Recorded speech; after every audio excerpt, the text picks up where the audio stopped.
There we go. Hey everybody, how's it going? Hope you had a safe and awesome week. Uh Man, before I get started, we're gonna have a great time tonight. We're gonna have a great time. Before we get started though, I have some links I'm gonna post. Unfortunately, Kyle's LCS Monarch Comics was a victim of a fire, and he is doing a benefit sales show on the experience in the spot that Mint Hunter was in. Hey, what's up, Lorena? Um, so I'm gonna drop that link in the chat here. It's gonna be on the 17th at 8 Eastern, 7 Central on the experience. We got that one. Then I'm going to. There's a GoFundMe link. Let me find that real fast, and I'll probably pin that up in the chat on YouTube whenever we get going with everybody. There we go. Get this stuff out of the way. I got a bunch of stuff to share tonight too. Some Kickstarters, some other show, you know, some other show channels is what I'm trying to say. It's been a not long day, but I haven't been up for very long. I slept too much today, I think. But all right, so we got those in there. So first, let me welcome back our buddy from the haunted basement, Triple B. Yo, what's up, everybody out there, man? We're in the haunted asylum right now, and we're getting ready to have a great night, dude. I'm so glad to see all you guys here. So, man, let's get this thing rocking and a rolling, if you know what I'm saying. Let's do this, Jay. How you doing, bud? Man, you slept a lot today, man. I wish I would have, but I've been up for a while, but it's all good, brother. I'm ready to rock and roll, dude. Good. Well, we're gonna bring on the next for because I'm gonna save one of these folks for last. But we're gonna bring on the next one. He's been here before as well. So we're going from the haunted basement to the weird living room. Mr. Eddie Von B. Hell Hydra. How is everybody tonight? Good to see y'all here. Oh man. So it's gonna be a good time. Because I got one more person. Person's never been on before. And I was trying to get Castle on as well. And at first, the other person I asked, I was like, if you can't, it's cool. At first, he was like, you know what, I don't think I can this weekend. Then he messaged me and he's like, hey, I got a little bit of time. So you could say the first thing he told me was, nope. What's going on, everybody? No. That was my terrible segue. I'm trying to get him bad like Robbie does him. I was like, Oh man, what's happening? It's so awesome to have everybody here. Like I said, Triple B and Ed's kind of become my unofficial co-host when Sean's not here. But yeah, it's awesome to be able to bring folks together. I'm so appreciative that y'all could be here tonight. We're just gonna shoot the shit like we do on every stream. So, but I do want to ask something because I have asked Triple B and Ed this. So I want to ask Nope this. What got you into comics? I guess it really didn't start as comics, but it really all started when, less than 5 really. And just always remember watching stuff with my dad because he always used to work third shift and then he'd come home and then we'd always wind up watching something before he falls asleep or he goes and takes a nap or whatever. But remember watching Superman, as a real young kid. So I got to see Christopher Reeve's Superman first and just blew my mind as a kid, naturally. Actually believed the man could fly because, you have that one shot right there in the beginning where he takes off from the building and then there he is at the front door. So, and then naturally from there, it just all kind of blends together between Superman, Batman, Ninja Turtles, and it was just on from there. And it's just been nonstop Ninja Turtles for one, but I actually didn't find those comics until way later. and still actually working through reading all those just because I was so behind and just never even thought about it. You know, you just go through watching all the shows, TV, everything else of all the stuff, and then aha moment later, hey, let's go to a comic book store and find this stuff and start reading all that. But you know, it was always TV for me, more so TVs, movies, all that stuff. You know, my mom got me into sci-fi a lot of times. You know, she was all about Dune growing up, so that movie was just always constantly rolling around and just on repeat. And then can't remember who got me into Star Wars as a kid, because it was another thing that was at such a young age, you know, and naturally that's just been a fascination ever since, you know, growing up as a kid. I got to actually see the despecialized version before they started to do the remastered stuff. So I got to see all the little, you know, holotable in its original form before they actually CGI'd it all up and made it all weird.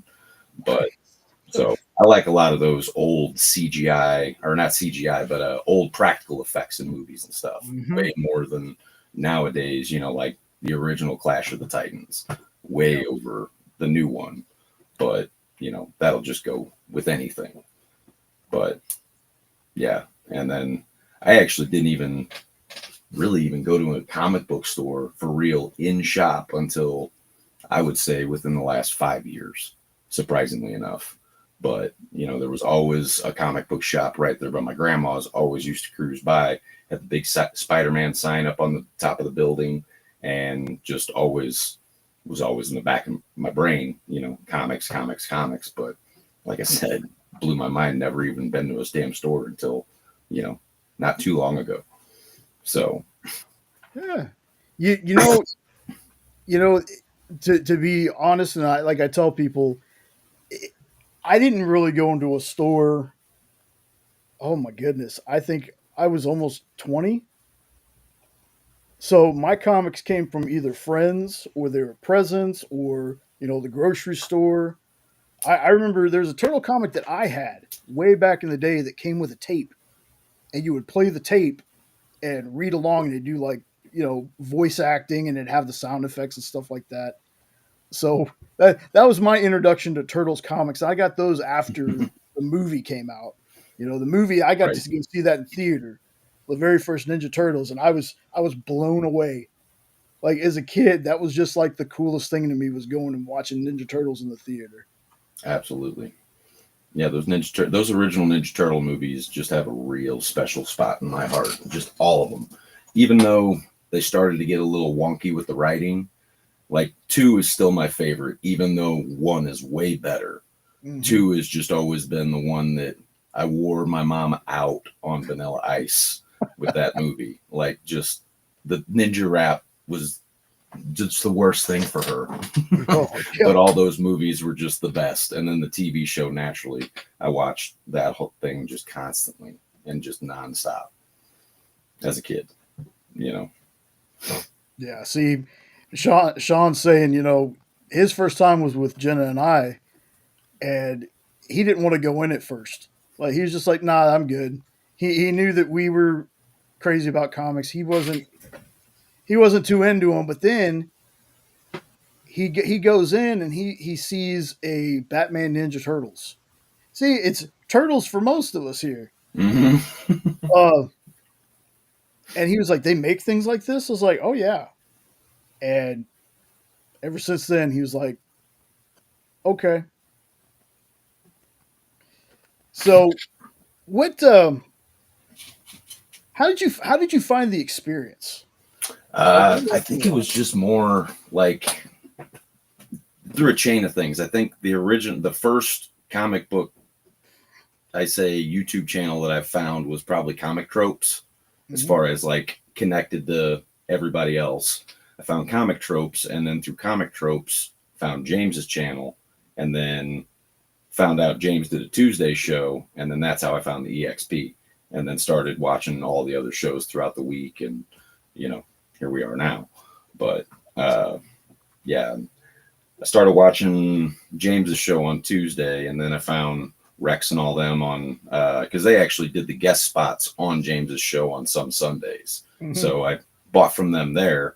And then once I found James on Tuesday, found out that Rex and all them did Wednesday, and had no idea that they were Dynamite, because they were always talked about as Dynamic Forces, and then show up on Monday or Wednesday's show and then find out that they actually sell all the Dynamite books right there.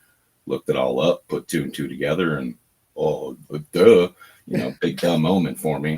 And then naturally just started buying everything there, and then finding their back catalog. And I want to ask Nancy every week for more Dynamite books, but at the same time, I don't want to send Ricky on a goose chase and have a stack like this big. And it's like, I want all of them.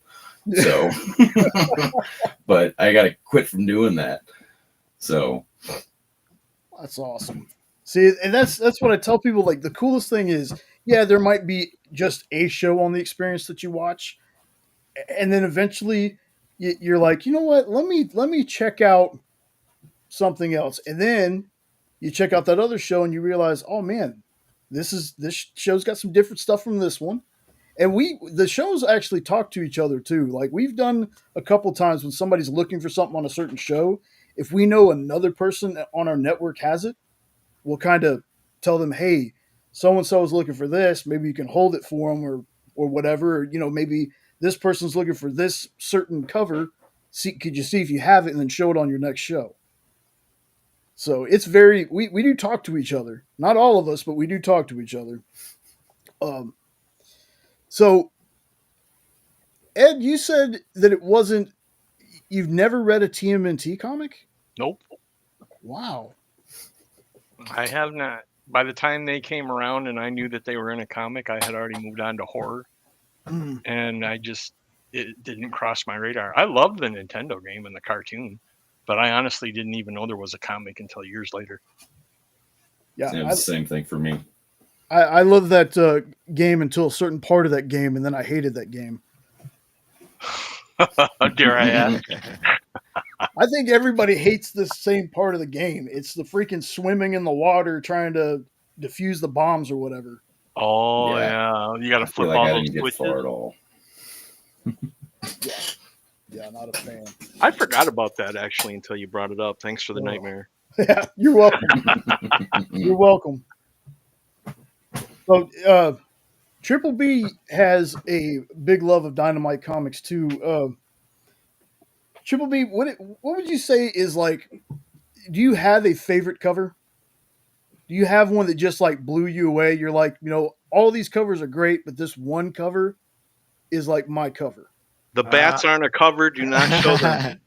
I know, man. I'm not in my OBS studio, so I would definitely show that bat cover. But yeah, it's I mean, geez, golly, I mean, there's so many great covers that they put out, and again, I'm kind of like Mr. Nope, didn't realize Dynamic Forces was Dynamite and all that, and then like once the light switch went off, it's like, holy crap, I'm actually talking to Nick Barucci, the freaking publisher of Dynamite. It's like, I got his email, my freaking, my feed. It's amazing. So, I mean, I do love the cosplay covers. There's some really cool ones that are out there, even new ones that what Rachel's been doing. And I mean, I can't really. There's probably some Shannon Mayer covers that I liked from Dracula Unholy, the Virgin one. I can't remember exactly what issue it was, but it's going to be a Shannon Mayer cover probably that really gravitates me to, like, because he'll draw Vampy there, like looking at you, and no matter where that book is at, whatever angle you're at, it looks like her eyes are just staring you down. So there's a couple. I think it's like issue 3 and 4. You know what? It's the first run of Christopher Priest, issue 23, I think. 22 and 23, somewhere right there, because it's only a 25 issue run. And so I think it was from 2019. Eddie might be more knowledgeable on that, but I think that's about where his first run went to was 25 issues. So I was thinking about the Shannon Mayer one, freaking Vampy. It's like, it was stunning, and it like really got me back into like knowing these cover artists. Like, I want to know who these cover artists are, because they're so amazing, and like what they're doing is awesome. And there's so many different ones. You know, we got Selena, you know, out there, and she's just rocking these sick covers, and yeah, there's just so many amazing covers. It's like trying to go off the top of my head. It's kind of hard to pick, but like I know that Shannon Mayer, his cover with Vampirilla really got me back into it for sure. Is Selena the one that I'm always saying I can't tell if it's a photo cover or not? Is that the Yeah. artist? My Selena, definitely. Yeah. I always see it. I'm like, this is a cosplay cover. I'm like, who's this artist? I'm like, oh, I find out it's a painting by Selena. yeah. You know, it's amazing. What's the next Candy Sweetie Vigilante that comes out? Is that the one that's on the 18th? It's going to be December 18th. It's going to be issue number 6, which is actually issue number 12. It's going to be the final issue of volume 2. And I just know that because of what they told me. And, but they told me, they reassured me that they're going to be coming back with volume 3 in spring of 2025. They said that this one that's coming out here in December, here in a couple days from now, is like a Christmas issue also. So it's going to like be a Christmas issue, and it's going to be the final volume 2. So obviously they're probably going to leave you on a cliffhanger. There's so much that's going to go on in that story that they haven't tied up yet. And so I was pretty damn stoked for them to tell me that, you know, because I wasn't sure. I wasn't sure if it was going to end. I'm like, I think it's going to end. I don't know if it's popular enough. What are they going to do?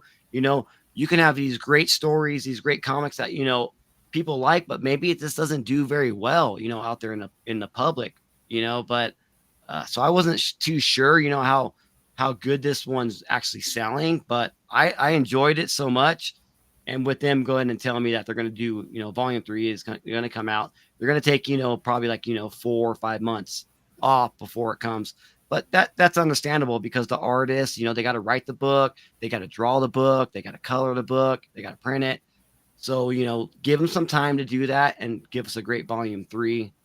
So, yeah, we'll see what's going down with Sweetie Candy Vigilante. And I'm going to be like a broken record because, like, we need Rachie Holland. We need a cosplay cover of her on volume 3 because we know we're not going to get a cosplay cover of 6 that's coming out in a couple days. So if we can work, you know, the next 5 months, telling Nikki B, you know, hey, let's get Rachie's the Facey, you know, let's get her cosplay cover of Sweetie. And I think that we can actually do it. And I'm really trying to campaign for that. I really want to get her a cost. She has a relationship with Dynamite, right? Yeah. So it's like, why wouldn't, you know, we go ahead and get her a cosplay of Sweetie? And she said that they did not plan on having a cosplay of Sweetie on those first 2 volumes. Like they did not plan on doing it. But if enough people tell them that, hey, you know, let's get Rachel, you know, cosplay cover of it, you know, they most likely will do it. And she's down with it. She loves the character. She knows it. She's reading it. So it'd be pretty amazing to get that done. Oh, definitely. And by the way, I think you're gonna love that issue, man. I got to read it. Oh, you mother effer. Jealous. Hey, that's one of the perks that I have at the job is there's sometimes I get Dynamite books a week early and Yeah. other books kind of like a week early, so I can, just in case we use them for a minute to skim it. So if they're not on the list that Dan gives us, like I think the one I just got was Thundercats, Powerpuff Girls, and the Sweetie one. Stevie, what's going on, brother? And y'all, trust me, it took me a minute when I first started working for the Experience to realize who Nick was too. I thought Nick was just one of the people behind the Experience. I didn't know who he was. And I'm reading because we collect Dynamite too. And there's sometimes, you know, I've meeting some of the folks that I've met creative wise. I was that person that until a couple years ago, I thought the artist did everything in the book and then the writer actually wrote in the speech bubbles. I didn't know that they had a person called a letterer that did that. So I know. And I was reading through the list of folks, and I happened to see Nick's name, and I was like, Wait. and I had to ask somebody, y'all, is that the same? They're like, yeah, that's the same guy. I was like, I've been working with like the CEO of this publisher for I don't know how long, and I never knew that's who he was. I just thought he was some guy that was one of the backers for the experience. So trust me, I understand that when you first when the light dawns on you, it's kind of like, oh crap. Yeah, he comes You know, off like a regular dude, he and I tell you all this, and I keep saying it. Nick never sees this. He's never going to watch this. Nick's a busy dude, and that don't bother me. When I tell you that Nick is honestly a great person, I mean that. Nick has his problems just like everybody else. Not everybody can be sunshine and roses all the time, but Nick's a great dude. He really is. Like, he really cares about the comic community. He really cares about comics. He really cares about art. Like, Nick's a solid dude. So what you see on his shows, that's pretty much how Nick is. He's a little more amped up sometimes. Nick gets a little angry about things sometimes, but He knows how to sport the Santa pants too. oh, That was last year. the fact that he's self-deprecating, right? And he doesn't believe me when I tell him, like, Nick, so many people love you, dude. Like, I don't think you realize this community is so behind you. And he was like, you know what? If we do this, I can't remember what year this was, maybe last year before. He's like, if we get a certain number of likes or something, I'll wear the red pants. Not only did he wear those red pants, he danced to Can't Touch This. There's a clip of it. I clipped it. It's a short on YouTube on the Experience Shorts. It's in there. I have to find that. I gotta look back and find out. I seen him wearing the red pants, but I don't remember him dancing. So, oh yeah, yeah. Now you got to put a pole up in there. We're back to pole dancing again this week. Jeez. Let's see. Hold on, Tricks. Just catching up on the chat here a little bit. Yeah, Triple B. I think if anybody can actually get Rachel Holland to be Sweetie Candy Vigilante in the future, I think it would be you, because you got all the pull creative teams behind you now, and it is. I'm talking to her. I'm definitely going to be working on it. I got put the video out. This like cutting up a couple the short or the live I did a couple weeks ago. I can cut it up to little, clips, and I can throw some more B-roll into it. And so I did that. I think I have another one coming out. I was working on it today. We're just talking up Rachel Holland, talking of her, how she looks like Sweetie, and she likes the character. So let's do it, So whenever I get like a Rachel cover in a mystery pack or whatever, I'm probably going to be bringing that up here until Volume 3 comes out. And we gotta get Nikki on it, man. She's down, like I said, and it's pretty amazing that even like with Jessica Court, she's on IG, and I reached out to her, and I showed her, I'm like, hey man, I got this X-23 book that you have on your Instagram feed, and like, I own that, and it's like so amazing. I'm like, I was able to tell the artist, hey, I own that book right there, and she's like, she just thought that was amazing as hell. So it's cool with the community that that we're in, and even all the artists in that community that they don't even know that they're in. They're so appreciative of us fans. Corey, man, welcome. Oh yeah, 100%. Hold on. No, I kept my mouth shut on that one, Corey Russ. I am not letting her. I'm like, do this right. There we go.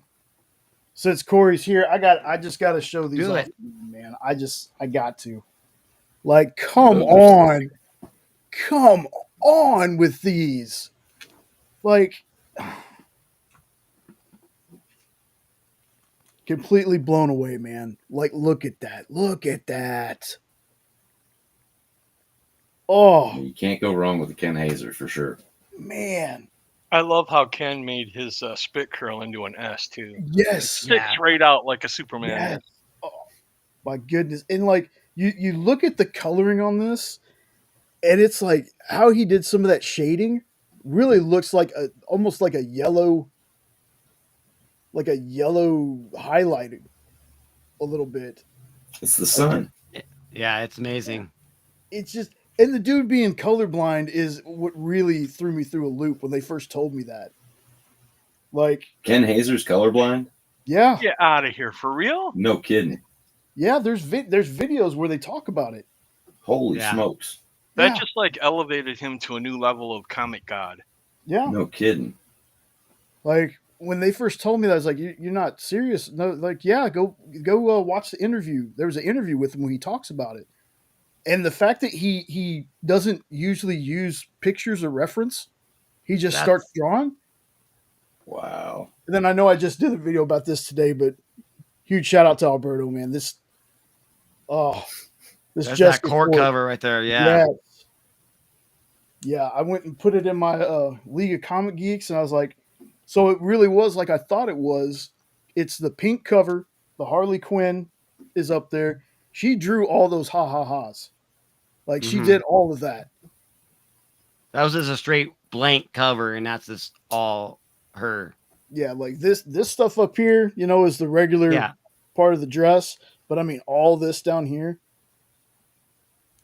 that is insane to me. And one more thing I want to show off, because I talked about this, I couldn't find it. I've been scanning through the collection and finally found it. That's actually Jenna's quote, but Garrett wanted to start a fight. So there's my quote on the back of the It War doesn't Corn even coloring come book. around. Nice. Speaking of Corey Russ, show this one off real quick because he Thank you. purchased this one for me as well, and I just received it, opened it up on Wednesday, and it's that Jessica Court Vampirilla one. Absolutely stunning as hell, and it does feel like it's embossed. See if I can. Just don't. Hold on. Let me see. Go There ahead. we go. I want to There make we it go. bigger. All right, man. Right there, dude. That thing is freaking stunning as hell. Oh my God, dude, with her holding that bat right there. It's amazing. And you got these skulls down there with snakes coming out of it.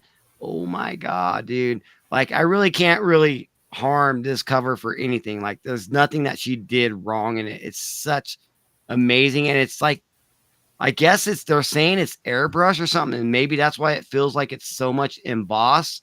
But her talents is just amazing. I just can't believe it. Every cover that we see from her is awesome. And when Corey, like when we see a Jessica Court Vampirilla, I'm like, oh my God, I think I might want to get this, but I don't have the money. And then Corey Russ went ahead and did the Secret Santa and purchased it before it even came available to me. Such amazing. I still get chills thinking about it. And that's why it is a wall hanger for sure. It's always going to be up on the background in my videos. You know Man. You know what my favorite part about that cover is? The lighting on her arm. Yeah. Like that lighting on the arm is insane to me. It is. It's like the perfect shading on it. It just makes it look real. Even like the under, it's really bright underneath there, right there. Yeah. It's just. It's almost like you're shining a light on the arm. Yeah. It's amazing what these new artists are doing, and it's awesome. I'm telling you, dude. Mariano, man, he knows how to pick them, and real fast. Again, Corey, you're part of that goat that you were talking about when you were talking about Alberto, man. You were right there. Man, that's awesome. Fable, I tried to do it the right way, like Robbie says, because I don't want Robbie to get mad at me. But Station brother, thank you for showing up. One day I'm going to have you on here. I caught the rewind of your show on Friday. Again, I was working because I worked the art show and Friday Night Live with Nancy, so I wasn't able to stay for shows. But I always try to make sure that I like and leave you a comment. And let me pop over here. I know I got it in here. Let me go ahead and drop Fables. I got Triple B's link in the chat. Make sure, folks, if you're not watching Triple B and his unboxings, he's going live on Wednesdays now, right after Comic Collectibles. You need to be checking that out.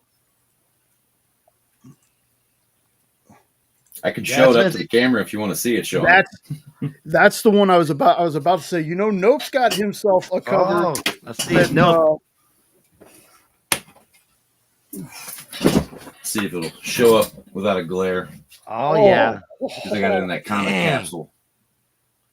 Man, that's amazing. It's unreal.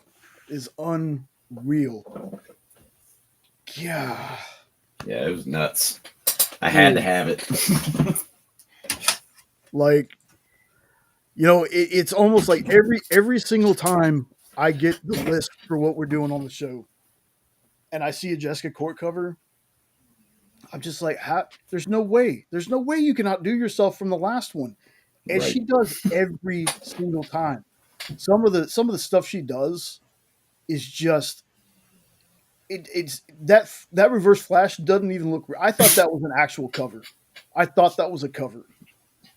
And they're like, no, Yeah, she's it is an homage, but yeah, definitely. It looks like it's been printed for sure.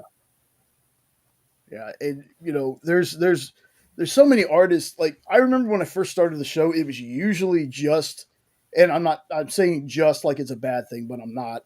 It was Joe Delviato and Mariano Nicieza sketch covers. And then, you know, we started getting Tony Scott and Dan Neidlinger and Tracy Medina and the Frame Brothers, who hadn't been on for a while, but they had a Wolverine one on this last Wednesday. And just like the level of talent that people have is it really blows my mind. Like, there are human beings that can do this stuff. It's crazy to me. Yeah, man, we need to get, you know, Jessica Court with actual, you know, covers for Dynamite. Like, maybe have her do some Vampy covers or Red Sonja covers, you know, that are printed out, you know, in the bulk, you know, like cover A or something like that. And I think that she's probably on her way to doing that. When I search her IG, you know, a lot of her covers, like her pictures on her IG, are these covers that I've seen, you know, on the experience and them selling them through Dynamic Forces. And so, and you know, like, it's not a lot. Like, I mean, maybe, like, I can't tell you number, like maybe 30 to 50, something like that. So it's not like she's got 100 and 200 of these CCAs out there. You know, she's probably just getting started in this.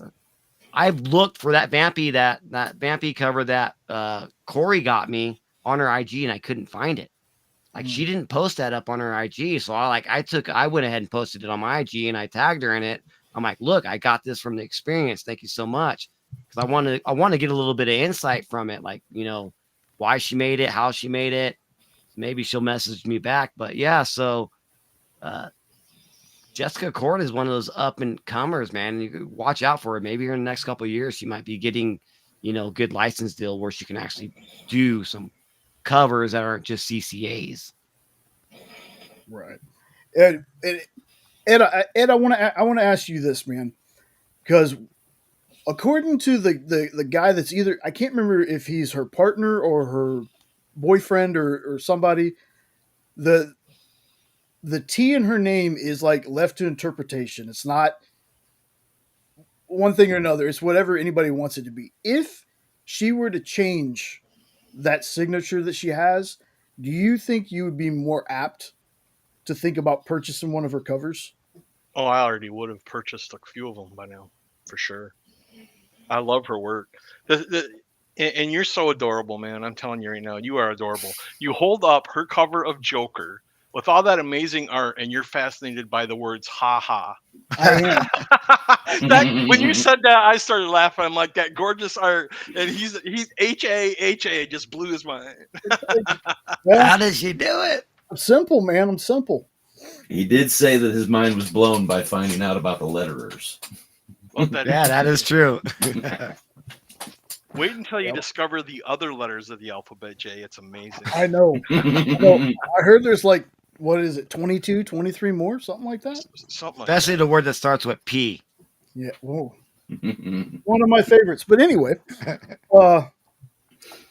so yeah, there's I think, you know, Justin saying native, because I don't know the guy's actual name. He says that the signature is going to evolve over time. And for me personally, I think that that might be better for her, because there is some folks out there, and trust me, Ed, it's personal preference, man, and I totally respect it. But if you think it's something that,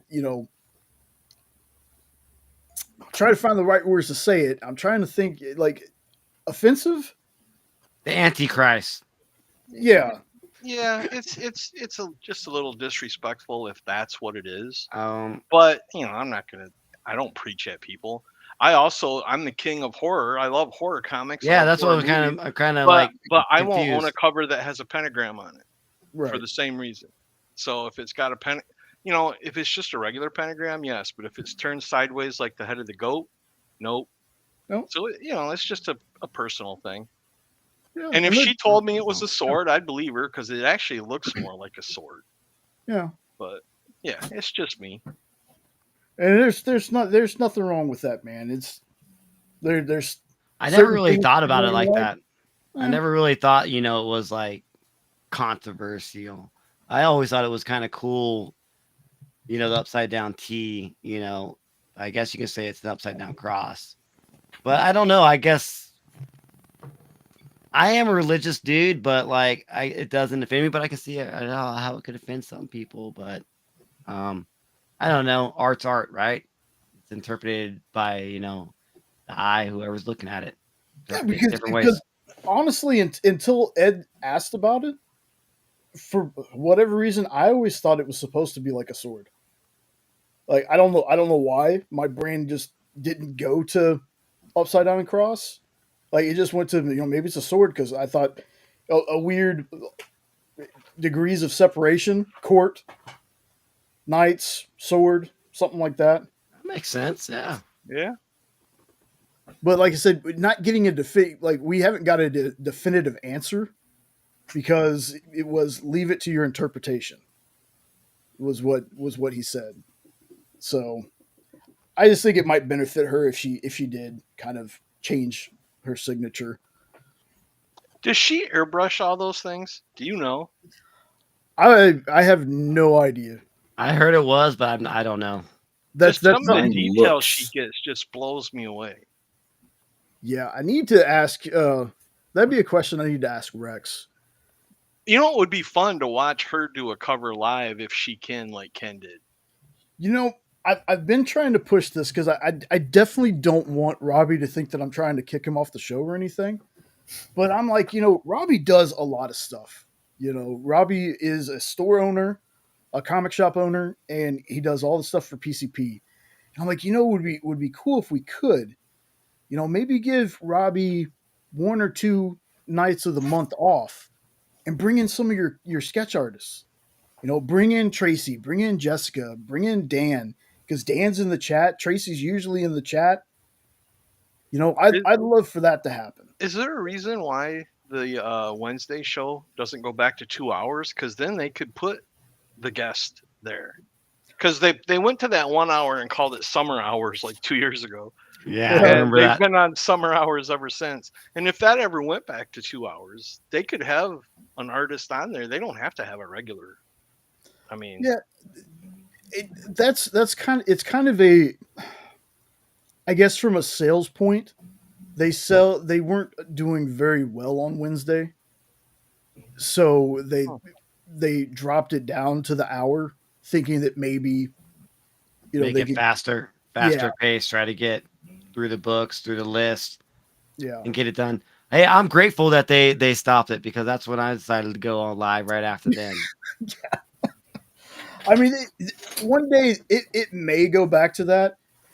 We might try to make it a little bit earlier, instead of having it be 6 to 8 my time, 5 to 7 like it is on Monday. But that's like I said, there's stuff happening behind the scenes. Not everything I know about yet, but there's more shows are going to be added. Like, we just added this FOC show Friday afternoons at like, what is it, 1 Eastern, 12 Central, with Matthias from oh man, I can't remember his comic shop's name. But CJ, what's up, man? Yo, what's Good up, to CJ see you. Design? hey, Yeah. CJ. Y'all ain't following CJ Design on Instagram. You really need to. Yeah, I follow CJ. Like I said, he's the one that got me back on Instagram after all the years I've been hiatus from it. And I'm kind of like was looking into it. I'm like, oh, I can put out like kind of like shorts, or like I can put out like little videos on it. Hmm. Always thought it was just pictures, but noticing I can like throw like, I've been cutting up some stuff and put some stuff out on there. So yeah, it's cool. And like it's really cool. It's almost like, I guess, like X or Twitter, you could reach out to certain celebrities or artists, and it's pretty cool, man. It's Yeah, fun. I didn't get a Facebook till I was like 25, and I didn't get an Instagram till I was like 37. Like before, and we only got it because we started the channel. Because I was like, man, want to be able to reach people. And before we got on YouTube, that's how we did our videos. There was like Instagram TV or something like that. I can't remember what it was called, but now I just use it for shorts and sharing the Hydrasylum stuff. Like I'm bad at social media in that way.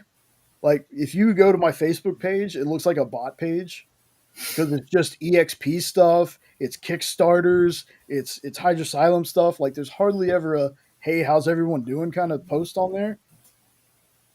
I just use it for that. Like I'm not going to go any further than that though. Like I'm not going to get on X or Blue Sky or any of that stuff. I'm going to keep it simple with I'm on Threads. That's the like Mhm. the extent. Yeah, I mean, I've been on YouTube.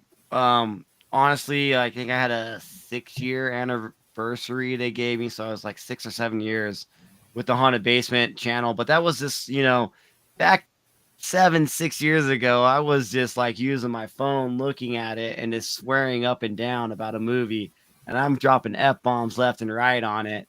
I had no idea really what I was doing. I was just wanting to rant about a horror movie, about Halloween franchise. I'm like, I'm just gonna go ahead and rant about this and put it on YouTube. Who cares? See what happens. Um, and then it slowly, slowly, like it's evolved to where like now, I'm doing everything that is to produce a video. You're producing, you're writing, you're the director, you're the actor. I mean, you're taking care of the audio, the music. You got to do thumbnails, you got to do description. I mean, there's so much stuff that goes into doing one little video. If I wasn't having fun doing it, I wouldn't be doing it. I'm not making any money off of doing this as long as I've been doing it. I just do it because I love it. I think eventually, I maybe might get monetized, but like, it's a lot of fun. It's a lot of hard work, and like a lot of people think running a YouTube channel is like simple. I mean, it could be simple. Just depends on how you want to do it, but really it's not simple at all. It's super hard. It's frustrating. There's highs, there's ups and downs in it.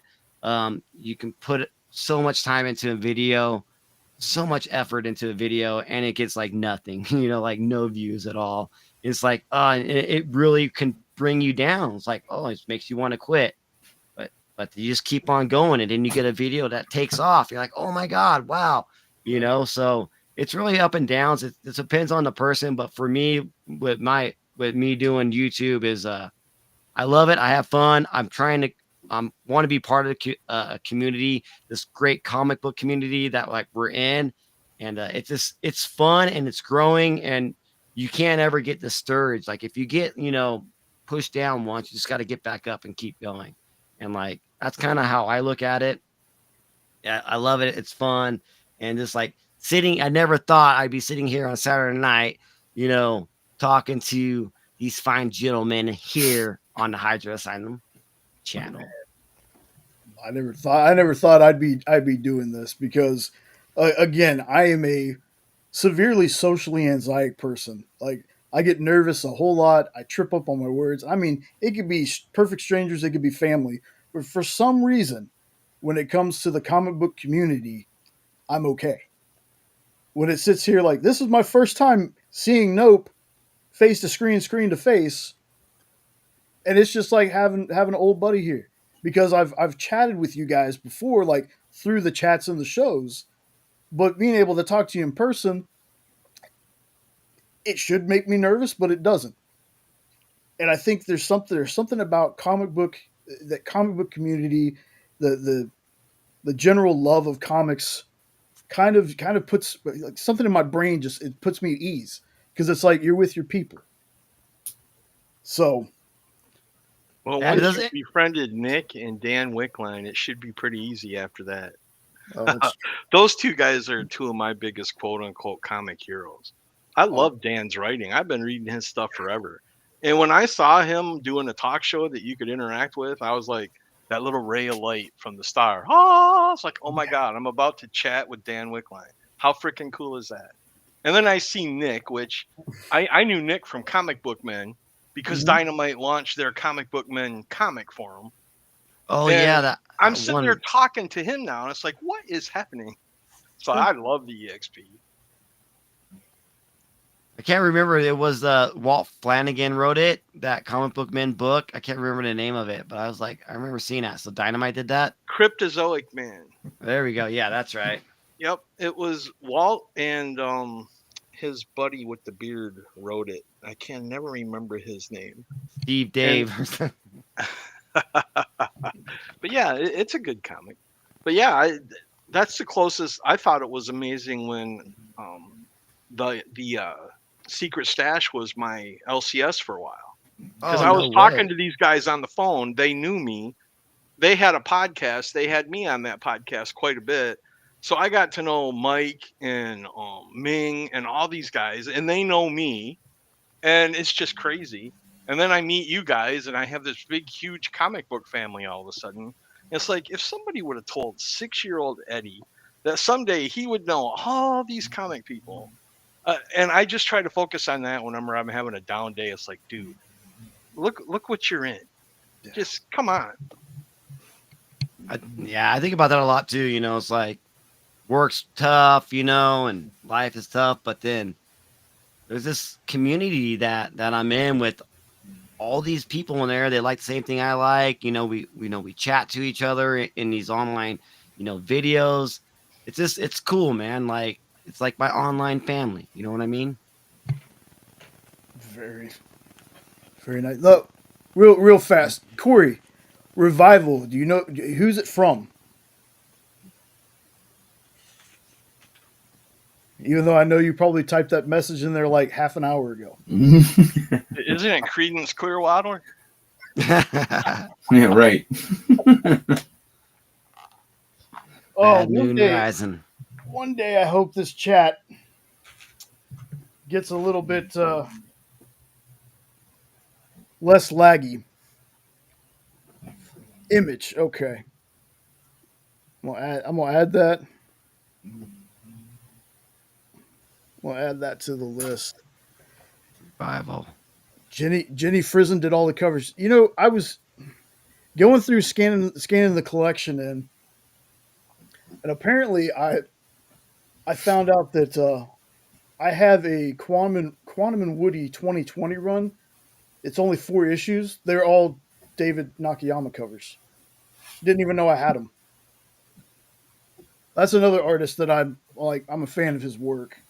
I got back in like the pandemic days, I got from Unknown Comics, the Virgin Scarlet Witch David Nakayama, the color bleed, the red one of the Scarlet Witch on it, signed by him. So yeah, got that thing in the collection. That thing is probably worth, just unsigned, it's worth $100. And so like that thing's signed by him, but that thing's gonna stay there. He blew up there, during a pandemic, and he started doing some covers for Dynamite too, where it wasn't, because he was doing a lot of exclusive covers where you would have to pay that premium price just to get his cover.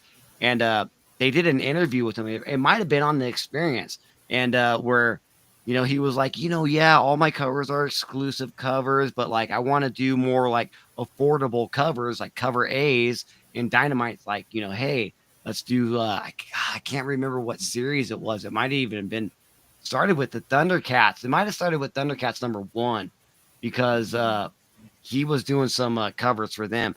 So you can get just normal cover price covers of David Nakayama instead of having to pay that exclusive $25 to $50 a cover.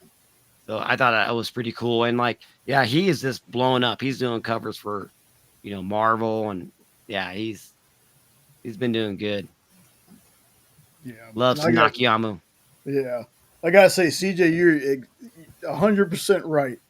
We EXP, we're not about getting clout or being edgy. We just want folks to, there are a lot of folks in our chats that they don't have a close local comic shop to them, So we're kind of like, for our sales shows at least, let the experience be your LCS. That's why I like buy the covers, the Dynamite books from the EXP on Monday and Wednesdays, because if I'm not pre-ordering a Dynamite book and I see one like a Virgin one that I want to get, when I order from them, I know it's going to come damn near. It's like a 9.6 to a 9.8. It comes in perfect condition. There's going to be no spine ticks. It's not going to be 9.2, 9.0. I mean, I guarantee I can send these books in to CGC and they're going to come back at a 9.8. Like, that's why if I'm going to buy a certain, Dynamite book that I want, that I'm not pre-ordering, definitely I know I'm going to get a great condition from them. Right on. Corey, that's a good question. How about what are some of your favorite artists? I mean, outside of Jessica Court, we can't all say Jessica Court. My favorite artist would probably be Kevin Eastman. Turtles, but I have so much stuff of his. I actually sent off a bunch of books last year because he did a signature series, and sent off probably 20 books or so to get signed or marked or anything like that. Some Kevin Eastman Studios actual books, like Drawing Blood. Image is doing it right now, but they actually did 1 through 4 originally through Kevin Eastman Studios first. And then so I sent off all the Kevin Eastman covers to that run, and one of them actually came back in 9.9. So that was pretty sweet. But then I got a bunch of turtle stuff all remarked and everything. So, but used to have them all up on the wall, but wound up taking a bunch of them down because just wanted to have other stuff on there other than just a whole wall full of turtles. I think most of those sketch covers you have, I think I was on the shows that you got them from. Oh, I'm sure. They all look familiar. Yep. Yeah, a lot of them are Ken Hazers, and then I got the Mariano and Del Beato double cover with the Hulk thing over there. But I think Tony Scott's the only other artist other than the Court. Oh, that's an awesome joke. But Tony Scott. Yeah, the Joker one. Really like that one, the Shining homage. How about you, Ed? Who are some of your favorite comic artists? The recent Ken Hazer's my favorite by far. I have so many of his sketch covers, and I will never forget getting his Hulk Hogan sketch cover for $10 because no one would bid against me. No one would bid against me on the show, and I was able to get a few of his for like $10, $15, $20. And then they quit doing it because nobody would bid. But I love his work. But of all time, I'm going to throw you a curveball because my all-time favorite artist is Gil Kane. His Spider-Man is my childhood. I love Gil Kane. He doesn't get a whole lot of recognition anymore, but he was my everything when I was a kid. And I still love Gil Kane. Very cool. Very cool. And you know what, Ed, you're absolutely right.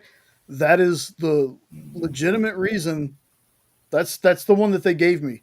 Yeah, we can't do best offer anymore because nobody wants to, folks don't want to bid against each other. I know they won't do statues no more. Let's get the statues, best offer statue. Bam.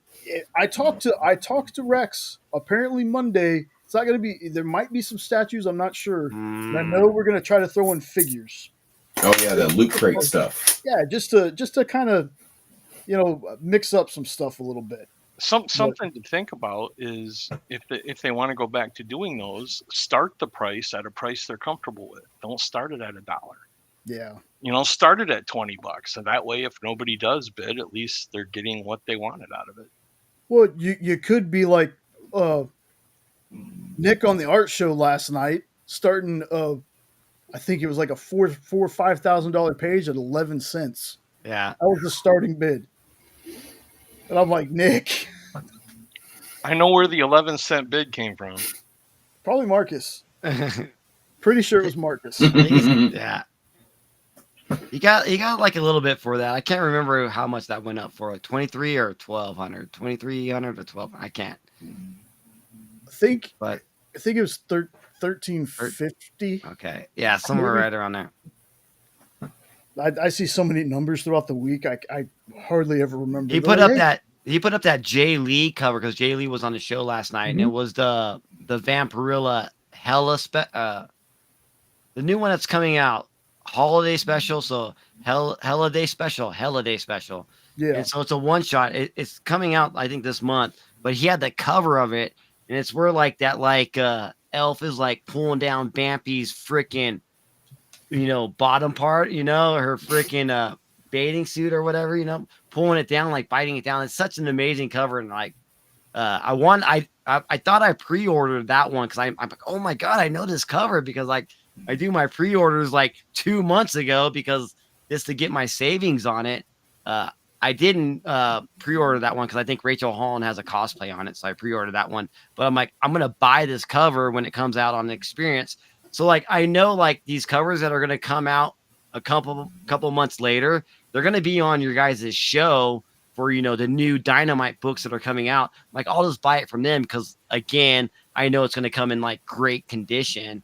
And that when he put that cover up, like, oh my god, I can't wait to buy this. I'm like, he's like, starting bid's $5,000 on this cover. I'm like, oh my god, dude, I would love to have that original art piece, but there is no way I can afford $5,000. But it's so cool, for you be able to absolutely purchase that. But I just can't wait for it to come out, this cover A, and I'll purchase it, for cover price. That is a great cover. That one where that freaking whatever is pulling down her pants. It's so amazing. Yeah, the copper tone homage, like CJ was saying, or I call it the Rex homage, because one day they're going to get one of their artists, even if it's just to mess with Rex.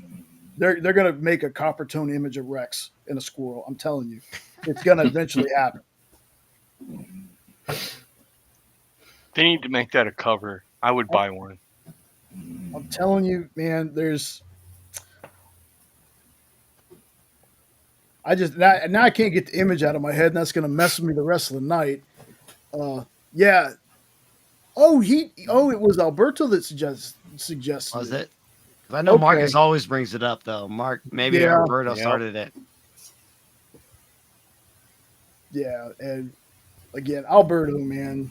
There's so many inside jokes now that how long the experience has been on. There's like all these inside jokes that like only the chat will really know, like squirrel, 11 cents, pineapple pizza, stuff like that. Rex and Rudolph. Yeah, the Rudolph. Like that other day, like before we started the show, I was hearing a noise. I couldn't tell what it was. And then we're on the show, and I'm like, man, I keep hearing this noise, and I'm starting to stare at Rudolph, and I notice it's perfectly in time. And I was like, man, somebody grab that Rudolph, please. And Rex didn't see it. So then Robbie finally said something. I was like, Robbie, thank you, man, because that was driving me crazy. I don't mind the Rudolph being there. It's just back here, I kept hearing dunk, dunk, dunk, dunk. And I'm like, what the hell is that? And then I noticed what it was. And then now we can't find Rudolph. But I'm telling y'all, Nick has a whole closet of those. I'm telling you he does. I don't care what he says. He's got a closet of those. Rex is never going to be rid of Rudolph. Don't is that why he hates him? Don't blame Rudolph. Your ear has polyps. My ears are. That's another one that like nobody on the show would understand. That day that was happening, I was back here, and this was before we had the slides. See, the slides are great because with the slides, I can keep the chat open on this side, and I can use the arrow keys to move the slides on the show. That was before the slides. So I'm trying to show what they want me to show then having to click back onto the comments and see this thing about polyps all the way down. I keep deleting it. Every one I delete, another one pops up.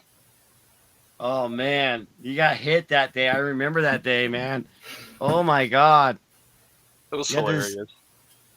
I can understand, Jay, like trying to run a show, like if you hit one button, your chat goes away, and you're like, I gotta hit this to get the chat back up. And it's just like, man, trying to run, like when I go live, it's so much fun, but there's so much I'm trying to do all at once, man. But I love it, dude. And like I'm trying to get better at it. But yeah, I mean, but you being a producer behind the scenes, I can imagine trying to, if your chat keeps going away. It's one of those things too that a lot of people on the experience, they don't actually use StreamYard, so they don't know how it works. Okay. So before we had the slides, I'd have to go to brands and there'd be overlays. And that's how I would put the picture up in the middle of the screen. But to do the prices, I'd have to go to another tab that says banners. And that's why I had all my stuff in alphabetical order, because they're in two different places. So I'd have to pop a picture up, then I'd have to pop the price up, and then they'd ask me to look for something. And then while I'm looking for something, they'd ask me to pop something else up. And I'm like, y'all, I only work with one screen. So I can't do all this stuff at one time. That's like when they want me to do the giveaways. They're like, yeah, pop up the hashtag. Well, before we went to just the generic one, and I'm like, y'all, I have to type it in first. You got to give me a second. I have to open a totally new tab, go to the giveaway tool, go to the show, type in the hashtag. Then I have to come back to our show, make a banner for the hashtag so I can pop up on screen so people can see it. Wow. Like you got to give me a second, folks. You got to give me a second. You gotta love Nick's hashtags too. They're always a half a mile long. Hashtag click on this if you want to buy this book right now. Thank you. What? Let's hit the like button. Yeah. And Lorena, I believe, is still in chat. I think Lorena won the giveaway last night. I'm pretty sure that's what we were talking about earlier on my unboxing I did for Alberto. And the hashtag was like, there was one time it was so long that it wouldn't work. Like the giveaway tool wouldn't read it. I'm like, man, we got characters. We got to cut it down just a little bit. Or the thing that I told him, I was like, Nick, you're going to drive me to drinking, man. He goes, what? I said, we're in the middle of a hashtag. Hashtag's going. And then like halfway through it, he's like, well, let's change the hashtag to this. And I'm like, oh, come on, man. Come on. We already have like 40 people. But I love Nick, though. Nick and I have a lot of fun on his show. He wants to change this hashtag. No, you can't change it. We already have it, man. What's going on? We already got it. Or, let's run a different hashtag. And I'm like, okay, we can do that. But just know it's not going to be, instantaneous, because you got to share the screen for the giveaway tool. And when you do that, you can't share another screen. So you got to do that, hop over there to the screen so you can run it, come back, take it off the screen, put the other one on the screen. Like, when it's like, you can tell that folks are only on the one side of the StreamYard. They've never actually ran the StreamYard themselves. Like it's a lot of work. And I commend anybody, whether it's Robbie, whether it's Triple B, whether it's, Fable out there, one collection down, running your own show is a lot of work. It is. It's a lot of work. It's a lot of work. It's fun. I do OBS, so like I can't do StreamYard because they don't have it on my Microsoft Surface Pro 8. Like I can't download it. So, but I've been doing OBS, and OBS is like really intimidating at first, but like once you start, I mean, you really have to put some work in. You got to learn it. Like you can't just like, oh, it's just gonna one click and there you go, do whatever you want. No, you got to learn what you're doing. And like it was weird. Like on the Wednesday show, my second camera wasn't working. Yeah. Like, what's going on? Why is this thing working? So 2 days later, so like last night, because I didn't do nothing in the studio, I come in here, I'm like, why isn't my camera working? Right when I turn on OBS, the camera's working just fine. And then I go live with the watching Friday the 13th Part 3 last night. Camera working just fine. So it's weird, you know, like maybe at the time, like I thought about like I'm like, I screw it. We're just gonna go old school. We'll hold up the books and forget that camera. But then I thought about like, oh, I probably could have went to that scene where that camera was at, deleted it, and then like went and then added it back to it. But I would have to do all this stuff while I was live, you know? And so it's like, what are you gonna do? You're gonna like maybe like, hey, hold on, everybody, you know, dead air for a second. Let me try to figure this out. But I probably could have done it and just like bullshitted over while I was trying to fix it out. But I didn't think of that at the time. I'm like, well, I'm live. Shh, bullshit. Yeah. You know, shit happens, right? So let's just Yeah. roll with it. Let's just roll with it. It's not working. Screw it. And it worked out just fine. But yeah, it's not easy, but running the show by yourself. It was a good time regardless, even without the camera. And Bearded, I see you, brother. Thank you for showing up. I'm gonna drop link to Bearded Comic Bros channel in there too. Weird. Corey, you are not wrong, my man. Oh, there has been one. There has been one about that long before. No joke. No joke. There has been one about that long before, and I'm like, hey, Nick, that won't fit. Hashtag Garfong, formerly known as Lorena, wins Jay's best Christmas ever. Yep. Hilarious. That was a lot of fun though. Like I've said before, like one of the biggest perks of my job is being able to meet creators and artists and stuff. And man, some of the folks we've had on there, like Jay Lee's been on there twice, and it's been amazing. Jim Starlin, I've been able to speak very briefly with Jim Starlin between the Monday Talking Shop show and when he was on with Nick. And you want to talk about intimidating? Like any creator they bring on is just like, I got to remember this is work, but man, if the fanboy in me isn't screaming, like again, the first time I found out that Robbie was on Monday with Rex and John, I was so nervous because I was a huge Robbie fan beforehand. I've said that before. Robbie and Bearded were like the inspirations for us doing a channel. So to be on a show with Robbie was just like, and Robbie's a great dude. Like Robbie is pretty cool. Robbie is definitely exactly how he is on the channel and on his lives. That's who he is. You know, he's such a good dude. Like I love the fact that somebody that I was a fan of isn't a dick. Like that's one thing people always say, don't meet your heroes. I have been very fortunate that most of the folks that I've wanted to meet and have been excited to meet, they've always been great. And that's you three included. Like having y'all on the show is so awesome. Like this is so great. And I appreciate that. I know y'all say, this is fun and everything. And I appreciate that, but I just want y'all to know, I really appreciate y'all coming on here doing this with me. Like this is awesome. You know what's funny, Jay, is like I think the experience was Minute to Skim It, and like they were like, we're gonna bring this guy Jay on. It's like the very first time I was watching him, like, who's this gross motherfucker right here?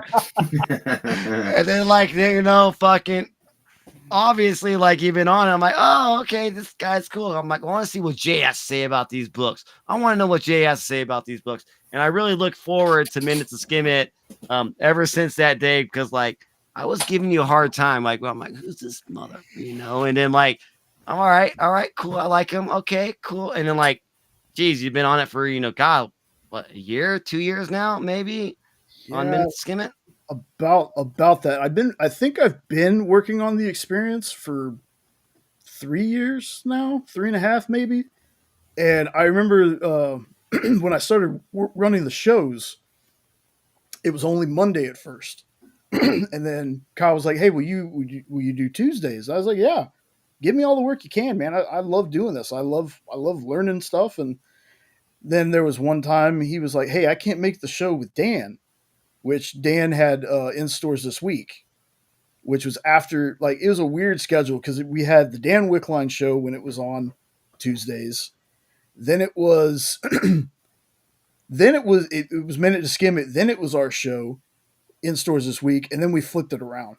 Okay. But at first, that was the last show that I had was in stores this week, and I said, sure. They didn't really tell me anything about it other than read the books and tell people your thoughts. So it's like, okay, they sent me the link for all the books. I read them. All right, cool. Well, after that show, Kyle said, hey, you want to come on again? I said, sure, why not? 30 minutes before the show, I'm like, hey, man, I didn't get any books. And he goes, dude, it's the same link. So 30 minutes before that show, I'm trying to read books. And Rob is overrated. Whatever. Bearded, you're hilarious, man. So I, again, I have to take notes. I really do, because my brain just, when it comes to comics, it's just, I forget. There's some knowledge I have in there, but there's times where if it was somebody I just met and they asked me about comics, they would think I'd never read a comic in my life. And I was telling Jenna last night, I'm not done with the collection yet. Just the stuff that I could scan. We have almost 3,000 single trade hardcovers. And I was like, if anybody ever thought I was a fake fan or that Jenna was a fake fan, we have spent a lot of money being fake. Yeah. Like, holy crap. Like, going through the collection and seeing some of the stuff we have, I'm like, yeah, we'd be out of our minds if we weren't actual fans, because there's a lot, and I'm still not done with it. You are far from a fake, my friend. When you make an Ed recommendation, you are always spot on. Every single time you say, this is an Ed book, I write it down. And sure enough, every time you've done that, it ends up, I love that book. I love that series. You are far from fake, my brother. Yes. And that's what I love. That's what I love, man. Like, even if people were telling me, Jay, your picks are garbage, that's fine, as long as you checked them out. Like, that's the thing that I want to make sure happens. Like, even if I'm dead wrong about something, I want people to read it for themselves and either tell me, hey, this was great or this was garbage. Just I want people's, like, opinions on things. Like, I don't want, like, Ed, I appreciate that. I'm so glad. I am so glad that stuff I picked out you've been good with. But if you hated anything, it wouldn't hurt my feelings one bit, because I want people's opinions like that. No, people don't always have to like everything that I like. So if there's something I ever tell anybody and they're like, yeah, I didn't like that, cool. That's fine. Like, I'm going to be the same way to you now that I am if you liked what I said to you. I think for sometimes on Minute to Skim It, there are books that I read that I get to pick. It's not like in stores this week where everybody read the same thing. Mm-hmm. I get to pick. So there are times I deliberately don't pick books that I didn't like. And the only reason I do that is I never want to tear a book down. So if there's a book that I don't like, I don't want to talk about it. But I also have to find a way that if there's something that I didn't enjoy as much, I find a way to word it, because I don't ever want to put anybody off from reading something for themselves. So, if there's anything that I ever recommend to y'all that y'all are good with, yes, please let me know. 100%. Yo, Jay. Yeah. Joe Boo needs a refill, so I'll be right back, okay? Yeah, you go right on ahead, bro. We'll be right back. All right. You've liked lots of books that don't interest me, Jay, and that's fine. We all have different tastes. But what I was saying is, when you specifically say this is an Ed book, I write it down, and you have not missed yet. I would have probably never found Harrower or Where Monsters Lie if it wasn't for you. Oh, proud of you, Ed, that you remembered it. I'm proud of you, buddy. Hey, I'm not that old. I have it written down. No, I'm kidding.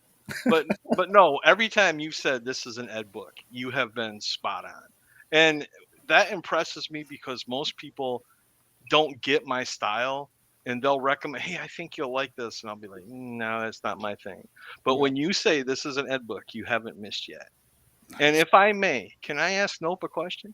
Oh, absolutely. I want y'all to talk to each other. Nope, you have a nice setup behind you there. And I love that Emperor. Is that a print or a painting? That is an original painting. By who? That is a Christian Mass. I can't pronounce his last name. It's always I'm always wrong. But he was actually on one of the seasons of Ink Master for like an episode. But they were doing like teams that year, so it wasn't like a traditional Ink Master season. And he didn't really make it past the first episode. Didn't get picked by one of the other former winners. So, but he wound up. So we've done quite a few cruises and stuff, and they do like art galleries and stuff like that on the cruise ships and stuff. So we bought a bunch on a cruise ship and then got invited to a local one here in Branson, actually. So we drove down there, seen a whole bunch of stuff, and wasn't even planning on seeing or paying for anything like that. But then they brought out the artist of the day and wound up being him, and he had a whole bunch of commissioned Star Wars stuff. So there was a lot of Mandalorian and then old original stuff like that, and just a whole bunch of other stuff. And we wound up picking that up because I got that signed comic but maybe a month or two before we went to that show, and that's how I talked her into letting me get that. It's like, this will go perfect together. So that's sweet. You got a nice little setup there. It looks like a studio. Do you have your own show or channel too? No, nothing yet. I haven't really found a lane that I really want to get into, so to say, that isn't stepping on anybody else's toes or original for that matter. But I was just curious because it looks like you're in a studio. I mean, you've got a nice setup behind you, and you got the mic and everything. I was just wondering if you. Well, it's just my headphones actually. It's not a real mic. So. Oh, okay. But yeah, I mean, this is just my office. So this is where I do all my invoices and everything for work and stuff, or whatever else I need to do on the computer and everything. But I mean, I do have a setup for drawing stuff, but that's really about the only kind of studio I would really say that this is so far. If I had comics anywhere near my work area, I would get no work done. I have nothing comic related in my work area. Yeah, for the most part, that's why nothing gets done work-wise once I get home. Because I can turn one foot in any direction and have a book in my hand in the next 2 seconds. So, all right, quit talking about him. He's back. Right. By any means, y'all don't wait for me to ask a question. If any of y'all want to ask anybody else a question, please, by all means. That's what I have y'all here for everybody to talk and just have a good time. And yes, Bearded, have you started reading Cul-de-sac yet? Has anybody, if you've read Where Monsters Lie, has anybody started reading Cul-de-sac yet? Of course. Not Cul-de-sac. The first series, I read that first trade in like 40 minutes. I couldn't put it down. I just flew through it. Yeah, Cul-de-sac is really good so far. Uh-huh. Is it on issue? What issue is it on? 1 or 2 or? I think it's 3. 3. Three's the next one, I think. Yeah. Okay. Because I think it's just up to 2. Because there was the free comic was the first one, right? Mm-hmm. Mm-hmm. And then the second one just came out 2 weeks ago, I think. So yeah, because I think I read it. Free. Yeah, I think I read it for the show. And that's why I picked it up. Because I was like, oh, well, let's check this out. And then the chick at the comic book store was just like, oh, well, if you want that one, we got the trade for the first one. I was like, okay. Yeah, nice. That's the way to do it, man. Yeah. Have you read Harrower? Nope. I bought it and I was going to read it, but I didn't get to it yet. But it is right here in the stack. It showed up just a few days ago. If you love Michael Myers type stuff, you're gonna love Harrower. Yeah, see, I haven't really read too much of the horror stuff, but I'm starting to like that more than kind of going the same way you did, Eddie, as far as like getting a little burnout on the superhero stuff and starting to lean into something else. Yep. So I've We been have buying a such- lot of image trades this year. We have such sights to show you. Yeah. It's weird because it kind of feels like when people do get tired of the superhero comics, they do tend to lean more towards the horror stuff. That's why I've been preaching for Marvel to start a horror verse, man. So their movies, I'm not going to put them down, but they're not at the level they were. And that might be part of because of my burnout. Mm. But right now, no one is doing horror characters from comics. If they were to start, they could start this, and it would be just like when they started the MCU. No one was doing it. They could be the first to start a horror universe of comics. And since no one else is doing it, they might end up with another blockbuster thing again, and let DC do their building now on superheroes because their first attempt was terrible. But now, I love the Batman. We've talked about that before. Yep. And Yeah, DC is starting to do it right. And now that they got Gunn on their side, I'm sure their movies are going to improve. But as Marvel's coming down, they could shift to horror. And I would love to see that. And I'm not talking about the stuff Sony puts out. Good stuff. Eddie from up north? Yeehaw. Can they, but I mean, I think they're scared of doing horror because they don't want to. I mean, horror really should be rated R. We need to see some blood and stuff like that. They're gonna try to water it down and put out these Marvel movies that are horror, that are PG-13, that just don't they thread the line of horror, and it's not really horror, because they gotta please both audiences. They need to jump over the fence and give us a real, if you want to make it a horror verse, something scary, it's going to have to be rated R.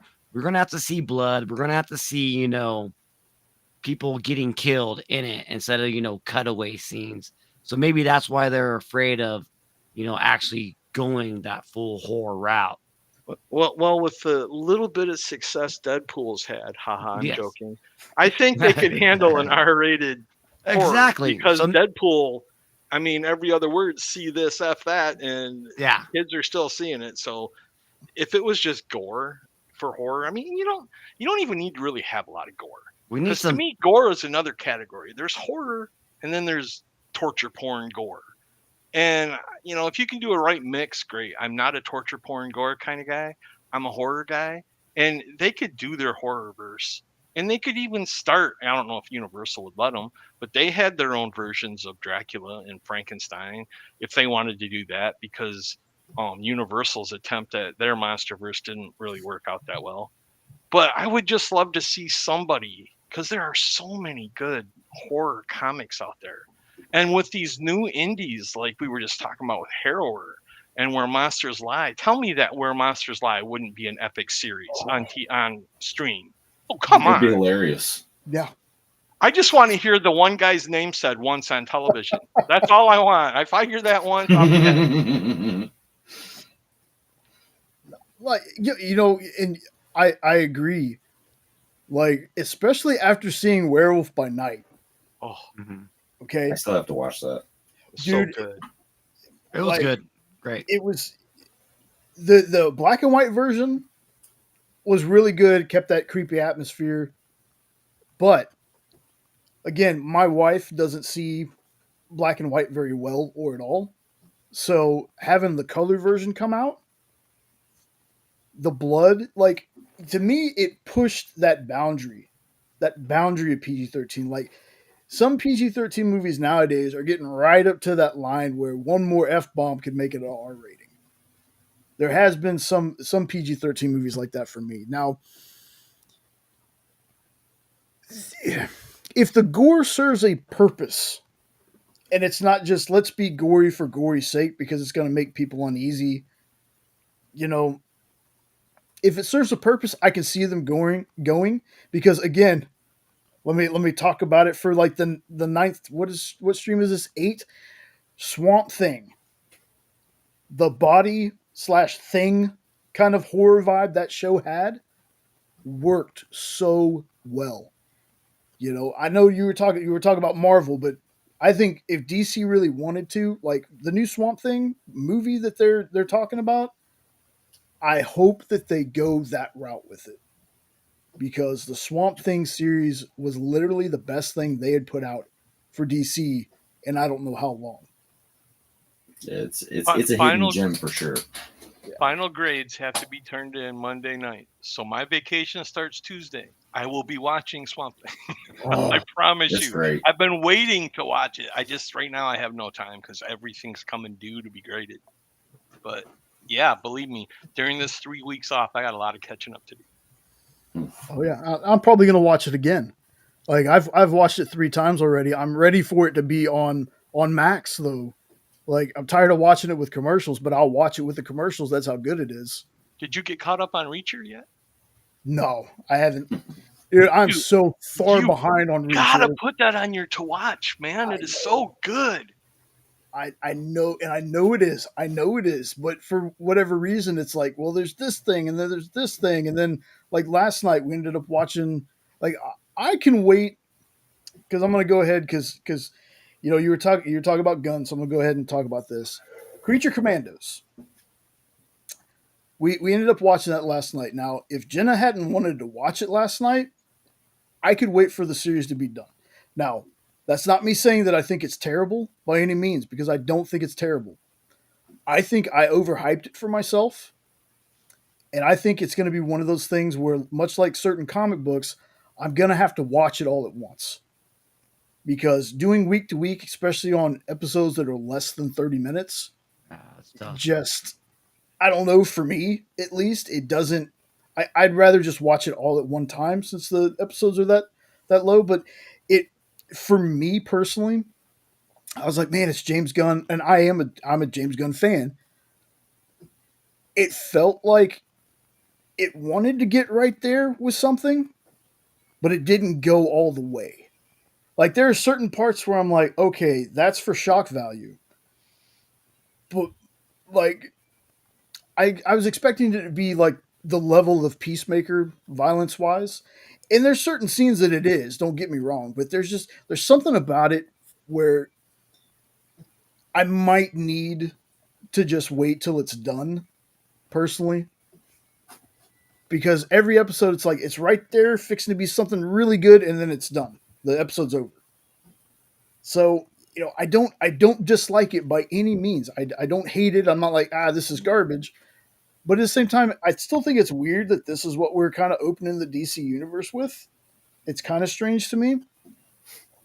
But it's like it's not as James Gunn as I'd like it to be, if that makes any sense. Like it feels like it's right teetering on the edge of what he's done in the past, but it's just not there for me yet. Has anybody else watched Creature Commandos yet? Yeah, I've watched them all. Yeah. I think it's great. Well, again, that's fair. Like, I don't think it's terrible. It's just, like I said, I think I might have overhyped it for myself because I am so excited. I was so excited when James Gunn was like, hey, I'm doing this. Well, I've been a fan since Slither and some of his Trauma stuff. So, you know, I was just, like I said, it might be just one of those that I'm going to have to wait and watch it in one go. But that's why it's so hard to pick and watch stuff sometimes. There's so much content that, like, I want to watch this show week to week because I have other stuff that I can watch in between. Or, you know, I would understand watching Creature Commandos week to week if it was like 45-minute to an hour episodes. But I know Like I said, absolutely nothing about Creature Commandos. Can you tell me what it is? Nope, without spoiling it for anybody. What is The it? show? Yeah, well, whatever, anything. I don't know anything about. I haven't read any of the comics by any means, but the show itself, it's just an animated show, and it has was Alan Tudyk. How do you pronounce his last name? From you got it. Firefly and everything else. Sean Gunn does the Weasel from Suicide Squad, and then he also does G.I. Robot. So it's a bunch of close to the Universal monsters kind of thing, because you got the Bride, you got Frankenstein. Interesting. Who are the other ones? Kind of like a Creature from the Black Lagoon, but not really. Right, kind of. Yeah. But I don't want to call it slapstick humor either because it's well written. But I mean, it's definitely not for kids. No, not at all. And it's on But Max. Yeah, it's on Max. There's 3 episodes now. They launched with 2, and then I think it comes out on Thursdays. Yeah. So, but yeah, it's good. But I like it, but it's just I think personally I myself overhyped it for myself, and I need to come back down a little bit on it. And What would you call it in Yeah. Ed book? Do you think I'd like it? Or is it too kiddie? no, it's no. It's definitely not too like I'm trying to think of, is there an adult animated cartoon that you are a fan of? Are you a fan of adult animated All of cartoons? DC's animated Batman movies and Superman movies are amazing. I love all of those things. Okay. Here's what I say. Have you ever watched Invincible? No, You haven't watched Invincible. Okay. nope. I don't even know what that is. Oh, Invincible is one of the longest running Image comics from Robert Kirkman. I'm getting a lot of background noise. Does anybody else? Sorry, that's me. I don't know how to. Let's see if I can turn the ambient off on this. She just came home, so the dogs are going nuts. Oh, Oh, that's all good, man. That's live. That's live streaming too, man. No worries. Mhm. I'm deaf in one ear and can't hear out of the other. So when there's background noise, I can't understand what people are saying, or I wouldn't even have mentioned it. You're fine. I had the ambient turned on here so I could hear if they were getting into something. So now I got the noise canceling turned off. So And it'd be something that I would tell you to definitely at least give it a shot. Okay. Like I said, they were okay, but it wasn't anything to me like how I was a big fan of Peacemaker, and I'm not very big on like everything has to be 100% comic accurate, because there certain characters you need to grow, they need to be different from what they are. Now, I will also tell you this: since it is James Gunn, you won't have to worry about knowing the characters. Because one thing that James Gunn does, and there's a lot of people that get onto him about this, there's a lot of people that think this is a great idea. He takes these characters that people don't care about and kind of gives them like how he did with Guardians of the Galaxy. There was not a lot of people that knew who Star-Lord was, or Gamora, or Drax. For some Or a reason, talking tree or a talking raccoon. See, for some reason, I knew them. For some reason, I knew Rocket and Groot, just not the rest of the Guardians. So I have no idea why. But some people like the way he does that, and some people don't. Like, people are afraid that that's what he's going to do with Superman. I'm like, yo, Superman isn't Star-Lord. He's not going to deviate. Like, Superman isn't Peacemaker. Okay, he's not. I don't find him doing what he does with these other characters to him. It's like who else? Who else was there? There's somebody else. Vigilante in the Peacemaker series. I loved what they did with him because I wasn't really a big fan of the character. But again, I'm kind of a Deadpool mark, so you get anything semi Deadpool, I'm gonna like it, because that's just how I work with that. But like I said, Creature Commandos, if violence doesn't bother you, because there are some violence, because it's like Suicide Squad with monsters. It's kind of Violence. I guess I'd say that's pretty close. I love violence. No worries. Okay. There's some dude. It's got monsters, it's got violence, it's got comedy. So yes. Let me just say this: Die Hard and Lethal Weapon are Christmas movies. That's everything you need to know about me and violence. Yeah. I think So you'll like it. just right. Has that been on TV? G.I. Robot. Walter's been on here. G.I. Robot is my favorite character so far. I will say that. Yeah, mine too. Other than Dr. Phosphorus. Yeah, but Alan Tudyk kind of just is like he's on his own level with me. Right. I love everything that dude's in. I saw some hair there, right in front of Yeah. the camera. Yeah, that's the lady. Have they been out lately? It's been a little bit.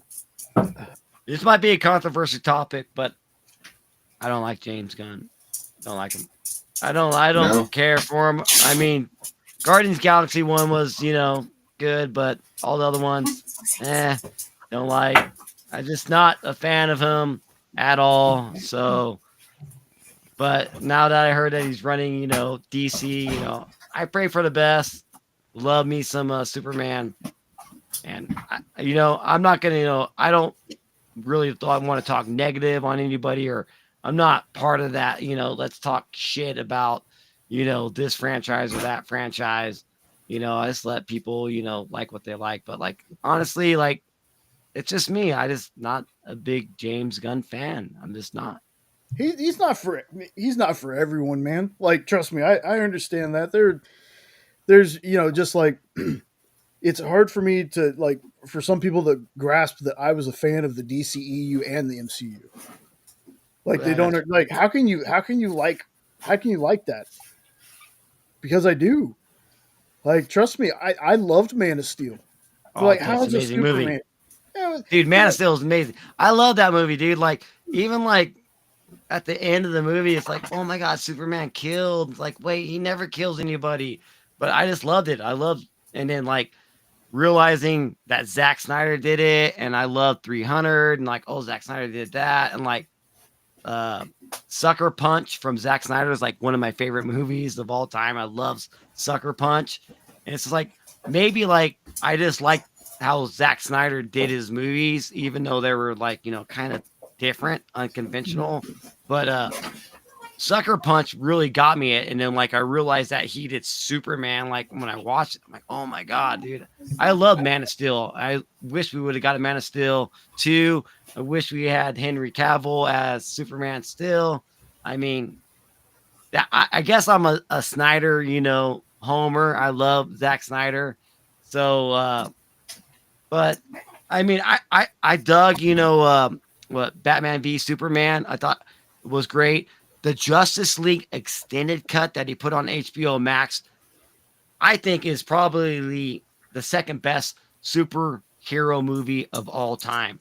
The director cut of Justice League. I just think it was freaking amazing because like I'm a big Marvel fan, so I kind of know like the comic books of the Avengers and how the MCU was brought together. I didn't really know a lot about the Justice League. Yeah, I knew Batman and Superman. Didn't know really a lot about Wonder Woman. I always thought the Flash was cool. Had no idea who Cyborg was, but so I didn't even watch the Justice League, the theatrical cut. Never even watched it. The only Justice League I watched was the director cut from Zack Snyder on HBO Max. That one that was like 3-4 hours long. It was super long. Amazing, dude. Freaking loved it. And like that's why like I don't know, maybe it's because I'm a Zack Snyder fan because of Sucker Punch.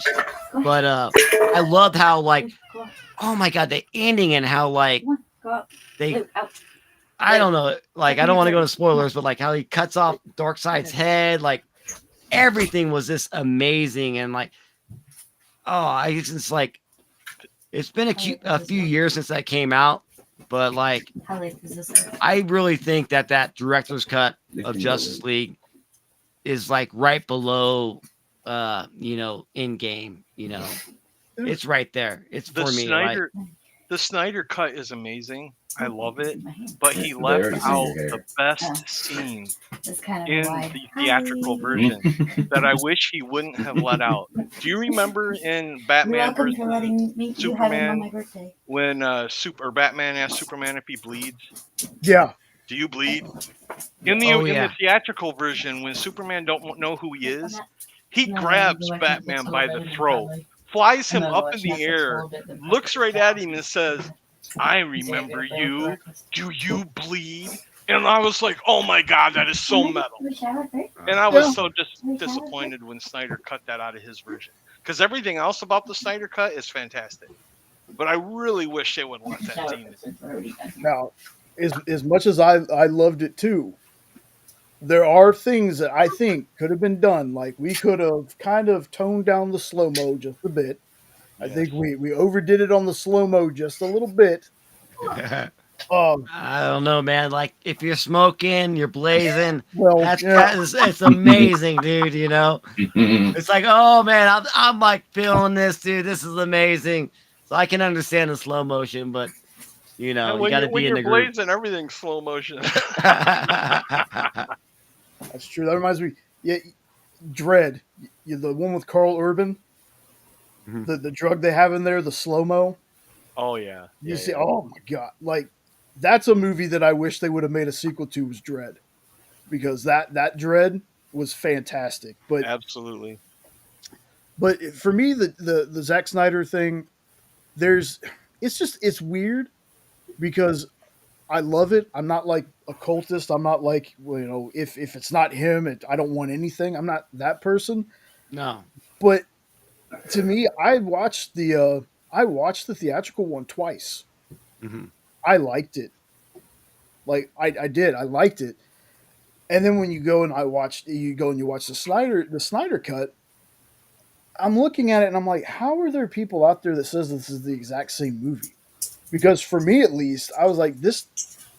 Naturally, there's elements because Zach started on the other one before Whedon took over, Yeah. but it doesn't feel like the same movie.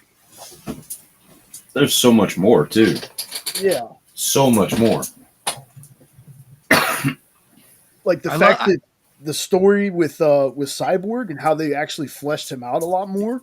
They did, and I liked how they I didn't watch the theatrical version, but like they explained that box, whatever that they were The mother trying box? to get those. Yeah, they explained it a lot. Like I understood it in the Snyder cut.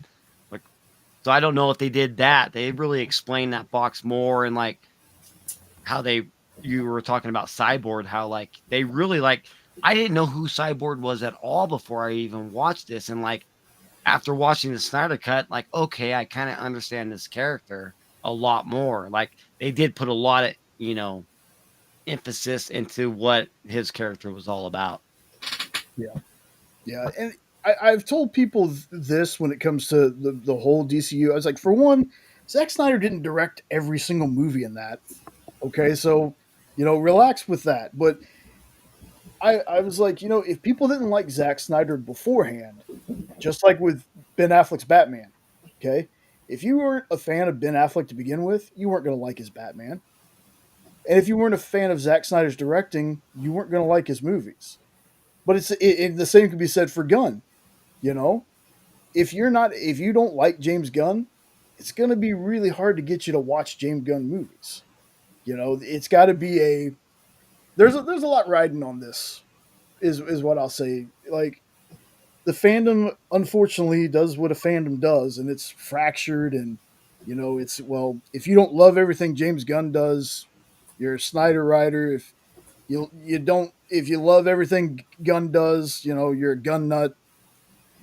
And it's just like, man, it's comic book movies, folks. I think we're taking some of this stuff a little too seriously. It's stuff that I love, and I'm so happy I get to see it now. But let's relax. Let's see what we got to be patient. We're kind of in a world of instant gratification Hello. when it comes to stuff like this. We gotta let's see what he does.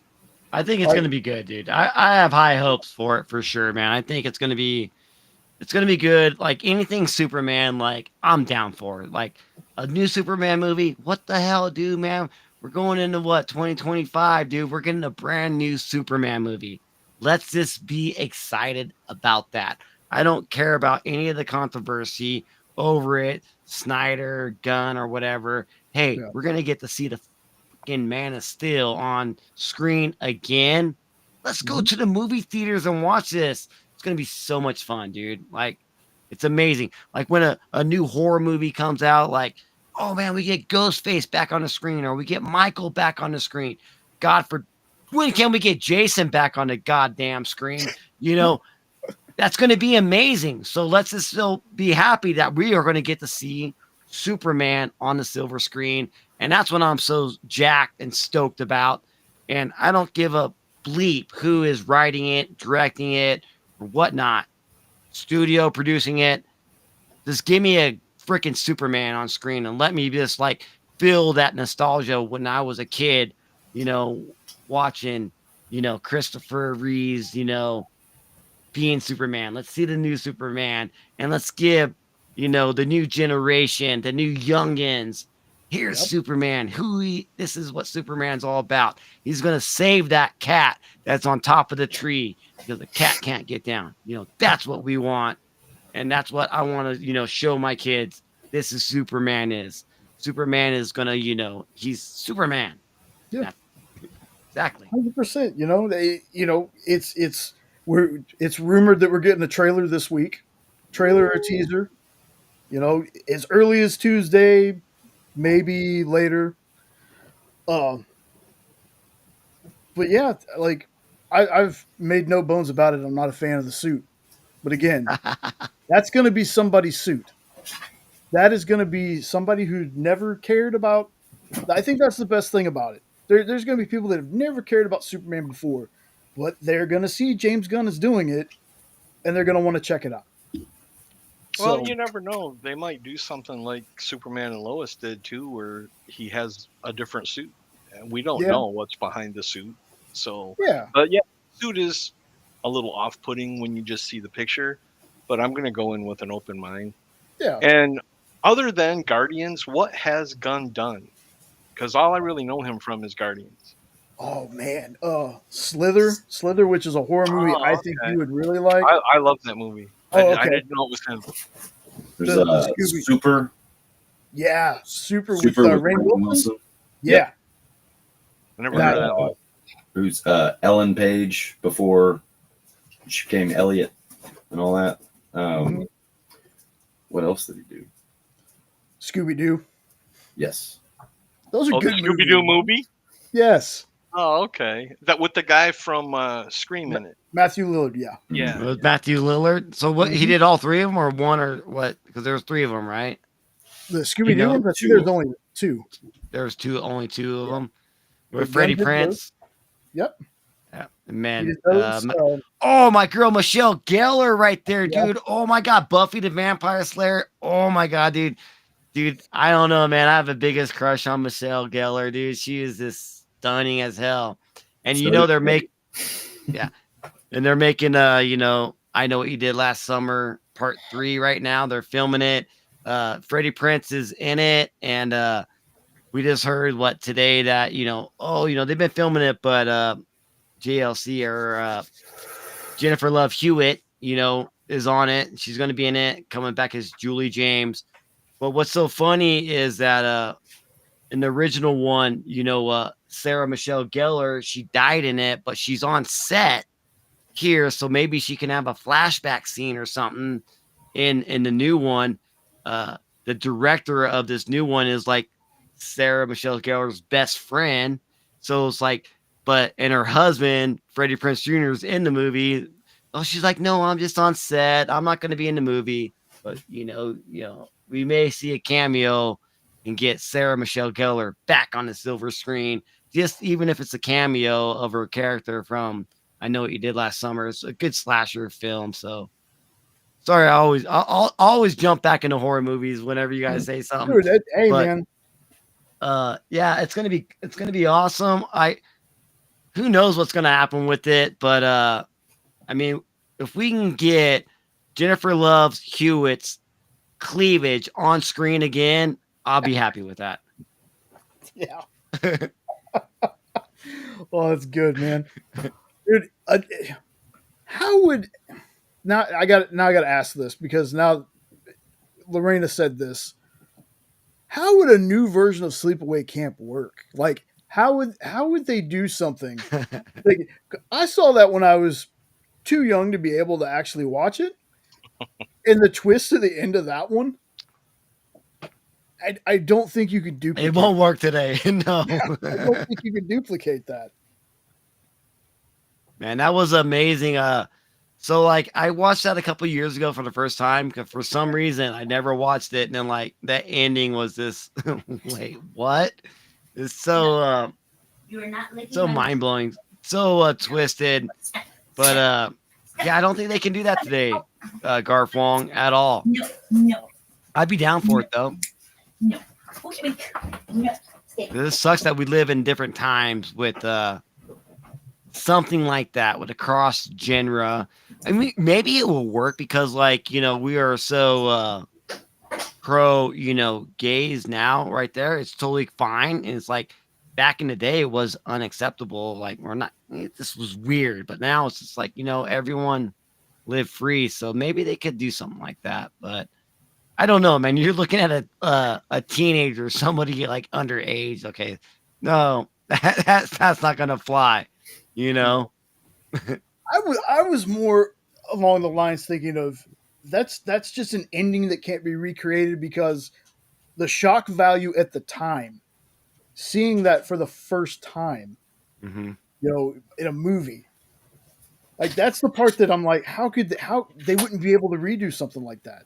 Like the shock of that. That's like after Scream. I love Scream. I have not. I'm going to be honest. Hadn't watched the newer part with Jenna Ortega and Melissa, which I know you said has been outstanding. Great.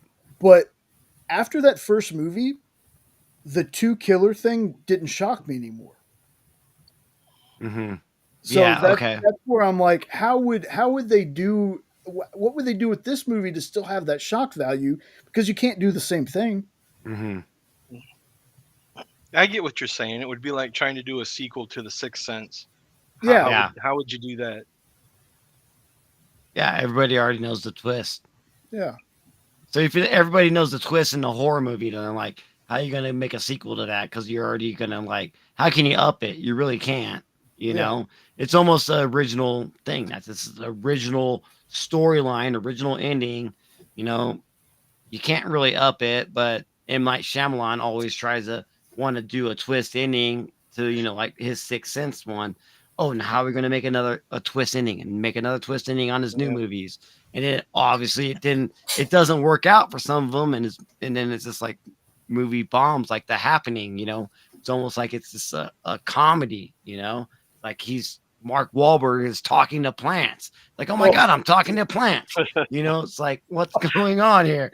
But Triple B went to The Happening. well, so I mean, it can go totally wrong. You know, you can think you're going down the right road, but it goes totally the wrong way that you thought it was going to go. But with the new Scream movies, if you haven't watched part number 5 and 6, Jay, I mean, I would check them out. I mean, they're fun movies. Scream is this a franchise on its own, and they've really never really put out a bad movie. I mean, 3 was kind of, you know, the weakest one, but I liked 4. I mean, from 3 to 4, it was like almost 10 years that it took. And then they almost like 7 or 5 years from 4 to 5, and then 6 came out right afterwards. And then I mean, I thought it was good. Speaking of, you know, Scream 5 and 6, the directors of it was Radio Silence and the writers and stuff.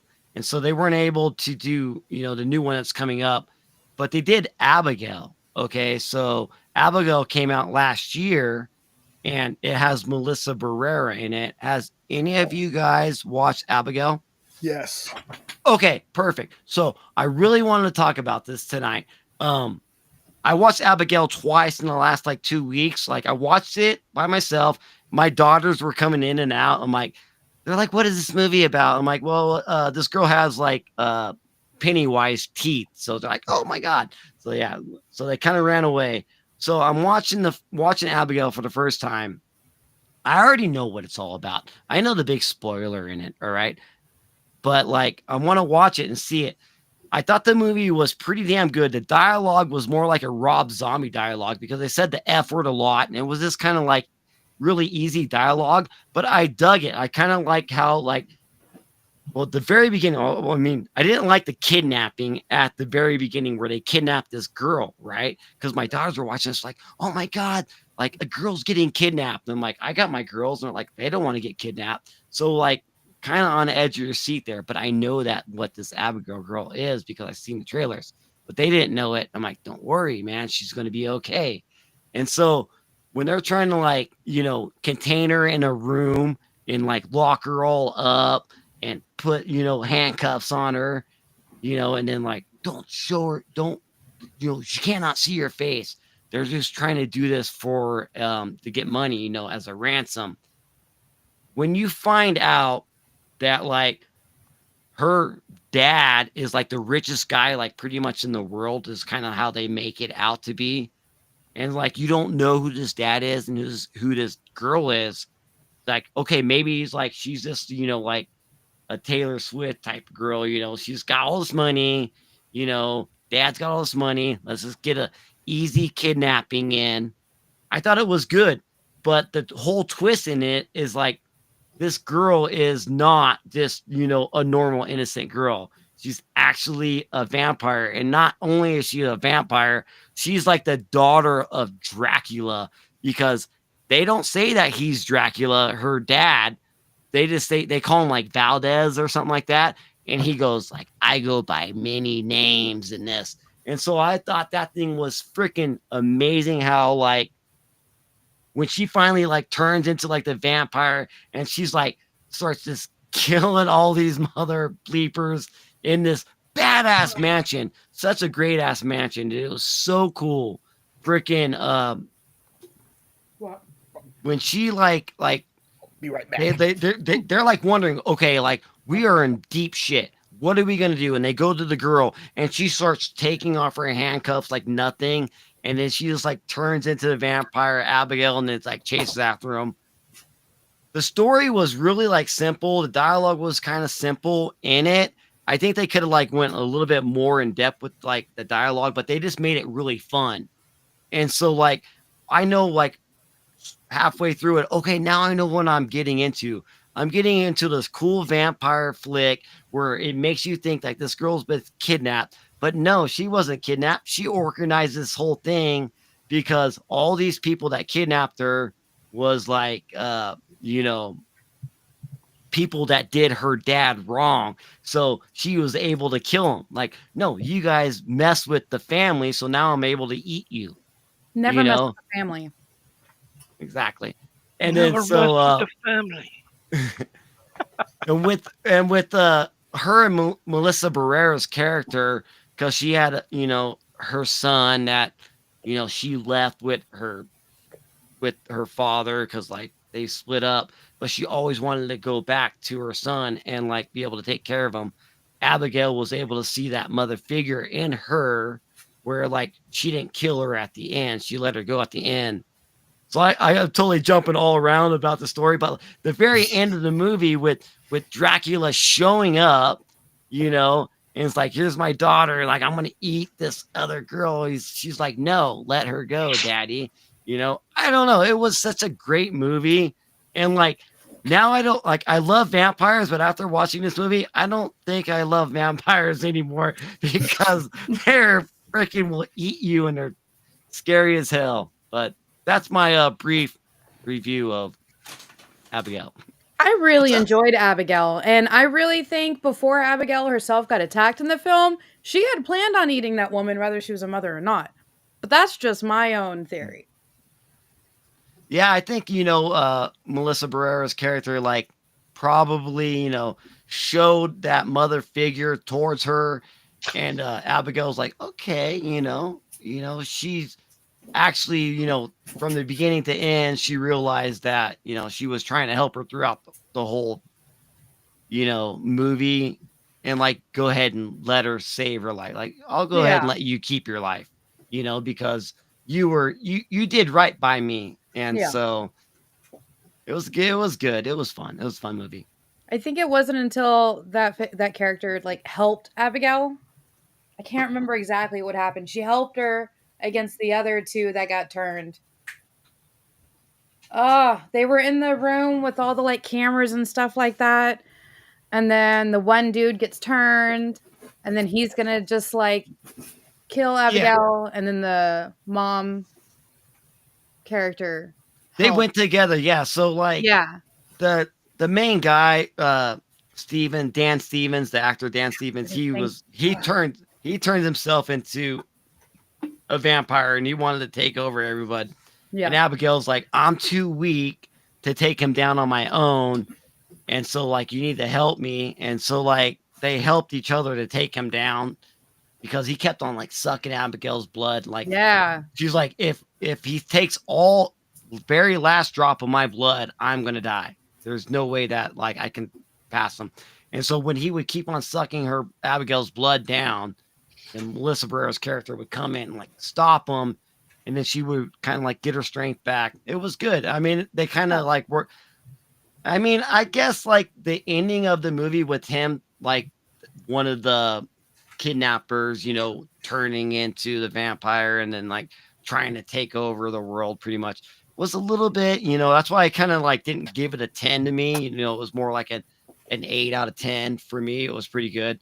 Ending was a little bit, spotchy, but not bad. I really dug though when her father shows up and he's like freaking Dracula and he's just like, they call me by many names. I thought that was really good. And then she's like, just go ahead and let her go.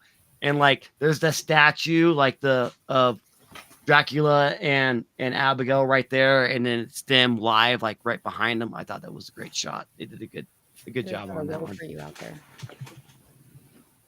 Sorry, Jay is just I brought in what is it, Golden Chick that I got? They have this meal right now where it's tenders, like a whole bunch of tenders and sides for like $25, and I got him fried okra, and I think that's one of his favorite things to eat. So he's just behind the camera like It's ridiculous. Okra Winfrey?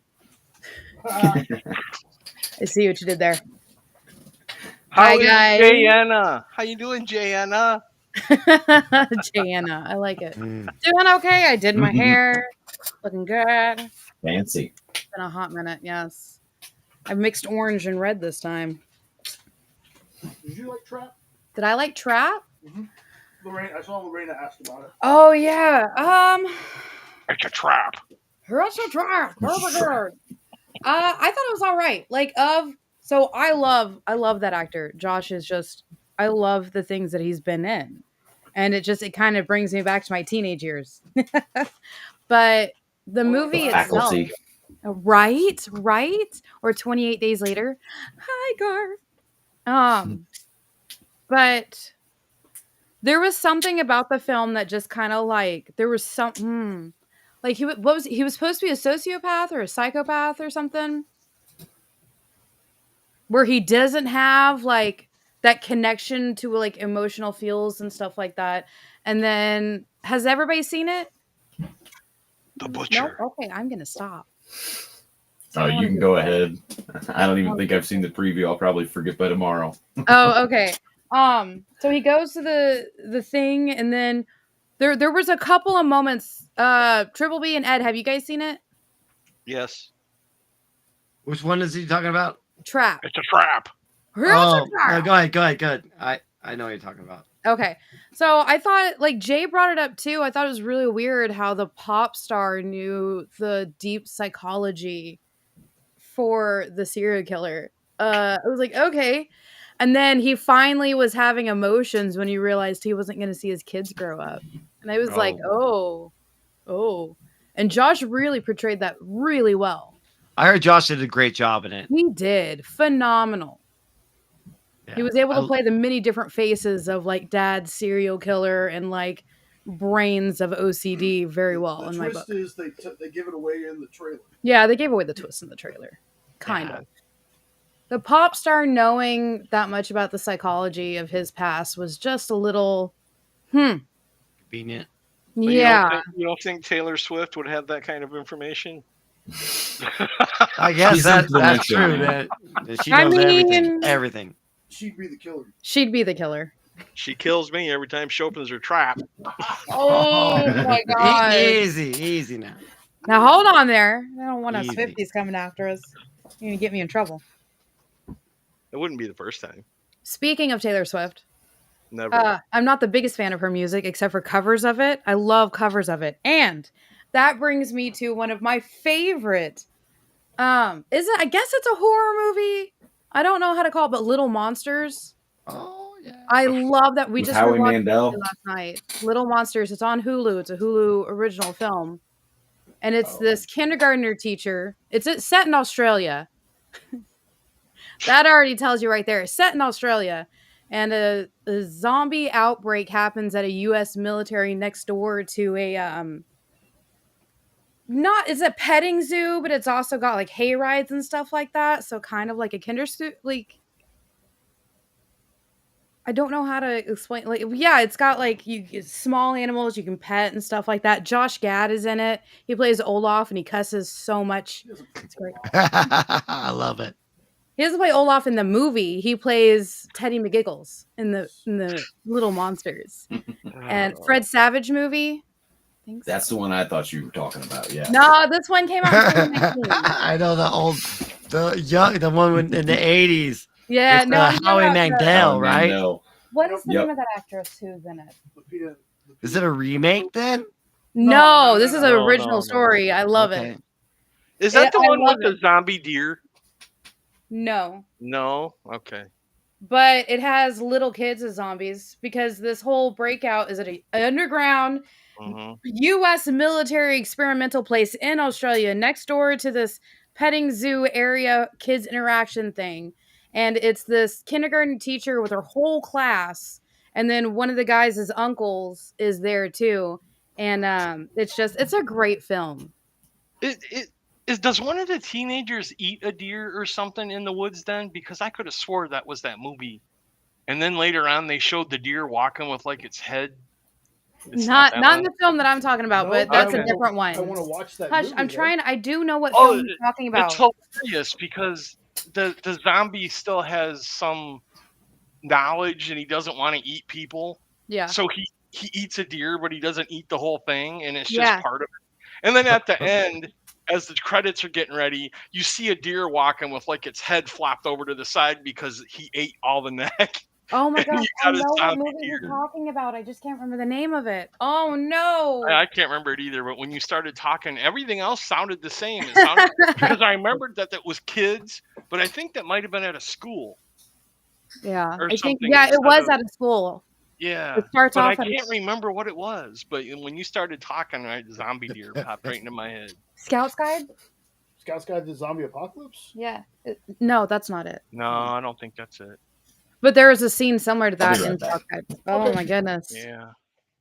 No, I'm gonna be thinking about that. Watch, as soon as we're all done, I'll remember it. Zombie deer. But if you guys get a chance, like I said, it's Hulu. It came out 2019. She wears this bright yellow dress, and she's such a badass. She takes out a whole section of military zombies with a pitchfork. No, I'm sorry, a shovel. Shovel. Yep. It's so much fun. Oh, and it also shows how to use an EpiPen correctly, which everybody should know at this point in time. Especially during a zombie apocalypse. Thank you. It's blue in the sky, orange in the thigh. That's what she said. Literally. Like that's You guys are killing me. But it starts off and it's the uncle. It starts off weird. It starts off the uncle and his girlfriend are just like fighting all the time, just like yelling and fighting each other all the time. And then they break up, but not really. Oh, and the little boy is Darth Vader for like a good third of the film, and he does a great Darth Vader impersonation. He's like, and every time he's in the mask, the uncle is like, "Come on, stay in character," and he's like, "Yes, push in the clutch." And you're just like, because the kid's obsessed with tractors, so he has to tell his uncle how to drive a tractor in the Darth Vader voice. It's great. it is so crazy because as you're giving this synopsis, my mind is mixing it with that other movie. And I'm sitting here, I could swear that was the zombie deer, but Oh my you're god. saying it's not. And I can't for the life of me think of what it was. She's gonna Google zombie deer. Shh. Like Do I do do do do do do. zombies Careful don't now. get people. And like I'm thinking warm bodies and You're thinking what? Warm Warm Bodies. Bodies. That was a good film. By the way, that is the film I'm talking about, by the way. She slays Tay-Tay on the ukulele. And that's how they get the zombies to chill the F out. Kind of. It's great. It's a great little film. I loved That's it. good. That's good. Hulu has some. They do have some gems. Yeah, There's they some hidden do. gems. Like Totally Killer, I think came out on Hulu. Has anyone think here so. saw The Mean One? that's If you haven't, The you Mean have One, yeah. to watch it. It is great. It's a movie of the Grinch, Yeah. but it's turned into a horror movie, and it's kind of like a horror movie spoof kind of thing.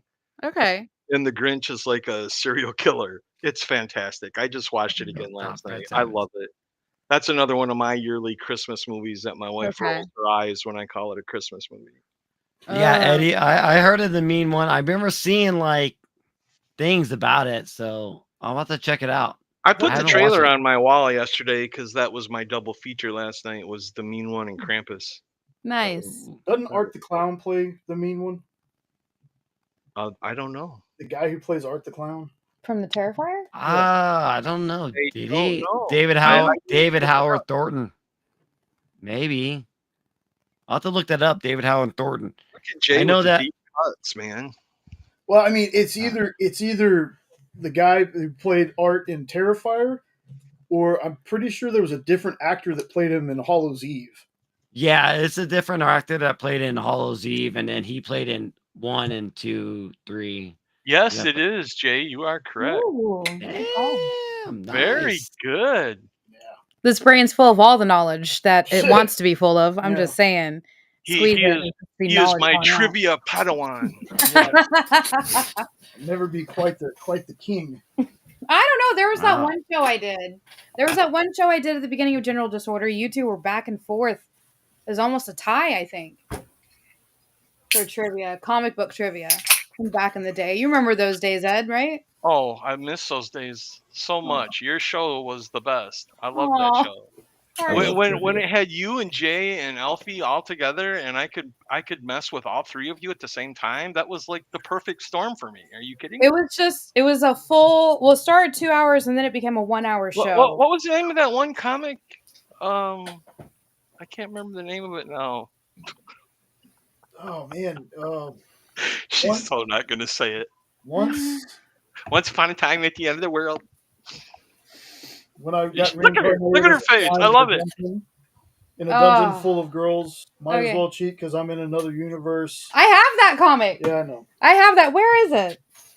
It's in The short name of form. that comic is like a mile long. Nope. We have it. And I kept tricking her into saying the whole title You again. did. And then 'cause she's each like, book- I'm not going to get you again. So I logged in under another account.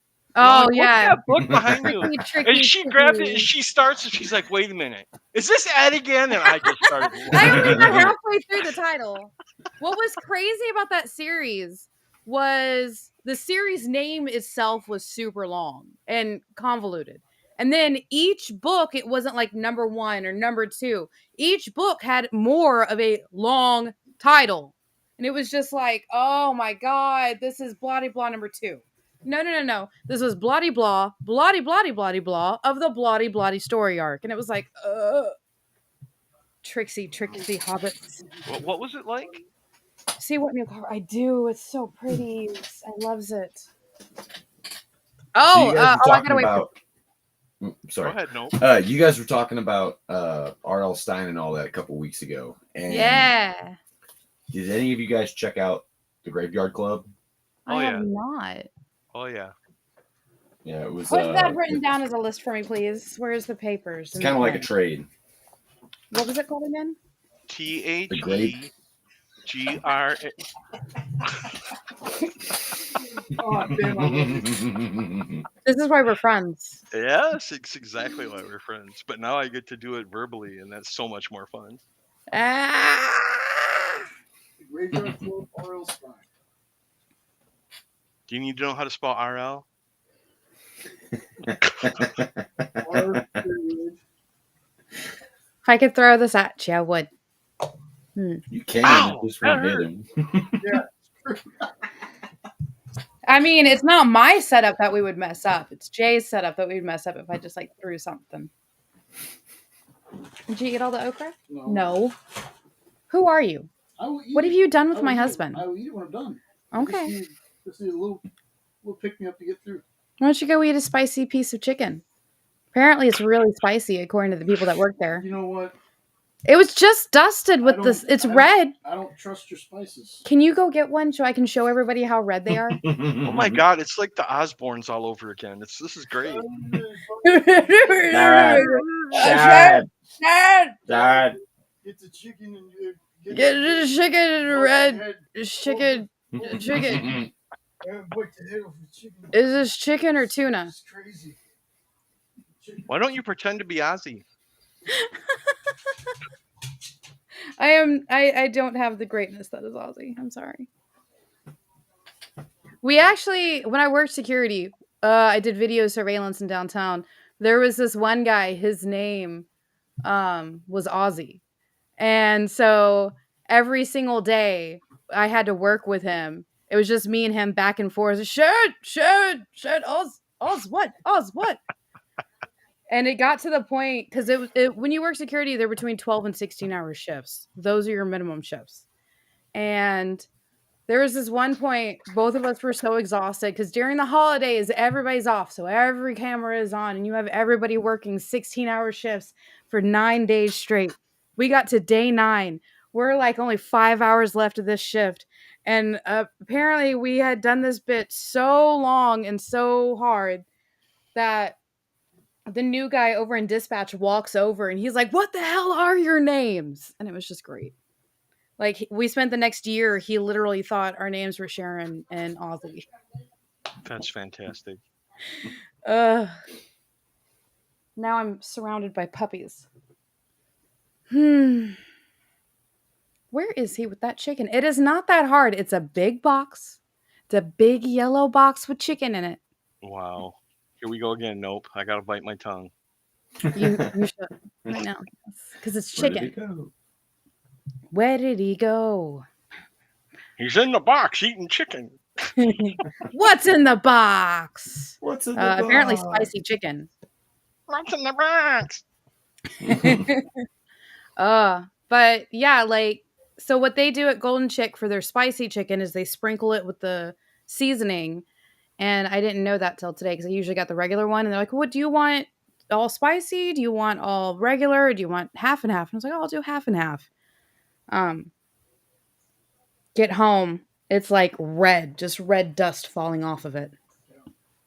So much so that all the red dust is in the bottom of the thing. All the red dust fell off. Did I eat all the spicy? Maybe. I might have ate all the spicy ones. Oopsie.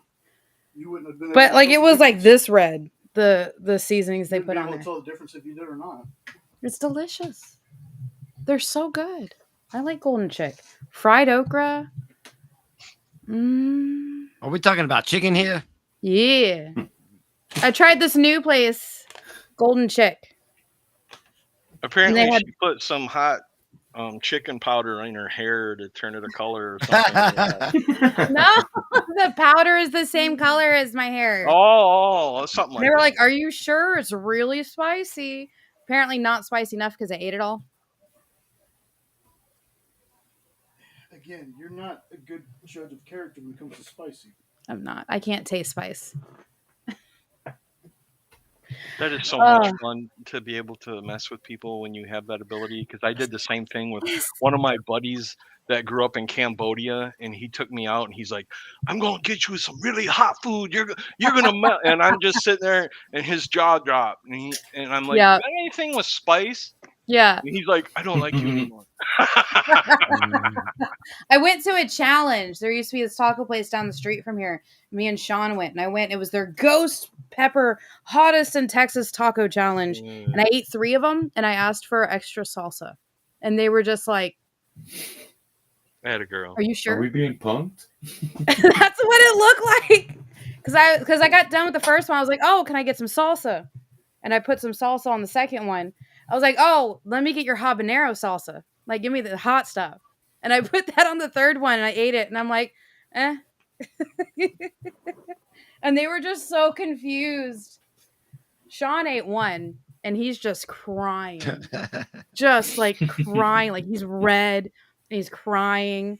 And I'm just sitting there on my third one, like, yeah. And the meat's got a good grill to it. I'll share a funny spice story with you real quick.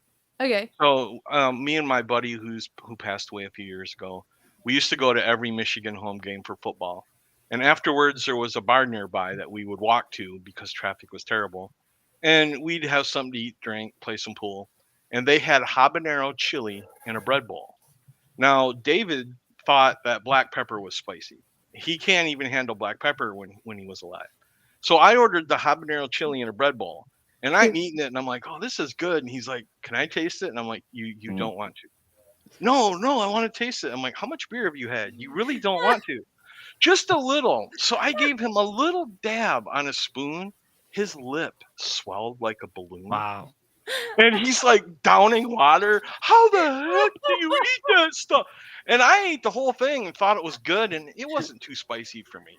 But about a half hour later, we started playing pool. And I bent over to break, and I burped, and I swear to God, I was Godzilla, and fire came out of my mouth. I ran to the bar, pointing at my mouth. Oh! And the guy handed me a pitcher of water, and I'm slamming it there right in the middle of the bar. Oh, it was so funny. Wow. He never let me forget that. I'm like, well, at least my lip didn't swell up, you wuss. I mean, come on. Yeah, burp can be lethal. Oh my god. I'm not allowed to make salsa. Oh, you should. Oh, hold on. Jay has to You explain can't it. 'Cause quality I test it. ate the whole thing. I ate the whole thing. Sean and Jay tried it. Jay, you want to tell him? Look, I like spicy stuff. I do. Even though it doesn't like me, I like spicy stuff. This stuff was like evaporating before I would get it in my mouth. It was so hot. I use gochujang in my salsa instead of tomato paste or like tomato sauce. I use gochujang. Go Jung or go home. And it's a chili paste it's a Korean chili paste that they use for usually like kimchi and like other things like that. And I put like 2 tablespoons in there, and then like some jalapenos, some chilies, and some other secret sauce. So you were basically trying to kill your husband. No, I didn't. I thought it was good. You're full of shenanigans. Like, you might as well just lit my mouth on fire with some gas. Or your ass. I'll give you a quarter. It's good. Okay, he's No, just a eater. I love hot sauce, man. I love it. Love fresh chilies, like fresh pica de gallo. Amazing. Dude, my wife was born in Mexico City, so I mean, nice. She's Spanish, and so she makes some hot stuff, and she's a spicy hot senorita. I'll tell you one thing, man.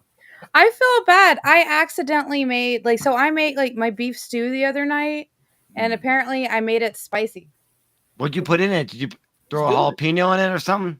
No, it's just a couple dabs of Tabasco. Carolina Reaper. Oh, wow. And 1 jalapeno. No, grilled. I made a stew, like, no lie, like 3 weeks ago, a beef stew, and I had just 1 big jalapeno. I cut it up, threw it in there, and that was it. And it came out a little bit spicy, and my wife loved it. She's like, that was the best beef stew you ever made, and it's the first time I put a jalapeno in it. I did too. I put a small one that I grilled first. I cooked it in the pan. Lorena just won best chat comment of the night. I started cracking up when I just read that. Right. Oh my god. You made it a little spicy, but how many bowls of it had? Like 4. Love you, Garwin. Lorena. Nice. He had 4 bowls of it at least in 2 days. Yeah. Is there any left? A little bit left. Yeah. I only had 2 bowls. Gosh. It's more potato than it is anything. Because I also chop up steak, and I cook the steak and put it in there too. Stew's the best. I love it. I can eat it. No. This man here won't drink the juice though. He just lets the juice sit at the bottom of the bowl. What? He eats the That's the potatoes. best part of the freaking stew. Thank Is you. drinking it. Yes. God. Put a piece of bread Or in at there, least man. lapping Let it up with some soak bread. Yeah. Yeah. Look Yeah, at that. They yeah. got you. They got you. Butter bread. Nothing's better than stew in a Oh. bread bowl, man. Oh, Man. Man, I'm gonna have to up my stew Yep. game now. Well, you know, when you're used to Dinty Moore as your stew that you eat, like holy salt, Batman. I don't know Yeah, what we that don't- is. I'm sorry. We don't do Did you- soup in this house. Dinty Moore beef stew. That's like canned stuff, dude. What the? Yeah. Ew. I'm sorry. Time out. Can we take a time out real quick? Nope. What did you just say? We don't really do soup in this house. I eat it. She doesn't. So it doesn't get cooked that often. Did Usually you just gotta make a lot compare of it. beef stew to soup? I wouldn't. But if I were to say it, she would. Yeah. Just by Jenna's face, I'm totally gonna say stew is soup. I'm gonna fight you, Ed.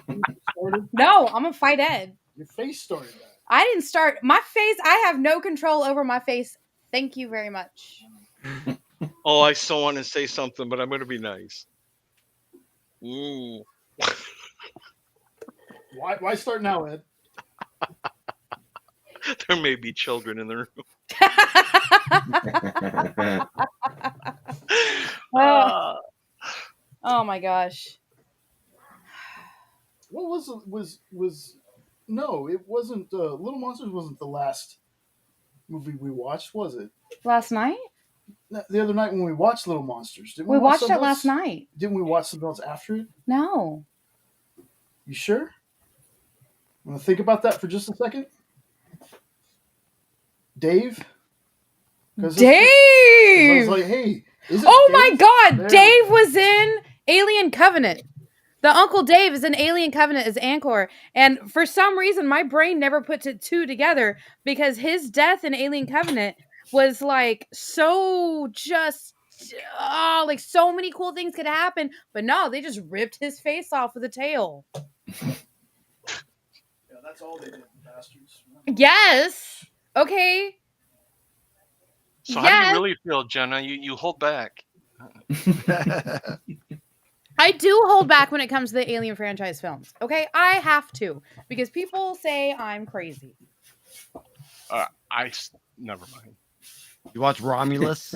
Yes, I did. I enjoyed it for what it was. Romulus was kind of weird. To me, Don't and know. I haven't watched it yet. Like, I gotta see it. sh- Betty Alvarez is amazing. Yeah, I won't spoil it. It's just I don't know what it was, but it felt like the cast was like the youngest cast it's ever yeah, had. it did. It felt, and I understand why. The setup to it, they were meant to be only 2021. They were meant to be looking for. This isn't a spoiler. This is the first like 10 minutes of the film. We're talking Romulus. Yeah. Okay. And it was meant to be these kids pretty much like 18, 19, 20, 21, that age range were meant to have no hope, no future, no way out. And then they were going to do this job. No spoilers. Yeah, trying they're to gonna get go out. to this ship, right? Yeah. Abandoned ship that's been abandoned there forever. What was it? Like, No. since like 1 or 2 or Alien 1 or 2 when This was supposed to be set, I think, like 6 to 8 months after the first film, like the 1979 okay. Ripley That's film. right. You're right. Then I got So to they're going to go to this, and then they get to there. Well, then what happens? But do you want me to spoil it or not? Because I will go into the I don't whole give a thing. fuck. I have seen it 5 times already. I have Is seen it- it 5 times. It's like I don't give a shit. Do it. It's like Does it have any? I do know you the know more? trailer. No, man, no, because like I'm like visualizing this now. Like I remember that thing comes out and like sticks this freaking thing in this guy's mouth and starts like Whoa! fucking his mouth. Family show. Whoa! I'm like, it's like that's how you get alienized, dude. Like he like fucks you in your mouth. That's Triple all. B, you totally downloaded the wrong version of that movie, brother. I'm telling you. Is that what happens? Is like next thing you know is like is inside your chest. It's like boom, boom, boom, boom. It's gonna fucking come out. That's great because now I'm sitting here picturing the dang cyborg from the movie with spitting the white stuff out when he gets cut in half, and it's just Oh I'm my God. sorry, dude. I'm just saying what the trailer said. There's no spoilers here. I think Triple B saw This Ain't Aliens. I think that's what he saw. This ain't aliens. Nope He's is so- sitting there. What the hell did I get myself? He's No, stepped he- away I'm from sorry. it. Came back to this. Oh, He downloaded Alien Domulus. Yeah, Damn straight, Mr. Nope. oh my God. But I liked it for what it was. Romulus, I did. I've seen it 5 times. Oh man, Which I is- can't wait. Like I enjoyed it. It's you have to go in there remembering what you know from all the other films, and that includes the prequel films. Yeah. Like it calls back to Covenant and Prometheus. It calls back to those. Prometheus, yeah, What was the one that had Prometheus. the new Magneto in it? I really liked that one. What was That the was title? Prometheus, wasn't it? And Covenant. And Covenant. No, he was in both. Yeah, he's in both. He was, Android, wasn't he? I think yeah, Covenant. I yeah, think yeah. He was an Covenant android. Yes! Michael Fassbender. Somebody said it! Thank you! 4 ears. You gonna break somebody's ear? I'm just glad I wasn't the Wow. only one. Hold on, can I make that? Can I make that big? Well, it's on the screen. Nice. I need Nice it big. Garfong. You need it big. Oh. Well, it's only fair seeing as how the face hugger looks just like a lady part. So I guess they were due. You can That's blame right, the David face for that hugger. one. Oh, David the android. Jeez. Yeah. yes, like that's a callback to Alien Covenant when David was doing those horrible experiments on Shaw till she died. That was awesome. Wow. Just wow. What? I've been saying it. I have been saying that for years. Well, no. That the head looks like it. Sure. Looks like looks like a dick. Yes. That's tremendous. This is like the comic book show equivalent of Seinfeld. Nice Okay. Garfong. That's Lorraine, right? Lorena, yeah. Thank you, Lorena. Thank you. I thought so. We think on the same brain levels. Waves. Levels, like waves and levels. We're riding the brains. Webbles. Two women thinking of dick. Gee, and they say men are bad. Rascally rabbits. Can I have more tea, please? Yes. Thank you. What have I said before? There's not too many conversations between the two of us. This is when we go off the rails, That's y'all. true. Right. Let's bring it back. Let's bring it back. Have you guys read any of the Alien comics? No, The never. Kennedy run, like from a couple years ago, I did, but I know they're still going on right now. But I read, the one where you're focused on like the main character is like a father, and he goes up there. It was a couple years ago. Okay. But I haven't read the new ones, but yeah, I read some of them. The Marvel Aliens books aren't too bad either. Yeah, Like the Aliens versus Avengers wasn't bad. Yeah, that's the new one, right? Yeah, that's the, Okay. that's the new one. But I think my favorite one has got to be I'm trying to remember the exact name. I think it was called the War of the Queens or the Queen War, where we had 3 different alien queens. We had the red, the black, and the white. And technically, the only reason they were in that color was that way us, the readers, could tell them apart. But the only way in the series they could tell each other apart was by like their pheromones and stuff. And it was really cool to see them get sent out like against each other. And these poor, stupid humans trying to survive. They should have just given up from the beginning. That was one of my favorite storylines. Yeah, the alien. Yeah. They've been doing Marvel's actually been doing pretty good with the Marvel and the And Marvel. aliens, yeah. They did Predator. They have Predator too. So. That one's a good. Those are all good ones. All of them are good. I can't. So here's Rogue. Which one's this one? Female War. That's the one I was talking about. If you guys get a chance, read it. And then Harvest. Like these were the Dark Horse ones that I have more. What was the name of it? Civil Wars? What'd you say? Female War. Oh, Which is anything but civil. I will fight you, Ed. there can be only one.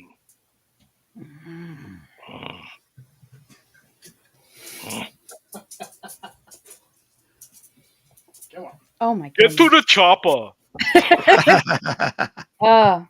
I do have to say the AVP films, the second one, why did they feel like they had to go that far in some of their things? Like Jay was telling me last night when was it last night? Yeah.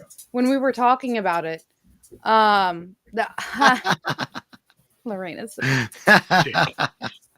Dick figures. Dick Wars. You just watched a whole bloody movie and you asked and we delivered.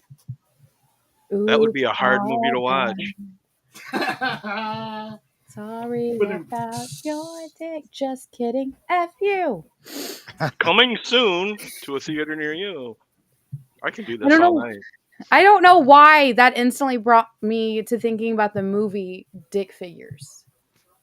Because you always think of the figures. movie. It's 2 stick figures on You should YouTube. open with that part. It's man. 2 stick figures on YouTube. Yeah. And Open they with did that a and then film. said what the name of the And then movie there's a raccoon. I think that was called Edward Penis Hands. I was talking about something comic book related. Now it's gone. I can't remember what we were talking about. Aliens. Yes. You were talking about AVP and how I said Civil why Wars. so dark. Yeah, why was the movie so dark? The second one they made so dark. That Oh, you in mean theaters- visually? Yeah, Yes. visually. Yes. I was so angry when I went and seen that because you couldn't see anything. Yeah, exactly. Like I missed so much. Jay did too. It wasn't until we watched at home and turned up the brightness that Jay even knew the one chick was cut in half. Yeah, I thought maybe it was like bad CGI or something, so they had to keep it dark so it didn't look stupid. Dude, it must have been because I watched and I was like, wait a second. She didn't just get pinned to the wall? No, she got cut in half. she Like got cut in there's half. her guts hanging And I was down. like, I didn't see that in the theater. Yeah. I couldn't. Uh-uh. There were some people that get killed. You don't even know that they're dead because you didn't see them. Yeah. Like I said, we when we watched at home, we turned the brightness up on the TV just so we can see it. Yeah, some movies are dark, and you got to do that, you know. Yeah, like I deeply enjoyed the first AVP movie. I love that film. Yeah, that I was watched good. it several times over. Even it being PG-13. Even with it being PG-13, thank you. I was surprised they decided to go PG-13 route with the first one, like the first AVP. And then to make up for it, they went a little too hard on the R rating in the second in Requiem. But that's just me. What'd y'all think? I haven't seen it. I don't really remember too much from the second one. I like the first one, Yeah. but I do remember Like- darkness. Yeah. Like there was one scene I specifically unsettles me, and that's in the hospital in the pregnancy ward where the predalien goes in there and he just like starts pumping them full of like embryos, and that makes me angry because if you go and look at what the facehuggers are actually doing is they're actually they're not pumping an egg into you to burst out as a chest burster. What they're doing is it's pumping DNA into you and like a liquid so that we shut up Jay, shut it up Jay, shut it up, let me finish this. Wow. It's pumping other DNA into you so that way you'll mutate your own DNA into making a xenomorph chest burster, which is why that happens, why we get so Okay. many different types of xenomorphs. Like the dog ones are more, dog. Don't worry, they won't get you. You're okay. And then there's elephant ones and scorpion ones and all kinds of ones, is because it's actually just black goo. It's not an actual like egg it's putting inside of you. Shut it up, Jay! Shut it up, Ed! The whole time she's talking, I'm hearing. But that's also That detail right there was completely forgotten about with the pred alien, where it just starts putting embryos into the pregnant woman, and then all of a sudden she has like 4 coming out of her. Like, it doesn't make sense. That whole scene, first off, it was not needed, and second off, it was not done very well, and third, it tried to completely retcon the entire history of facehuggers, and I didn't like that. Well, it is half predator. How do you know how they breed? You know what? Because I read the books. Oh, Oh shit! they had the ones with words in it. Yeah. Oh, okay. Just checking. We do have pictureless books. They're We do. flashcards. Yeah. Flashcards. I think I actually have most of the Alien and Predator books and the AVP books from before the films. You know, something that's interesting, comic book related, to get it a little bit on track, is you know, the Blade movie got replaced by the new Predator movie. Canceled. Why? It took. Yeah, I the heard it got spot. canceled. Yeah. Mahershala Ali couldn't agree on a script. So they put Predator in place. Yeah. Is what you're saying, Jay? Yeah. It's Darn it! I'm mad and happy. what is it? Badlands is the new. Yeah, that's the new one. So I'm Predator's mad gonna happy kill about- vampires now? Maybe I mean, they did in the That would be comics. epic. it did right now. So are Killed they that going to man. bring Shut Predator up. into the MCU then? Oh, So then they can do like Predator versus Wolverine and Black Panther and stuff like that? dude, if they ever did that, Yeah, but Predator's supposed to fight Batman, and the Xenomorphs are supposed to fight Superman, and then they're all supposed to fight each other. That's what's supposed to happen. see, Well, way That's to Fox, spoil isn't it. it? Isn't Predator Fox? Or used think to be used to be, but 20th century? I thought, To where that they- Disney or Marvel owns it now, I guess.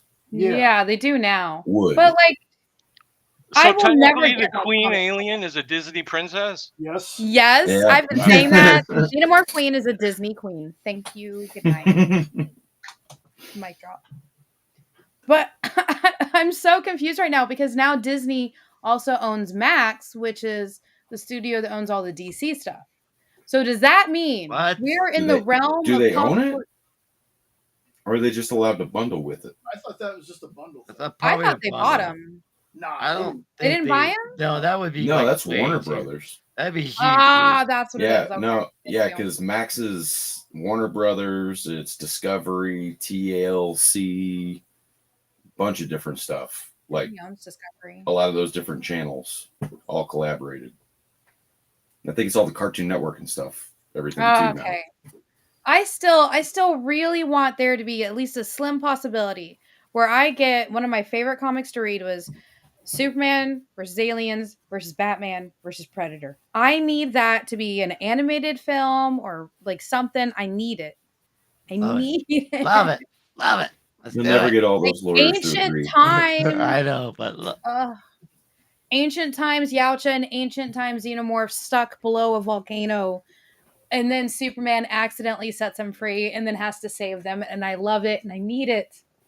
Ah, Do you need a cigarette? Are you okay? I got my tea right here. I'm good now. Oh, okay. Just checking. you guys think we're gonna get maybe Avengers versus X-Men, dude? That's what I really want. Like how passionate Ooh. Jenna was right there. Like, let's get us AVX, man. We need that, dude, Yes. for sure. Yes, we need it. AVX, man. That would be That's so what we- awesome.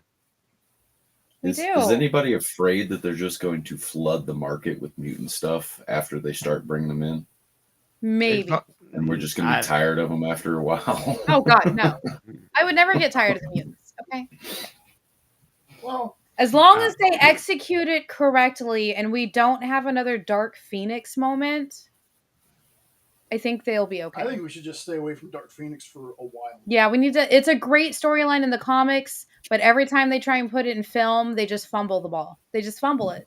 So let's work on some of these other like X-Men stories, not that one. Well, the AVX, I mean, it wasn't.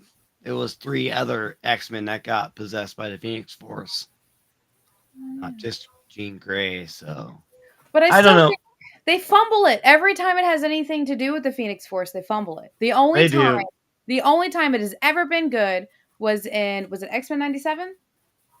Well, Oh, I mean, that's man. the original Yes. cartoon of The X-Men. The cartoon original one, the original cartoon. one, yeah. Mhm. Oh, Yes. it was amazing. It was amazing. They did it perfectly, but trying to move it anything to do with the Force, like film, maybe we should. They've done Days of Future Past, kind of. They've done a couple of the storylines and they fumbled them. Ugh. It's hard to get it right on screen. I don't know. It's hard to transfer, Chris Claremont's vision and his stories Yeah. and put onto the actual movie. It's tough. I don't, but like, I don't really like any of the Bryan Singer's, like his adaptations. He just didn't do a very good job. I mean, at least he brought, the X-Men to, screen and to the wide around, people don't know, read comic books, just watch movies. That was good, but like, I mean, he totally fumbled it with like what part 3? Oh, We don't that talk was about pretty 3. bad. Yeah. We don't talk about 3. Yeah, I mean, back then though, when that came out, like I didn't like think the only thing I didn't like about like 3 was like, oh, Rogue doesn't want to have her powers. I'm like, fuck that, dude. Rogue is like the best, dude. Like she's gonna like no, she wants to not have her mutant powers. Like, get the hell out of here. I hated what they did with Rogue's character in the film. Yeah, it was. I really so bad. did. Yeah. I hated what they did with Jean Grey in that movie. Yeah. They turned her into a Regan from The Exorcist. It was stupid. Yeah. Exactly. But the first X-Men movie will always hold a very special place in my heart. I think it's great. Maybe it's just rose-colored glasses, but I think it's great. That was the first time we got to see the X-Men on screen and like Wolverine, Hugh Jackman. I mean, Patrick Stewart. Oh. I mean, everything was just amazing. Even Tyler Mane as Sabretooth. It was and he comes to be Michael Myers in the Rob Zombie films. So I mean, I'll tell you a quick, story. Like, I used to deliver home theater systems and big screen TVs back in the day when this movie came out. So it was like when DVDs were super big and like the TVs were just as big because they're super huge. And so I would go and set up like the people's home theaters. Like it was a big thing. New TVs, surround sound systems. I would set it all up and like freaking the X-Men. I went to go set up this dude's freaking his surround sound system, and like he's like, give me a DVD. We gotta check it out and make sure it works, bro. And like he's like, okay. He's like, he pulls out the X-Men, and like at that time, like I didn't even like. I'm like the X-Men fucking movie. I threw it in. I'm like, I didn't even realize like it's already been out in the movie theaters, and now we got the DVD at the time, so I didn't even know the movie came out. Like, and so like I'm like, what is this? And like we put it in and we were watching the very first scene. It's like when Magneto's a kid and he's like pulling like the thing. I'm like, whoa. And they're like, I'm okay. All right. Your system's set up. I got to go. Like, see you later. Go on to the next stop. I went right back to my store because I worked at Ultimate Electronics and freaking bam, there's the DVD, bought it and took it home and watched it that same night. Nice. It was freaking like I was like, oh my god, dude, and like it like gave me chill bumps watching. I'm like, there's freaking Wolverine, there's Rogue, there's Storm. I'm like, what's going on? It was amazing. Yeah, and then in the first one, Storm having her accent, but she lost it for the rest of the films. But still, so good. Because she became Stooky Stackhouse in True Blood. That's what she did. Storm?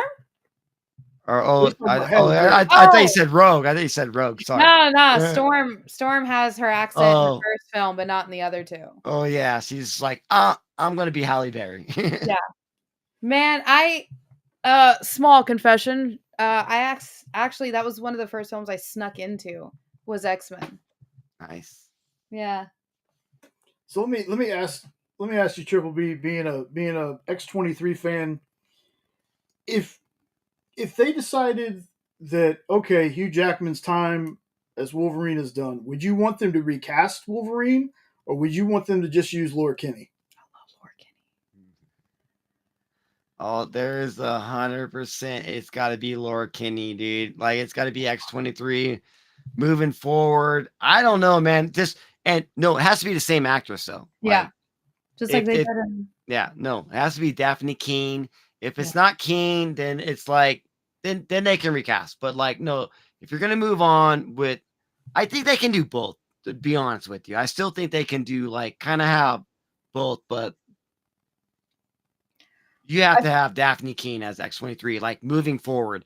If I would like boycott the MCU if we don't have X23. Like no, that's the evolution. We got to go with that. We have to, man. I feel like they've set up for it too with did. Deadpool Wolverine. They set They've it up set it up. for, and even like I believe like when they came back like to his time at the very end. Yeah. At that party, she was there, right? Exactly. Right. So she was there, so she's like still alive, and like there you go.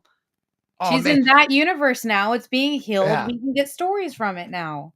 When she's fighting in Deadpool Wolverine, and like they're fighting at the in the void part, going up to Cassandra or whatever her name was, and like she starts screaming, she's like, "Rah!" Yes. And it's like, oh my god, chill bumps. She does it like 2 times in it, where she just like does that, like it's like that tiger scent in the comics, like she's got that scent, and she's just like, okay, it's berserker time, and it's like you're not gonna freaking stop her, dude. Why don't they throw that? They haven't even touched the tiger scent into the movies. What if they throw that thing in there? It's gonna be amazing. Oh, that'd be so cool. Would you mind then if when they started with the X-Men coming into the MCU, would you mind if they skipped over Wolverine entirely and just went to her? Like she's the one who starts out the mutant part of the MCU? I mean, just throw her like as the very first like type of Wolverine into it. I mean, like she's I don't know. I mean, that is that. I'm like, I got like a mind block with that. I don't know, man. I don't know. I don't know. I don't know what I would think. I'm down with whatever, but I don't think they really are gonna want to not have the Hugh Jackman Wolverine part of the MCU, because no, it's like no. I think if they like try to like say like Hugh Jackman or whatever, that Wolverine wasn't even part of this MCU, just forget about that, and we're going to start with this girl. No, that's not going to work at all. That wouldn't work. They know that Hugh Jackman can definitely like transition. It's like a quarterback in the NFL. You're freaking a starter, and they draft a rookie. You got to slowly bring him in. So like you get Hugh Jackman come into the MCU and then transition the torch over to X23.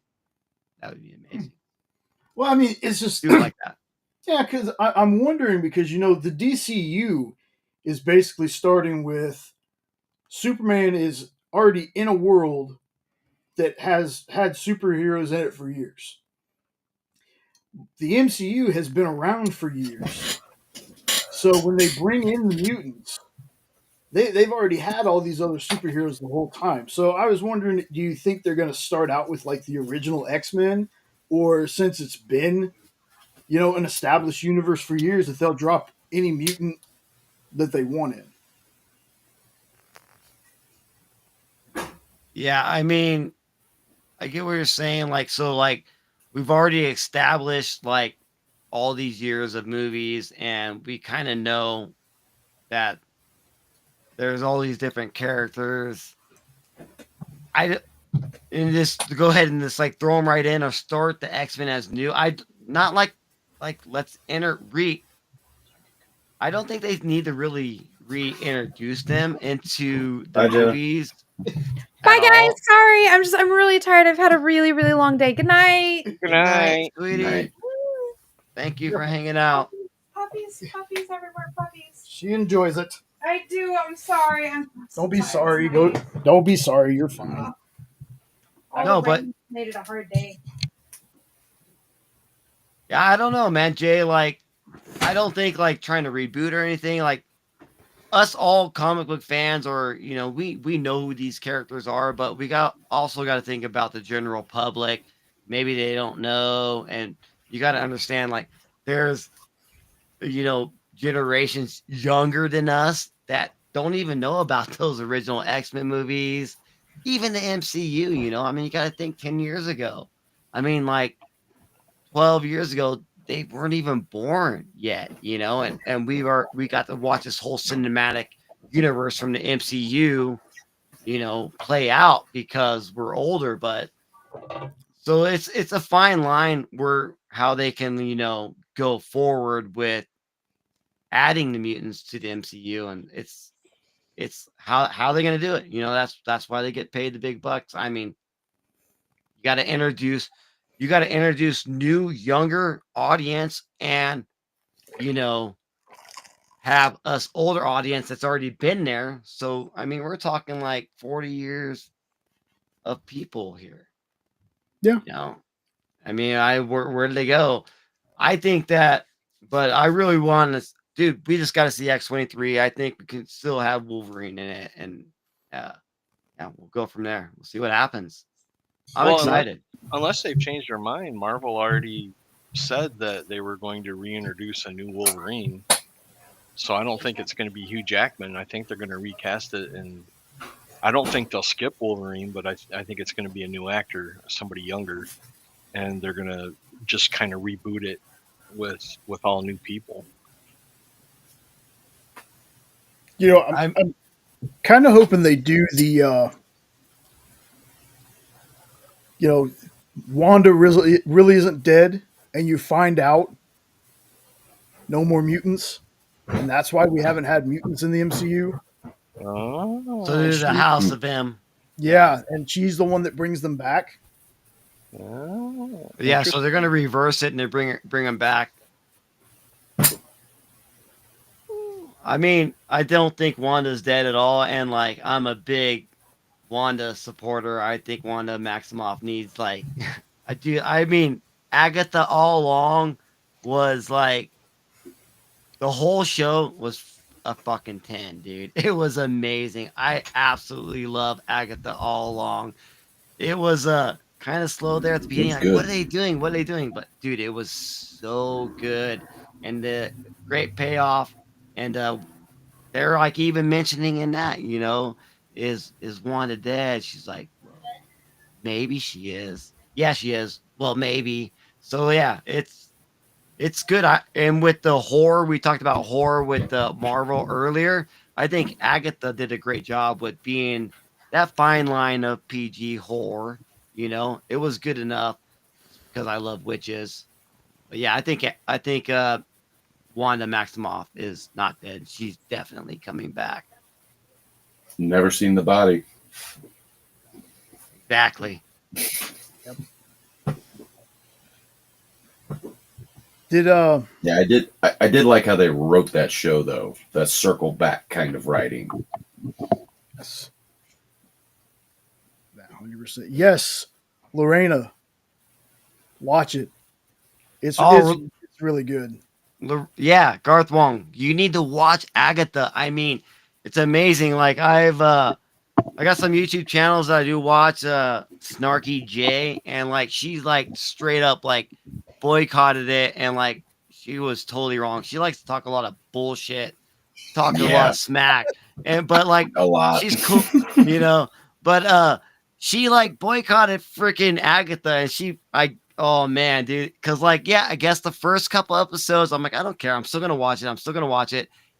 And I love the Witches Row. I'm like singing that freaking song, down, down the Witches Road, freaking loved it, man. And like, Aubrey Plaza as like the Death. Oh my God, dude. When she turned into freaking Death, dude, and she looked like a skeleton. I'm like, oh my God. I was just like, oh, I'm in love. I was in love with her before, but oh my God, dude. Amazing, dude. And yeah, it was that show gradually got so much better, and it set you up with Wiccan, and Wanda's freaking sibling. Oh, it's just it was freaking WandaVision Part 2, and Yeah. it was straight up from that one to this one. I mean, people were talking about the MCU falling off and stuff. And Agatha said, F you, look at this. Look what we can do. And they really did a damn good job on it. 100% was got me back on board in the MCU. They just keep on going that route with that storyline. It's going to be great. Yeah, I'm hoping that eventually we get. I have a feeling with the next couple of movies, we're still going to have time travel. We're still going to have variants for a little while longer. Because I honestly think them bringing back Chris Evans, they're not bringing him back as Cap. I think he's going to be the Hydra part of him. Okay. I can't remember what they called the character. The character had a name. Maybe it was just Captain Hydra. I don't remember. Yeah, we'll see. I saw that Chris Evans is that legit? Is he coming back? Yeah. We just don't know what he's going to be or what. Yeah. Okay. Well, I mean, yeah, let's do it. They're already bringing back RDJ. Yeah, exactly. He's coming back to be Doom and maybe a different universe. I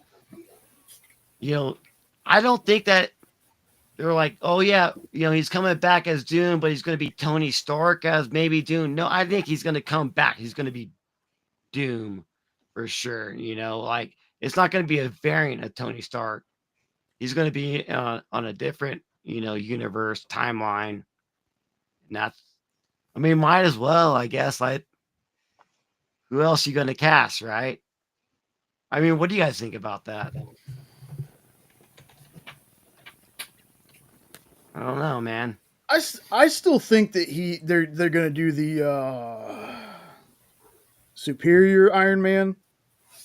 I always get them mixed up because I know there's Superior Spider-Man, and then there was a version of Iron Man that was like that, right?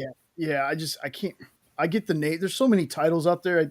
I get the names mixed up, but I don't know. I kind of wish we could have had a new actor like Cillian Murphy or somebody like that. Yeah. For Doom, bring him back. I don't know, just like as much as I love Hugh Jackman, dude. As much as I love Hugh Jackman, it's almost time. It's almost time for us to either let Daphne Keane do it, but I don't know. It feels like they didn't have a lot of faith letting their older Avengers go. We lost Captain Rogers, we lost Iron Man. Thor's coming back for another movie, but it's not going to be Taika Waititi. Thank you, Lorraine. It's infamous Iron Man. But and they're kind of building like the Young Avengers in a way because they have Scar. Okay, yeah, Scar. Yeah, they showed him, and then they showed in Kate Bishop, yep, or something like that, and we got Wiccan and Speed or something . So from Agatha, we got Wiccan, obviously, because Billy turns into Wiccan at the end of Agatha. Sorry, Garform, spoiler, but so yeah, they're going towards the Young Avengers. Are they going to be toward just maybe the TV show on Disney, or are they going to actually push a movie? But they can't be pushing a movie of the Young Avengers. Maybe that's where they're going with the Disney Plus shows, is the Young Avengers, because we already got the news of Secret War. What is it? Secret Wars. We got Armor Wars. Yeah, or it's in the movies that they're going to come out with Robert Secret Downey Wars. Jr. Yeah. Okay. And it's going to be the same two directors from Civil War, right? Russo brothers came the back. Russo and they're doing brothers. the So Doomsdays. there's two of them. They already named them Doomsday. So like, we're not going to get the Young Avengers in the movie. So maybe they're pushing these Young Avengers on the Disney Plus shows because they're already saying this is what we're getting in the movie theaters. It's going to be something big. We just don't know. I've heard they're Maybe building towards Battle World. Oh wow. To where the second one's supposed to be, the Secret Wars is supposed to be like Battle War, and that's how they're tying in the Doomsday with it. Because I think Doctor Doom was supposed to be a big part of Battle World, or yeah, the head of it, or whatever. Haven't read it, but Yeah, I mean, it's kind of hard to tell because I heard Nope said Armor Wars, that was going to be a movie, and I thought and then they Ironheart canceled it. I thought, yeah, they I think they're making that. I think they turned that into a show. I think they're going to, because I was like, okay, because I remember there was Armor Wars and then Ironheart, which I'll still watch it, but not the biggest Ironheart fan. It's one of those characters that was like, why didn't you do like Moon Girl or something? Like we don't need another Iron Man. right? Because they didn't even do that Iron Lad payoff really with the kid from the third Iron Man movie. Yeah, because they were saying he was supposed to come back and be Iron Lad, but he came back for the funeral. That was it. What's it? Hey, Randy, what's going on, brother? What's up, round guy? How Hey, you doing, round buddy? guy. You're never late. It's only 3 hours late, dude. It's all good. Well, just getting We're started. at the halftime show. Yeah, halftime, baby. I got plenty of beer to go all night, man. well, like I said, the Marvel stuff. I was never in the camp of one was better than the other, but I did think not too long ago, especially with the announcement of Gunn running DCU or running DC Studios, I should say, which is something that I said that DC needed from the beginning. Like I said this in 2019 that DC needed their own studios, like Marvel Studios had their own studios. I thought the narrative was going to start flipping because for a while there it was Marvel could do no wrong. The DC movies were just terrible to critics. Now it's very strange to see all of a sudden Marvel is just, they've had some stumbles. I wouldn't say they've been failing, but I mean, there's movies like Love and Thunder. Love and Thunder, I was not a fan of. But again, when it comes to the Thor movies, I actually liked the first two more than I liked Ragnarok. I like second one. I did. I liked the second one. Yeah, like I liked Ragnarok, but that's when it was like, man, we're kind of turning Thor into a dumb surfer. Mm-hmm. What it felt like, it was it was fine, it was funny, but it's also one of those, man, we just like using rock music in these movies nowadays. Yeah, it was. Ragnarok was good though, man. It was. But it was. That's not Thor, man. Like Thor it's like Thor's on Earth, and he's just like, what is going on around here? It didn't make a lot of sense, but I get what you're saying. How man, they really did turn Thor not into what Thor is from the comic books. Yeah. And Craven, look, here's what I'll say about the Sony stuff. I know there's a lot of people, and it's very justified.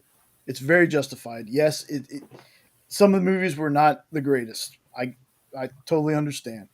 I still say that Venom was a really great movie for not having Spider-Man in it. I really enjoy the first one. I'm going to watch Craven. Now, I might not go to the theater to watch it, but I'm going to watch it and gauge it for myself. There we go. Welcome back. As soon as I can find the button. There we go. Welcome back, Ed. I think he's there. Yo, Eddie. Can you hear me? Yeah, I Now can we hear can. you. Now All we right. can. Yeah, it was really weird. It locked up. My whole screen went black, and then it closed. So I just had to rejoin, I guess. Yeah. Yo, So, Jay, have I been good? Have I got Comcasted yet this time? Have I nah, been man, good? you've been perfect. Hell Everybody's yeah. been great tonight, man. This is told you, dude. so awesome. Why would you jinx yourself like that, Triple P? I'm not because I know, man. I know I got my my internet ready to go. I'm calling it out pretty much. Like you mess with me tonight, mother effer. Going somewhere else. Where'd Jay go? He's messing around.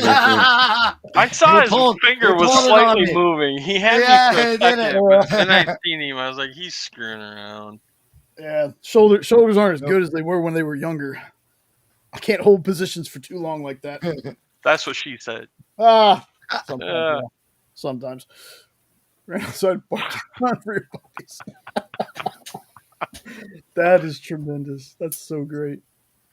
Yeah, I was saying that I'm still gonna watch Craven. I'm still gonna watch Madam Web. I am. I mean, I've watched all of them so I'll be far, right so back. why not? Yeah, go ahead. Jay, have a couple of edibles first, and Madam Web will probably make sense because it didn't make any sense sober. Did they really cut it out? Was that news right that I heard that like Sony's done? That was the Craven's the last movie they're putting out.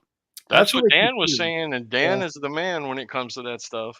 So I'm wow. actually kind of glad. I mean, it really got to the point where it looked like Sony was just putting out movies to keep rights to the character because if Exactly. they don't use them, they lose them, and they all could have been good, but very few were. Now, my wife and I are one of the few people that like Morbius, but other than that, some of them, Madam Web, I don't even classify that as a movie. That's how we got the Roger Corman Fantastic Four, though. Yeah, That's how well, we got that classic. true. I'll give you that. If you want to call it a classic, I guess it's a classic in the Ishtar kind of way, but You know, my issue has always been there are some people that have legitimate gripes about them. There are some people that just like, well, it's not MCU proper, so I don't care. Like, not even wanting to give it. Like, I've always said you got to at least give it a shot, even if you only make it 10 minutes in. If you decide then that okay, this movie's not for me, cool. But if you're somebody that's not going to watch something just because it's not part of the MCU, I mean, I just wish Sony and Disney could shake hands and be partners in this. Because if they would have had even Garfield's Spider-Man in any of those other movies, the movies would have been 20 times better. I mean, you can't do Spidey's entire Rogues Gallery without ever even mentioning Spidey. Yeah, How you gonna make that work? yeah, and the closest you got was that I can't remember which movie it was. Maybe it was Doctor Strange, where Eddie sees Spider-Man No, on. that was the last Spider-Man movie. No, Oh, that No Way was. Home. Oh, Yeah. that was No Way Home. Okay. Yeah, that was the after credit scene. After Peter went and saw MJ in the coffee shop, and then they rolled the credits, and it went to Eddie and the little black blob that stayed on the bar. Well, see, I remember a completely different scene. Maybe it was Let There Be Carnage that I'm thinking of. I never saw that one. So Okay, that's the one I'm probably thinking of because they're in a hotel room and everything shifts. Yeah, Let There Be Carnage. Oh, Yeah, okay. there you go. Yeah, Let There Be Carnage. That was they wound up in Mexico where we found them in Nowhere from or Far From Home, or No Way Home, and then the last little end credit scene talks about the hive mind and how that's how he knows Tom Holland, basically. That guy. See, I've always and Dan's never been able to find out either. I've always wondered why didn't they just use Miles? But then Dan said maybe, like we've never been able to confirm it. Maybe Miles was part of that deal. because in Homecoming we meet Miles's uncle. Well, Because- did you hear Tom Holland's last screw up that he did in an interview? Mm-mm. You know how he loves to give away Again? spoilers? Yeah. Yeah. Right. He said, well, in the future, it's going to be so cool when we finally bring Miles in. And they immediately like, what are you doing? And he's like, if we bring Miles in. So I'm thinking maybe in the next couple of Spider-Man movies, something's going to happen where you're going to get Miles. Because when he lets spoilers, he's usually spot on with them. Like when he said Right. Spider-Man in space. Yeah. You know, and I completely agree with you. There's just like, you guys are leaving money, truckloads of money on the table, Mhm. not just, you know, making movies together. It's like truckloads. I mean, Right. how? Yeah, 'cause Dude, those when I animated heard they were movies are going to great. do Yeah. when I heard they were doing Morbius, I was so excited. And then when I heard no Spider-Man, I was like, what? And then I went and watched it anyway, and I enjoyed it, but it would have been so much better if they would have brought in Black Cat and Spider-Man and did a real good Morbius story. They could have even made that a multi-movie storyline, because I mean they go on forever with Felicia and Peter and all that, and then they even bring Craven in. Craven's even part of that storyline in the comics. So they missed, like you said, a golden opportunity. Instead of just putting out movies, it's almost like I'm going to take my ball and go home because I'm going to put this piece of crap movie out there just so I can keep your character hostage and not let a good movie be made about it. And it's like, come on, guys. You kissed and Universal. made up over, Yeah. over yes. You kissed and made up over Spider-Man. Kiss and make up over the rest and give us good movies. Yeah. Yeah, Universal really blew a flat tire. You know, who was I That was Ed talking? Norton Hulk wasn't bad though. No, No, It that wasn't. one I was didn't hate good. it. The Banner one was not that great in hindsight, but one. The I Banner was one too is young to almost know any better. unwatchable now. yeah. To me, the Banner one is like they go from the movie to the 1960s cartoon when Hulk shows up, and it's just so hard to watch. The storyline isn't bad, but and then Hulk gets bigger and bigger the madder he gets. It's like, what are they Right. doing? What are they doing? He's the size of he's half the size of all the little buttes out there in the desert. Yep.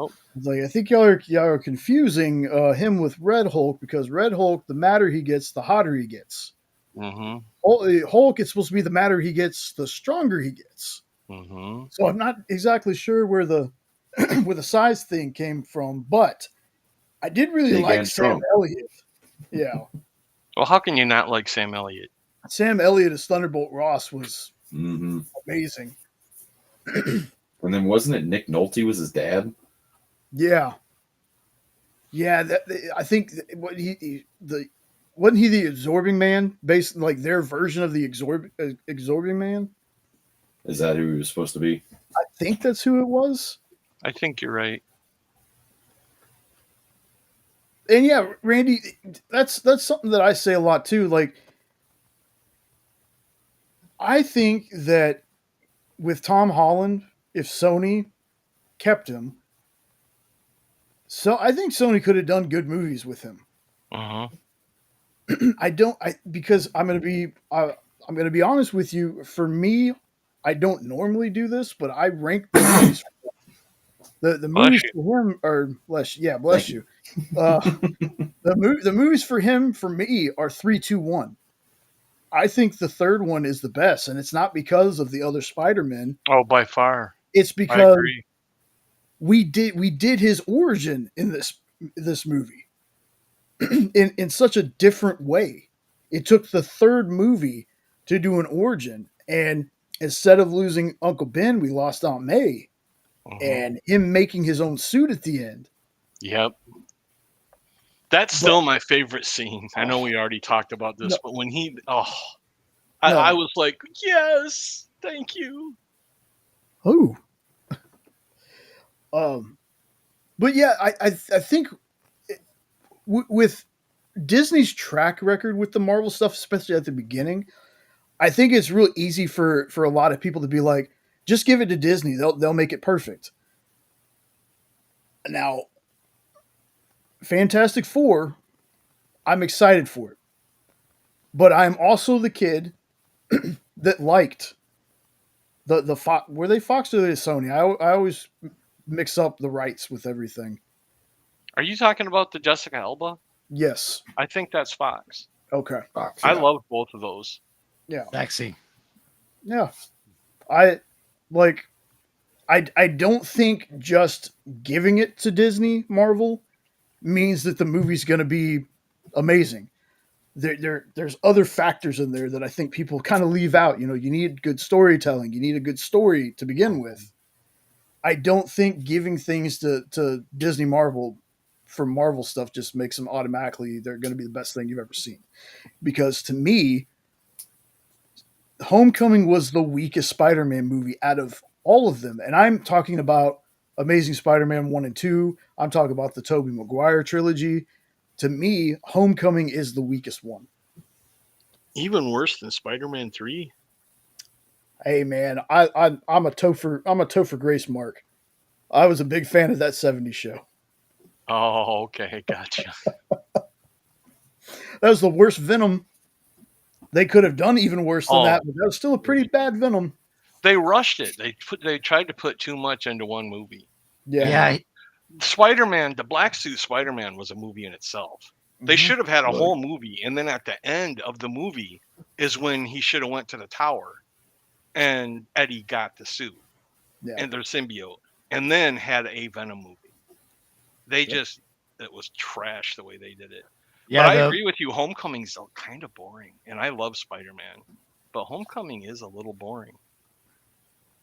It's definitely the weakest of his, for sure. Yeah, Sam Raimi didn't want to have Venom in part 3, and then the studios pretty much forced him to put Venom in that movie, and that's the reason why it was kind of like forced in. And I like what you said, Eddie. Like, it'd have been great the set up part 4 if he got the suit there at the end in the tower. But we were gonna have John Malkovich as Adrian Toomes Vulture if they would have kept up with the Raimi Spider-Man. Oh, that would have been something. John Malkovich.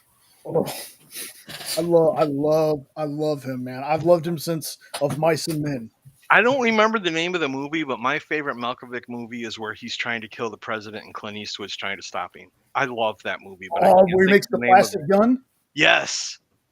Why'd you shoot that duck, asshole? What is the name of that movie? I love that movie, but I can't. Oh, that's going to bug me. Dang it. Yeah.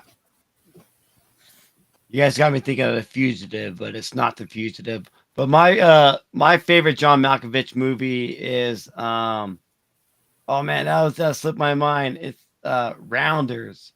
Rounders with freaking Matt Damon, where they're playing poker, playing Texas Hold'em, and he's KGB. You guys never seen that movie? That thing's amazing. It's yeah. With the and it has Edward Norton's in it. Edward Norton. Freaking the Hulk. Thank you, Randy. That was Fire. Crazy. He's almost there. In the line of fire. Oh yeah, you're right. There you go. Fire. Yep. Close enough though. Close enough. Sling Blade is another great Malkovich movie. Or no, was that Malkovich? That's Billy Bob. No, it's Billy Bob. Yeah. Yep. That was Billy Bob Thornton. French fried taters. French fried taters. You got any mustard? Mm-hmm. Yeah. I drive Amy crazy with that. She won't let me watch that movie anymore. Oh.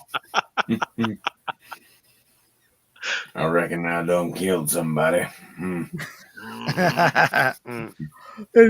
Dwight Yoakam. Dwight Yoakam is You're right. fantastic in that movie. I loved him so much in that movie. He was such a jerk. He was made for that character. Yes. Mm-hmm. 16. Mhm. See, now we're talking about. I reckon you ought and should have done that. Dude, in the way that watching interviews off topic. Got a 'cause why not? gas.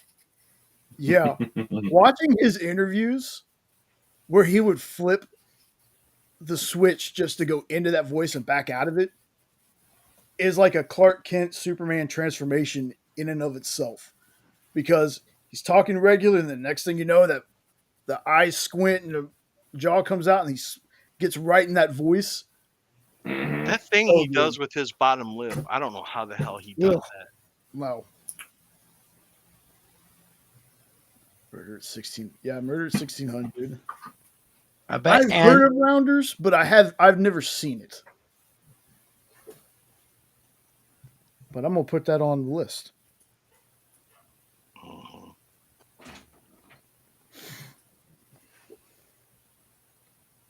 Yeah. I can't get it out of my hair. Okay. Wow. Just give the ammo away. Why don't you? Wow. Just give the ammo away. Calm Get down. the woman a towel for crying out loud. Jeez. Peanut butter, get that gum right out of that hair. No, when you came in here, and that like, did you not have an inner voice that's like, you know what? Maybe I shouldn't say that. Maybe that's not a good idea to say that particular phrase instead of, you forgot Ed's still here. No, I didn't. I've already washed my face and changed. I have no thoughts left except for going to bed. All right. Hold on. Hold on. There we Hold go. on. Hold on. He's almost there. He's almost there. Hold on. Thank you. You're welcome. Now spit. Oh, Jesus Christ. Oh my God, Eddie, that's how you got freaking banned in my live the other night. What'd you say, man? There are For children real. in the room. Go. I just said spit. I didn't say anything Alright. else. Oh, he literally said something about the ghost, and then next thing you know, he can't comment. What? Yeah. That's all he said. Yeah. Your ghost got pissed at me and cut me off. Yeah. Like, no, for real. That's all. Like, that's all that you said. That was crazy. That was the last message that was on there.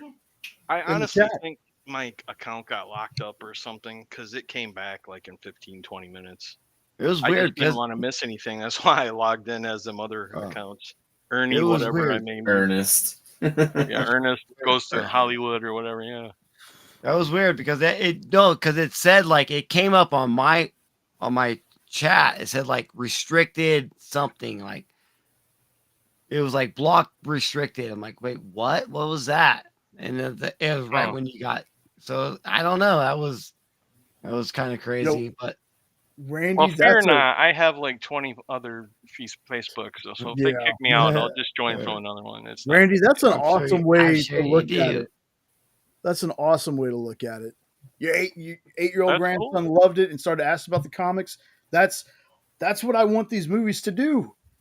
Not just entertain, but get the younger version, younger generation. That's the word. Interested in this stuff, yeah. because that's what's going to carry it. That's what's going to carry it. yeah, you So that's that- awesome. yeah, exactly, dude. Like, Craven, like it looks good to me, and like that's what I'm saying. Don't talk bad about it because some people are talking about it.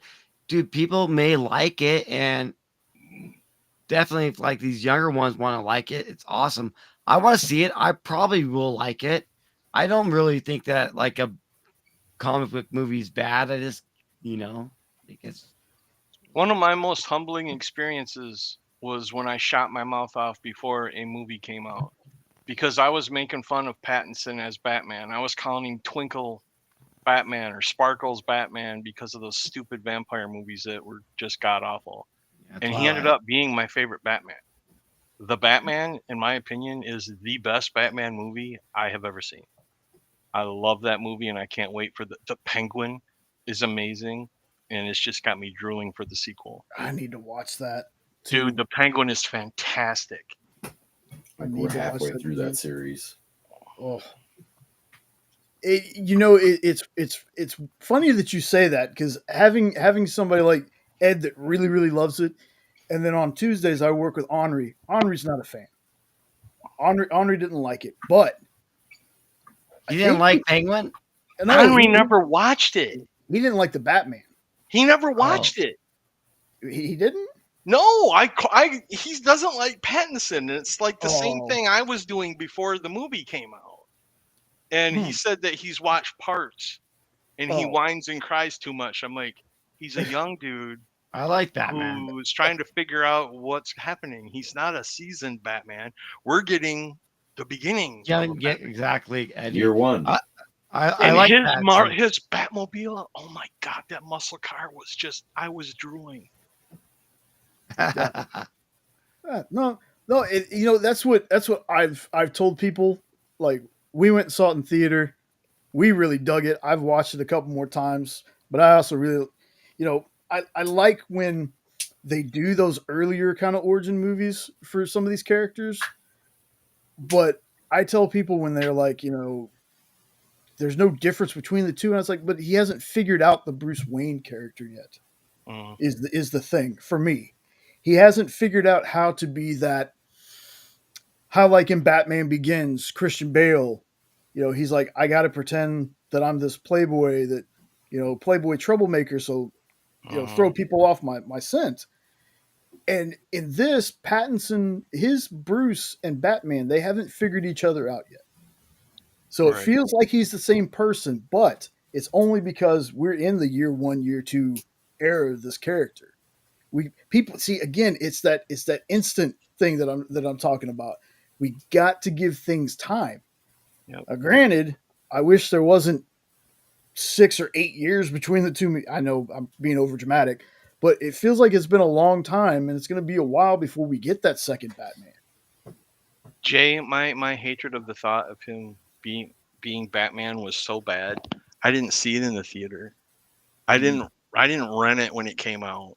It was one of those things where, oh, fine, I'm bored. It's streaming. I have Prime. And then it opens with October 31st. I'm like, oh, it's a Halloween. Oh my God. And then the next thing I know, I'm drooling over the whole thing and it turned out to be wonderful. So I will never do that again, ever. Yeah, I don't like you care. said. If they cast, I don't know, Danny DeVito as Superman, I'll give it a try before I say something about it. I told you, and I did the same thing with with an actor that I loved. Randy, you're such a troll. I love when Randy does that. He comes in here, he's like, let me just stir this up a little bit and talk amongst yourselves. But, I did that with an actor that I loved. I loved Heath Ledger, man. I loved him in everything he was in. I just couldn't see him as Joker. Saw that movie, and he blew me away. So ever since then, I'm like, everybody's got to get a shot. You got to prove. God damn! I love Heath Ledger. Oh my God, dude! 10 Things I Hate About You. And when he was being cast as the Joker, oh my God, I was down. I knew this dude was gonna pull it off, and then we know what happened after that. And God damn, I cried, dude. Yeah. Cried. Oh yeah. Yeah. Pencil 100%. scene. Way too soon, That pencil scene is epic, dude. And you want to talk about the guy he's in the scene with, like not the one that he kills with the pencil, but Michael Jai White. Michael Jai White, yeah. Man, Spawn. that is a dude who, to me, should be so much bigger. He was Spawn. Yeah, like you said, he was Spawn. He was Bronze Tiger in the Arrowverse. He was in the second Ninja Turtles. He was one of the kids with. I don't know who you're talking about. What's his name? Michael Jai White. I don't. Black Dynamite, which I love that movie and love that cartoon. I forgot he was in Turtles. Yeah. Because he was young. Oh yeah. Yeah. But he was a just teenager.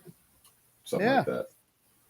That's somebody that I hope when I picture like Icon or Blue Marvel, that's who I see whenever I think of those characters. Those aren't characters that I know a ton of, but the stuff that I have read of them, I really enjoy it, especially Icon. Icon's Dakotaverse character. Good stuff. But yeah, I did that with Heath. Heath blew me away. So then, when Um, so when they cast, they said Ben Affleck was going to be Batman, and everybody was just, a lot of people were just down on it. I was like, nope, I got to give him a shot. And I'm not the biggest Affleck fan, but I was a little worried about him being in the movie, and I was worried about Gal Gadot. And I'm going to be honest with you, as far as BVS is concerned, the two of them were almost the best part of the movie for me. Like Gal especially blew me away because I was in that camp of gonna give her a shot. Just wish she had a little bit more muscular build. Like you don't have to be a muscle mommy exactly, or you can. That'd be cool too. But I was like, man, she's kind of really small. But then I was like, you gotta give her a shot. And I really liked her. The only thing that I got tired of was as cool as the Wonder Woman theme was the first or second time. Playing it every time she was on screen, that got a little tiresome. They were trying to make her Jaws. Yeah.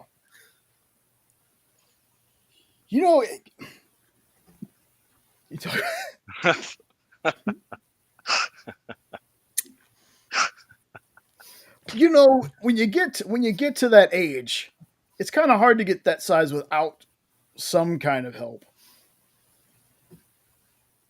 I would imagine. You can do it with donuts, just a different way. Yeah. Yeah. Did you ever see the video? It's a short video that Kevin Smith actually released. You know how people do reacts? He did a video of him reacting to Ben Affleck being caught or in an interview about playing Batman.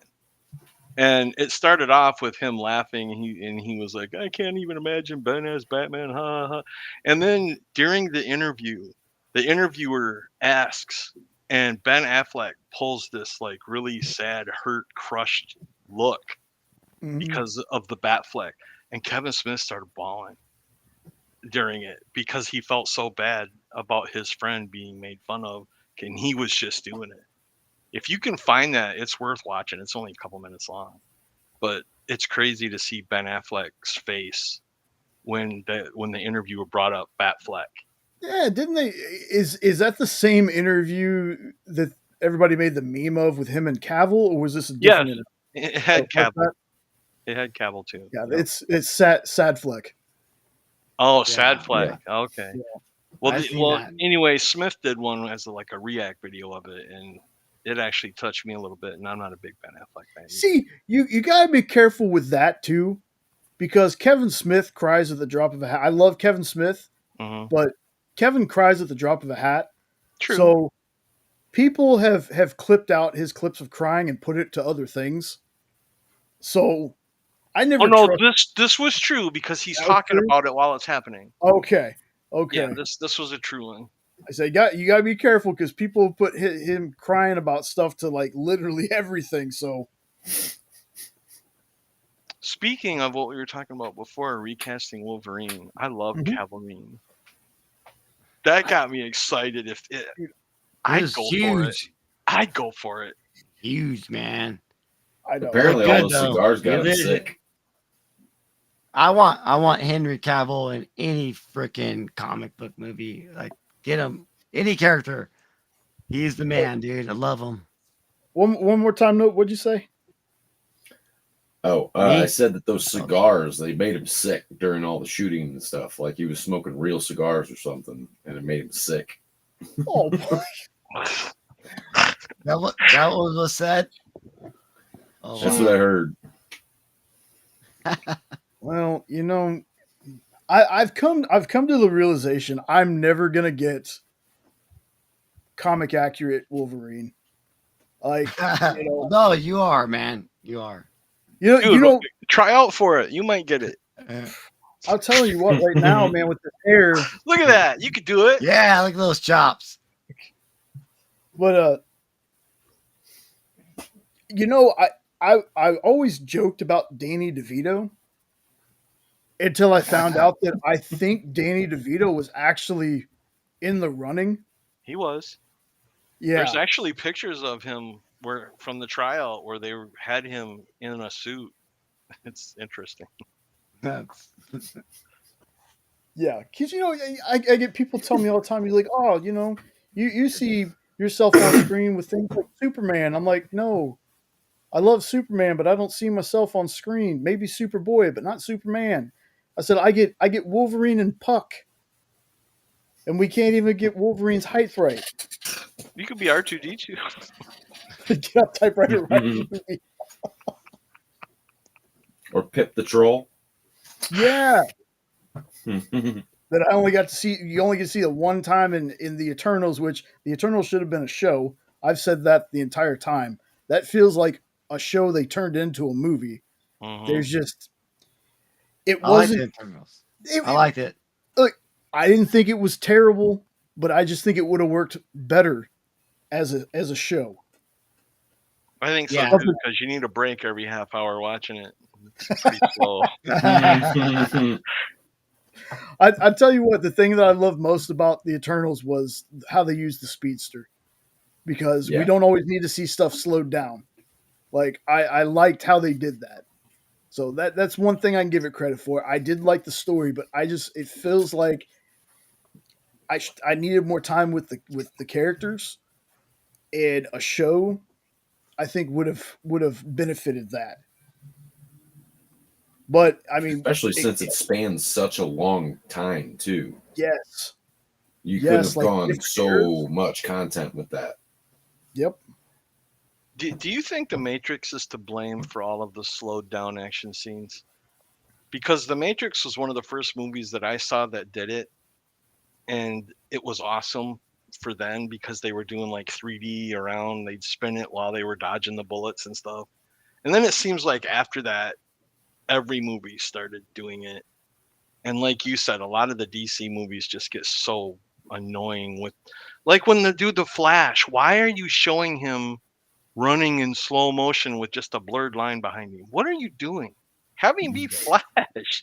And the Wonder Woman, the whole scene when she's cutting off, well, I don't want to ruin the movie, but why do you got to do that in slow motion? Just have her No. cut his head off. Yep. It gets annoying, and it's just like, yeah, fast forward. Well, I don't know. Maybe it's like they're kind of trying to show like how a comic book page would be if you're looking at it panel by panel. So it's kind of like you don't want to look at the next panel as you read it. And so maybe the slow motion part kind of gives you that comic book feel of reading it by panel when it's going into slow motion. But I get what you're saying by like since the Matrix, there was some slow motion going on before then, but like that really like jump started it, and everybody started like, "Hey, let's do this." So I get what you're saying about that. Yeah, and see, Triple B, I got what you're saying too. Like doing that once or twice would be fine though. Like show me that once or twice doing that way, and then switch it up a little bit. Show me the slow motion from their view, and then show me the outsider view. Don't keep it the same slow motion view every time. Let's get it to where, okay, we see it a little bit from his viewpoint, and then we get to see it from everybody else's viewpoint. I think that would have benefited some of those movies a little bit more. The slowdown was perfectly used with Superman seeing Flash. Yeah. That was a perfect use of it. Mhm. But they didn't have to do it. It seems like every time Wonder Woman does anything, they slow it down and play the music. And it's like, will you knock it off? Yeah. And it just gets old for me. Yeah. But that scene with Superman seeing Flash, that was perfect. Yeah. Take care, Randy. See you, Appreciate Randy. you coming by. See you, Randy. Later, Randy. Take care, around guy. I'm surprised he didn't drop one more troll before he left. Get out the typewriter, and that's pretty trolly to me. I can't write a movie. Oh, sure you can. Anybody can. Just look at Sony. I guarantee you. Oh my god, I dude. guarantee you, the Oh my four of us God. talking right now could have made better movies than Sony has the last few years. Oh man, for sure. That's true. A long time ago, back in the old Triangle of Truth days, I tried doing a series that was kind of like Hot Takes, but this was before that show ever existed. It is Unpopular Opinions, and my unpopular opinion started with Captain Marvel, and I didn't like Captain Marvel, and Like our phone. uh, and it's not because I don't like her as an actor, because I loved her in the things that I love, like 21 Jump Street and Scott Pilgrim. So I'm a fan of her acting, but I did not care for Captain Marvel. Well, everybody touted, well, that movie made $1 billion. Okay, so by your definitions, it made $1 billion, so it's a good movie. Well, yeah, it made $1 billion. Okay, Venom made almost 900 million.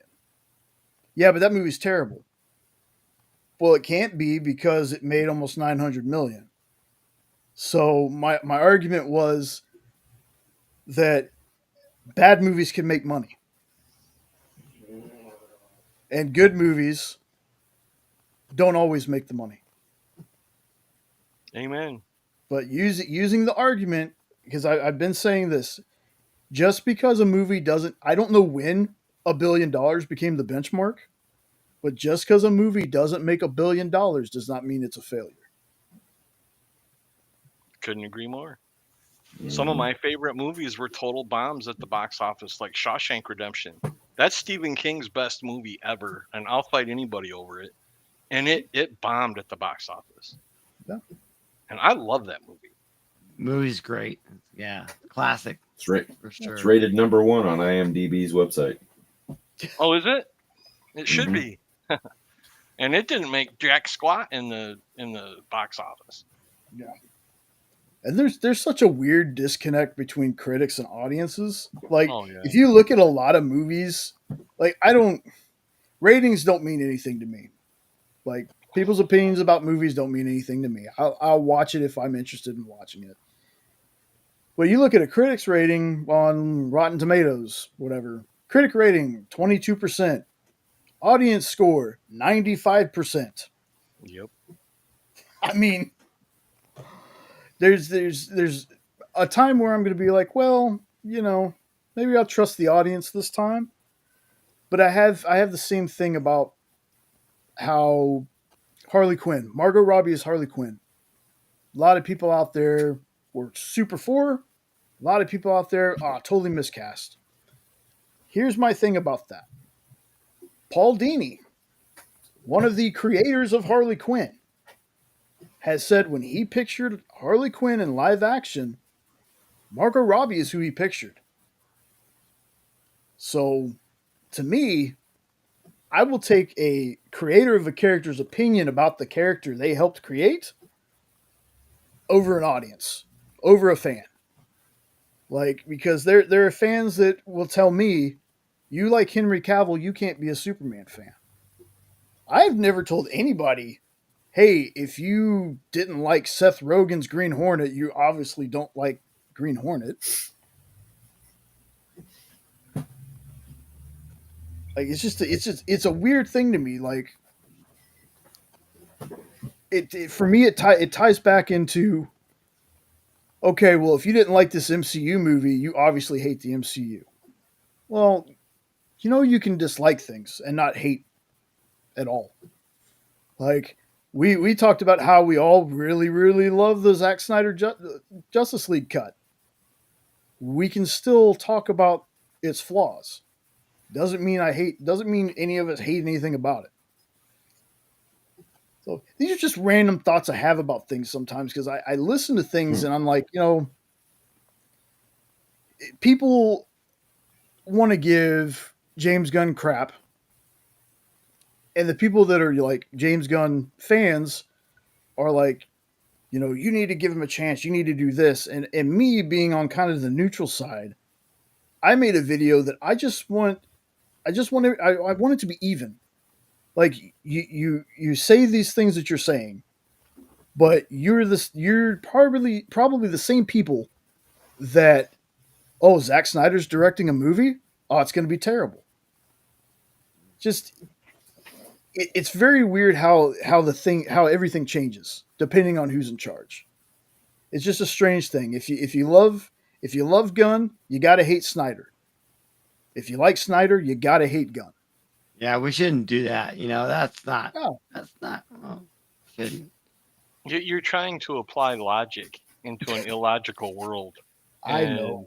I do that all the time, brother. I'm right there with you. It makes no sense to me how. Well, this is something that was on Dan's show a couple years ago now. People were talking about how bad the She-Hulk finale was 20 hours before it aired. Yeah. How'd you do that? Did you get a sneak preview? No, you didn't get a sneak peek. Wow. You just wanted to post that it sucked to get your clickbait. Yeah. And to be honest with you, I didn't care for the season finale, so they ended up being right that time. But still, how do you know that 20 hours? How do you know that 20 hours before? But my biggest problem with it is right at the end when none of it really happened. Mm-hmm. That just like we just wasted 7 because I thought they were building towards, and then they just none of it happened. Everything's good. We're all happy. Oh, by the way, here's Hulk's son or whatever. It's like, Yeah, Bobby's just in the shower. Bobby Ewing's in the shower. exactly. It was all a dream. Yep. See, I liked the ending. I didn't think it was like the best way they could have ended the show. But I also, the narrative that was going around that time about, oh, well, you know, only men hate this show or whatever. And I'm like, you know, I watched it without my wife because she got bored after the first episode. My wife and daughter quit after the first episode. I was watching it alone too. Yeah. I was like, so saying it's doing poorly because men hate it? It's like, no. There's just you're not gonna hit with everybody every time. Even Marvel's got to have a whiff every once in a while, you know. That drives me insane when they try to make it sexist, where, well, men just don't like strong female figures. Hello, aliens, Linda Carter's Wonder Woman. Give me a break, dude. We love strong women. I challenge you, Sigourney Weaver. Exactly. Sigourney Weaver's been a badass in anything she's been in. Damn straight. Even Ghostbusters, when she was having sex with Moranis, she Mm-hmm. still kicked ass. I'm the keymaster. You're the gatekeeper. She was still good looking in Avatar. Yeah. You're not wrong. You're not wrong. I don't give a fuck, man. I thought She-Hulk was hot as shit. So even when she was green, I don't give a fuck. Oh yeah, she was smoking. I was like, hell yeah, dude. Yeah. I didn't care what it was. I'm like, yeah, give me a strong female character in a lead role. Hell yeah, I'm all down for it, man. I don't want to look at some dude's dong. I want to look at some girl's boobs, man. When it comes to shows like that. Yeah, there's. Welcome to Hydrasylum After Dark. Yeah. No. Yes, welcome to the hardcore comics, baby. We ain't messing around, dude. Showing Rachel Holmes freaking cosplay covers, man. It's awesome. Yeah. But yeah, I get what you guys are saying about She-Hulk. Like, it was, a lot of people didn't really care for it ending, but well, it was I'll be good. honest. Speaking of She-Hulk, CGI, and it wasn't that good either. Oh, hold on. I mean, I get it. I look past it though a little bit. Let's do this. Is that the Russian edition? Man. Cluesh? that's a Mayhew, Mike Mayhew variant. Nice, Mayhew. Very nice. You got it signed by him too. That's signed, right? Because that's the yellow label. Yep, and then also got the Virgin too. Oh man. Man, that's that. Oh, Yeah, and my, it's actually that's a stunning. Todd McFarlane too. Oh. It's part of it. Cool. So it's not just Mayhew. Both of them did it. That's so sweet. Nope. Oh yeah. And you know, I've never seen that She-Hulk homage like that. Yeah, 'Cause no, I these always are forget that Spider-Man. I always forget that. Is it 300 or 600? That 300. homage. 300. Okay. Yep, 300, and then that was number one of the most recent series. Oh. But I wound up getting a lot of these Mayhew covers, so I got these Ahsoka ones sent off, and they got little remarks. So one of them's got the little Yoda or Grogu, and then the other one's got Vader. And then the Red Goblin here. But I can show you a close up of that one. That one's actually That's cool. sweet. Let me Just- grab this right here. Oh man, look at that. Oh, that's sweet. I Wow. like that. Yeah. What is Hell he yeah. saying there in fire? It's backwards. I couldn't read it. No, it's a Mayhew signature. Oh, okay. Oh, okay. Now I see. Yeah. It. That is sweet. Yeah, that's a nice perspective. Yeah, I sent off like a good handful of the Mayhew ones this past year. And this one's got the remark right there. So So if you had to pick one just a few prized things. possession, what's your prized possession? Nope. What's the one thing that if something bad happened, you wouldn't want to lose? 'Cause you got a lot of good books and art. Yeah. I still love that Emperor painting. That's amazing. Yeah. That's a good question. Let's see. Oh. We want to know. I want to ask everybody that question. That's a great question there. So this is the prize of my collection. My newsstand, Oh, Ahsoka Clone Wars #1. Oh wow. Cool. Yeah. nice. That one made me broke for a while.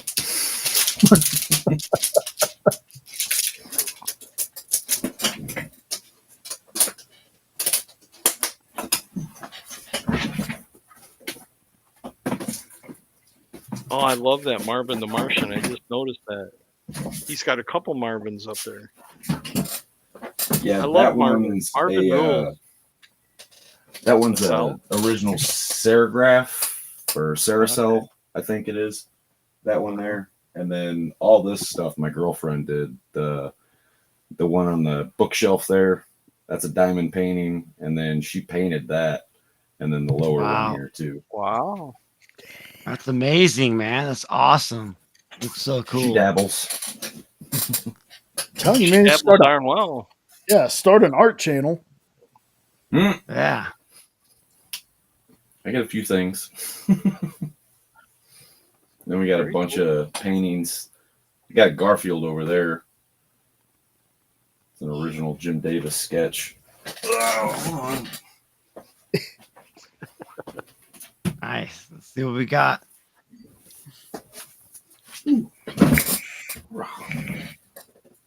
Oh, Mr. Nope. Wow. Oh, man. Love Garfield. So cool. Wow. That's sweet. Yeah, but I got this one, that Marvin, and then the Emperor painting. I got those all the same weekend out there in Branson. That whatever. I think the place is called Park West. The dealer, broker, whatever you want to call them. The old wallet took a hit that weekend, huh? Yeah, that one. That one was a Well, credit that had card. been fun, and that though. one took a long time to pay it off. But yeah, that was a good weekend. That was a real good That'd been weekend. fun. Free drinks. Like, get Oh, them nice. drunk. They'll spend all kinds of money. Yeah. Oh, yeah. Like a casino, man. Drinks are free, man, as long as you're playing. You just Yep. brought up a really bad memory, Nope.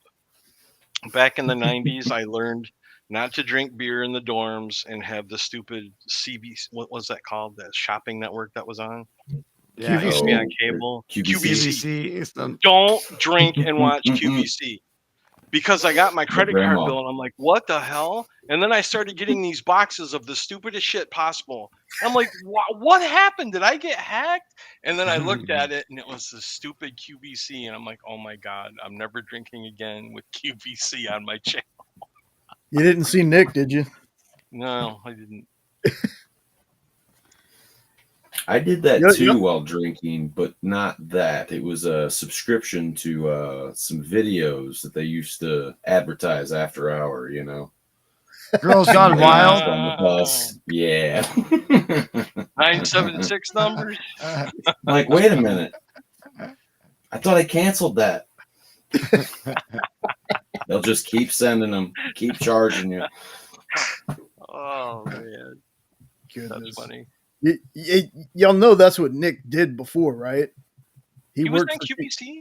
Yeah, there. Yeah. I gotta find old clips, man. When the art show and the experience first came up, it used to be one long stream. Instead of the different ones, it was one long stream, and each person would pass it on to the next one. And his opening video has clips of him selling comic stuff on QVC. Oh my god, I probably saw him on there. Very.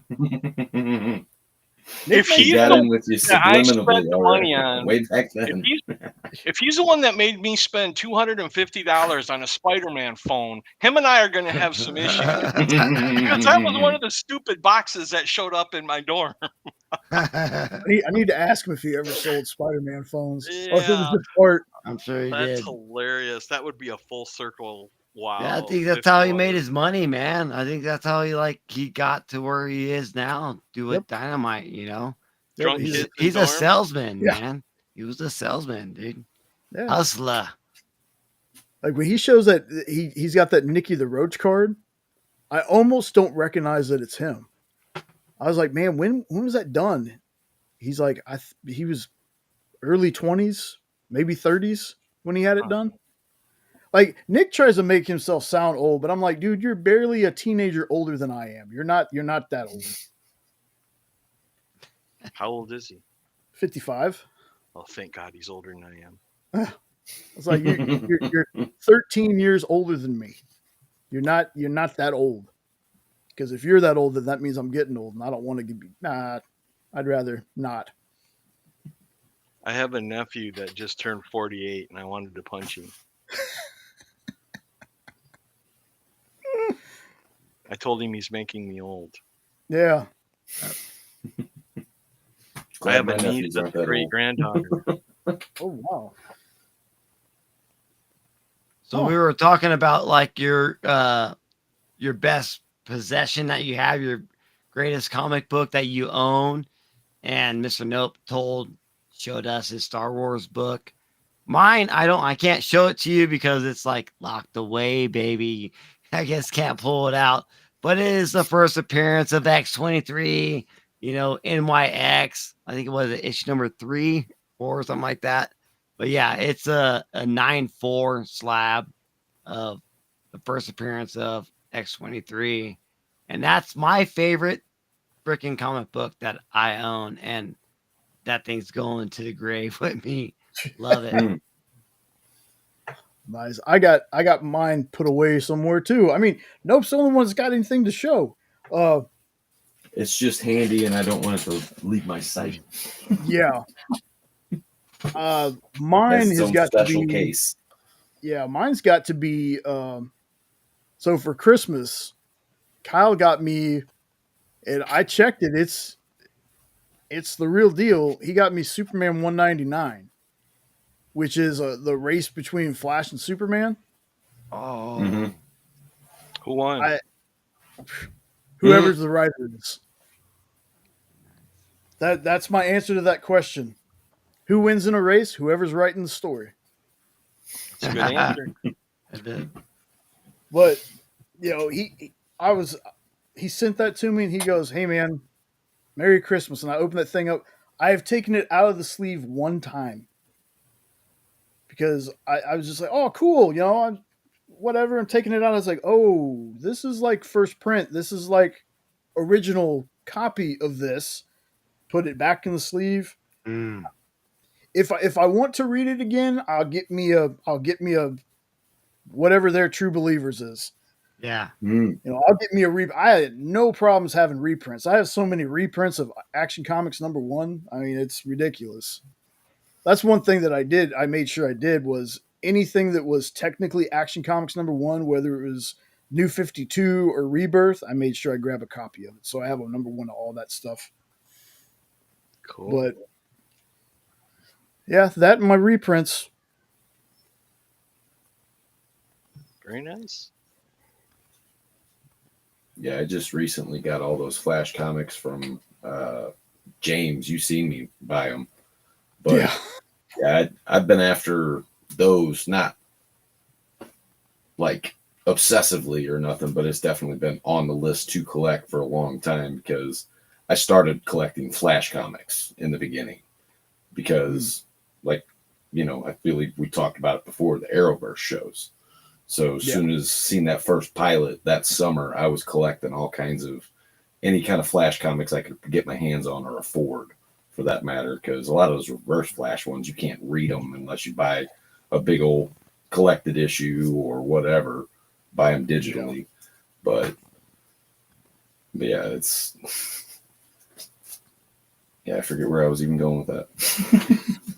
Yeah. I remember when I was younger, I remember buying, like, when I was like young and first starting buying comics, Flash was something that I really dug because, like, oh, this dude's like super fast. And like when I was younger, like I played football and stuff, and like I was a running back and I was like fast as hell. I can like run like super fast. So like Flash is something that I like thought was like super cool, but you know, didn't at that time when, I mean, we're talking like 90, like maybe like 98, you know, it's like you don't be able to get comics. You can't just go buy them because you're such a young kid. You know, your mom's got to buy them for you and stuff. Yeah. Like, so, but yeah, Or I at least really drive you there. gravitated towards. Yeah.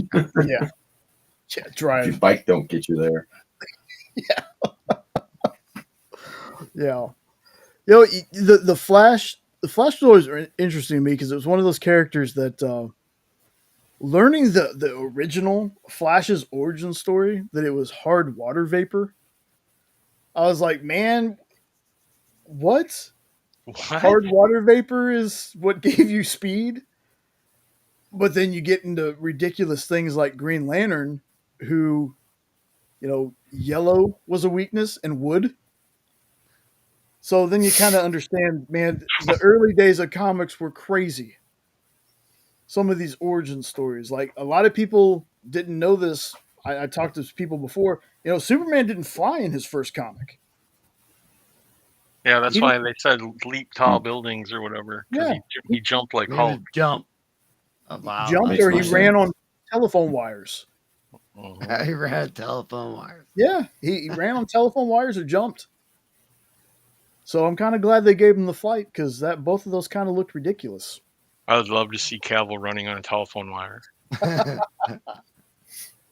Oh, he'd make But all it look those other sexy things as sounded hell. great on the radio. Oh, yeah.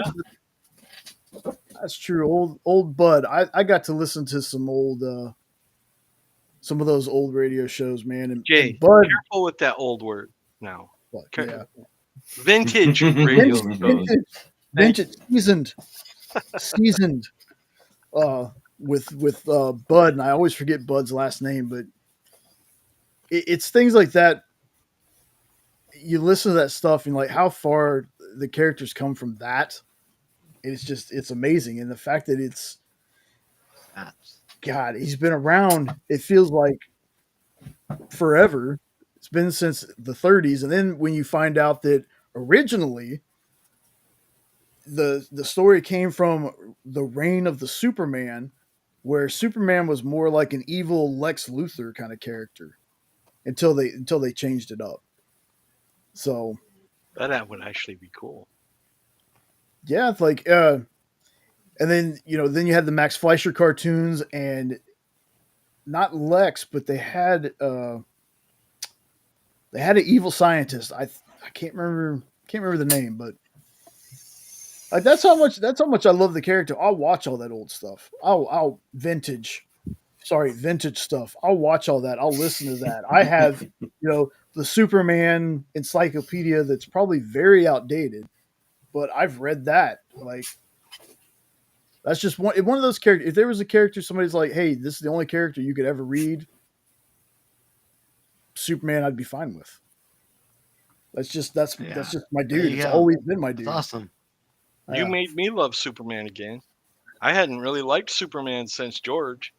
Yeah. And then you got me to watch Superman and Lois, and then you got me to watch. You got to give Cavill a try, and I was like, damn, they're doing okay.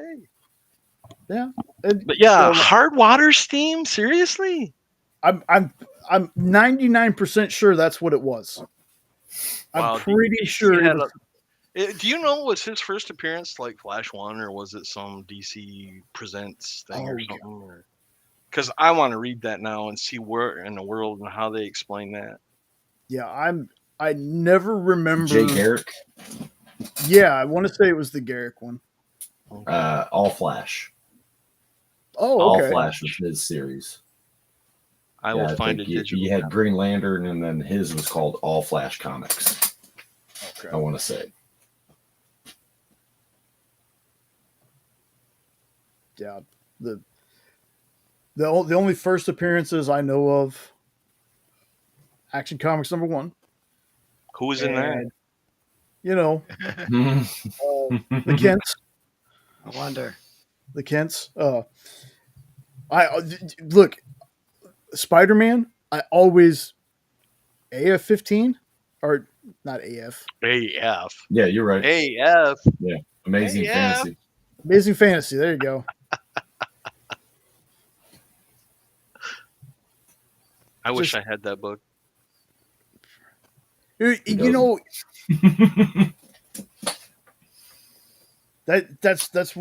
another thing that's always so crazy to me is the worth of comics. The worth of comics feels kind of like art. It's worth whatever people are willing to pay for it. True. And it can get insane. Yeah. Because I saw an Amazing Fantasy 15, half of the back cover page that they got graded at 0. And they were asking like $12,000. I'm like, you've got to be kidding. Half of the back cover page? You guys are nuts. And people were bidding on it. It's like, there's no way. How do you know that it was even from, because the back cover a part of the page? Heck, I could rip a comic page in half and say, hey, this came. I don't know. It's crazy. Some of them just put that huge price tag on them just because they don't want it to sell, but they just want to show it off. Yeah. It's like, my presser has Giant Size X-Men #1 and a Hulk 181 9.8 on his eBay store, but he has them ridiculously priced because he doesn't want anybody to buy them unless they pay his price. But to be like, hey, look at this. And if they do pay that ridiculous price, he's not out money because he overpriced it. Yeah. I don't think I'd ever be able to do it. I think if I had something like that, I just don't think I could part with it. Like, but it's also like, I would get a capsule, but I also couldn't see slabbing it. Like, I'd never be able to. No, if I got it raw, I wouldn't chance it. Yeah. Wouldn't even chance it. And I couldn't, I'd have to get my True Believers copy or, my reprint, because once I would have something like that, it would go in a capsule I could take out, but I'd be too weird trying to hold it. I'd be afraid that it would like white I'd gloves. rip it yeah. That when you try to be careful and you try too hard to be careful and you end up messing up anyway, that'd be my luck with something like that. Like carrying a puzzle. Yeah. Carrying a puzzle and you're trying to be extra careful and you end up breaking the puzzle. One sneeze and it all goes to pieces, literally. And it'll be the one time you can't hold the sneeze in. Yep. I hear you. Yeah, like I said, going through the collection has just been like my to read pile. Nope and I were talking about it before the show. My to read pile is now so ridiculous because I'm like, man, I grabbed this and I meant to read it and I didn't. So I'm going through Yep. these boxes and I'm just like, I have a whole series here I forgot we had. So I got to add that to the to read pile. Like my to read pile is not a good ratio with my red pile right now.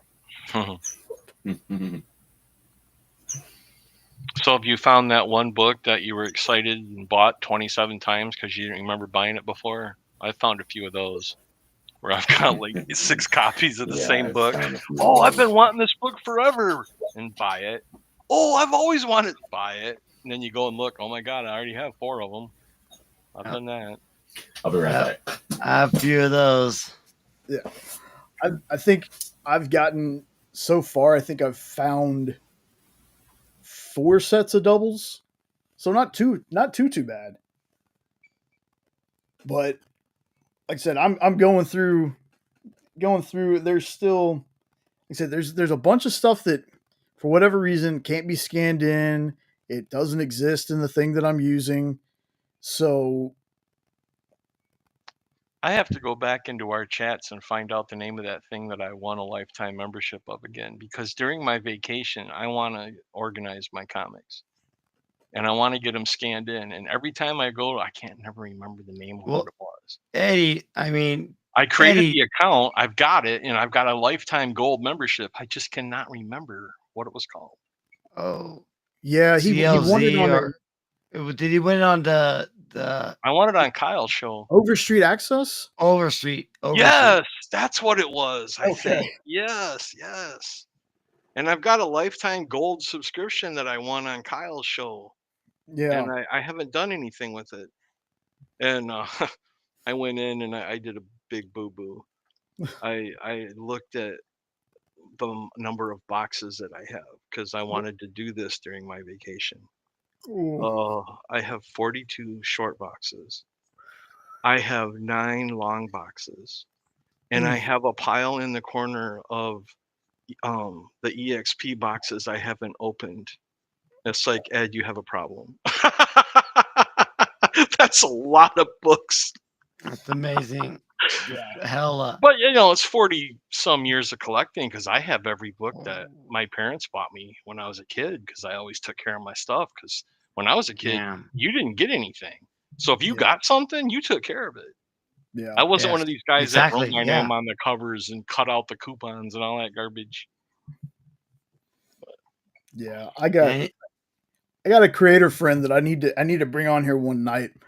His name's Alan, and he was telling me a story about how when he was a kid, he would hole punch his comics and put them in a binder. Oof. ouch. I can And- see it doing that though as a kid. And I was like, Alan. He goes, I know. He goes, I'm a comic creator, and I couldn't imagine somebody doing that to my comics. I can't even. Yeah, that's a nightmare. Punching holes in your comics and putting them in a binder. That's cringe. Well, hell, when I was a kid, I rolled it up and put it in my Nightmare. back pocket. Oh, all the time. Yeah. Me too. So I never even thought, the thought never occurred to me, hole punching and putting them in a binder. And that adult me is like, no, don't do that. Yeah, kids don't take care of stuff. I always I'll had show you. comics in my Trapper Keeper, but I just slipped them into the slot. I didn't punch a hole in them. Yeah. Because of the folder. Do you know what a Trapper Keeper is, or am I showing my age again here? I know what a Trapper Keeper is. Yeah. Okay. But you know You're how not- You're not that old, Ed. Come on. dude. I'm younger than Nick, so I feel okay. But Yeah. I'm the oldest one on this call. I can tell you that right now. He said Only call. by That's numbers. weird. Only by numbers. Not a call. He is old, but he says it's a call. Shut up, Triple B. So I this know. is the oldest thing in my collection, Oh shit! There we go. Let's see what and we it's got. missing the whole back cover and everything I missed the front. because I He went didn't through blow it you so up much quick as a enough. kid. It's a Spider-Man encyclopedia. Tom I have McCullough. that. Oh, yeah. I have that. Really? Yep. Yeah, I have that. oldest thing I got in my collection that I've owned, anyways, Mm. time wise. Not the oldest thing, but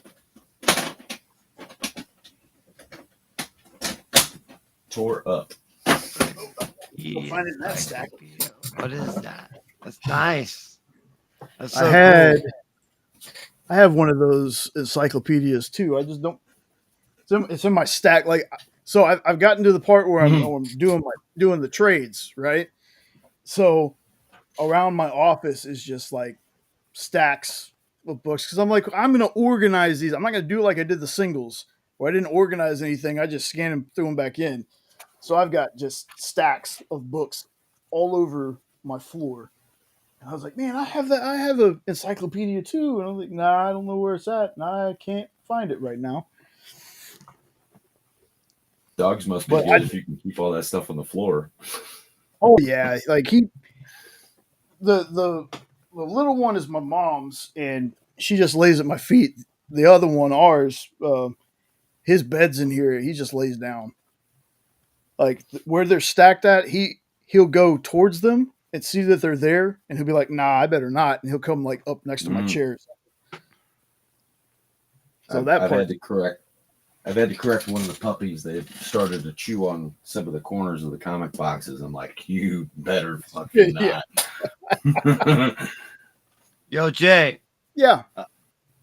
Dude, man, I got like this 10-pack that like's been sitting here for like a couple weeks. Yeah. Because the last time that we were on, I wasn't unable to open it up. Yeah. Because of my internet was all messed up. So I've been like holding on this. Like, think I can open it up? You absolutely can, man. Absolutely. All right, man. We're gonna do this like we would do a freaking unboxing video, like I would do when I get off work. I'm like, it's time for me to rip a pack open and see what we got right here. And I don't have a second camera. I don't have anything I can put up here up on the screen. So we're gonna have to do it old school, and we're just gonna show you what we got right here, dude. Because like honestly, I've been like waiting since my damn internet went down. So we're gonna put them up over here. We're gonna bring them up. We're gonna all looking at them at the same time. And it's so damn dark in here. I'm not even going to be able to tell you what this is right here because it is super dark. But we'll pull it up on the screen right there. It looks like we got a black and white Cherish right there. Oh my God, dude. I'm so sorry, Eddie, that you cannot see it right there. But damn, dude, that thing is freaking stunning. It looks like it's an issue number 1 right there. Cherish issue number 1. Looking badass. I cannot wait to read this one. So we're gonna fly right through this, dude. Again, I cannot see it. So let's take a look at it. Oh man, Eddie, dude, we're getting screwed here, dude. We are getting totally screwed, dude. I'm so sorry, bud. We got another black and white. That is that what is it? A Gillette right there, Romeo right there, Hit Woman. And it's the black and white one, and you got that skeleton right there. That is the one shot. Like they are hooking me up with all the different variants of that one. Let's see what we got next right here. Oh man, I think I've seen this one before. It's that NYX right there, dude. Right there. Having to take care of all of the kids. Oh my God, dude. That thing is so funny as hell. I think this is issue number 10 right here of Nyx. Man, I don't know, man. She like had to take care of all the Chaos Gods kids. Flying right through. Uh-oh. We got another black and white one right here. What is it, dude? We got a freaking Joseph Michael Lensner right there. Rocking it out. With some decapitations right there. Oh my God. It's that red line art one right there. Try to show you that one close up. Man, these 10 packs really do not disappoint, man. You never know what you're going to get. I bought so many of them. It's like maybe like, I don't know if they give this to everybody, but oh man. Have we seen this one before? Look at that one right there. So That like an thing is, Invisible Man homage. yeah, it's like almost this straight up virgin one with your panel. That's crazy as hell. What do we got next? Man, we got a Jennifer Blood. Oh my god, dude. That thing is crazy looking right there. That is.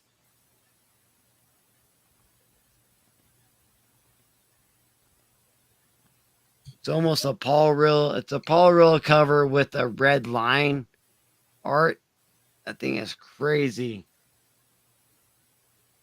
What else we got here?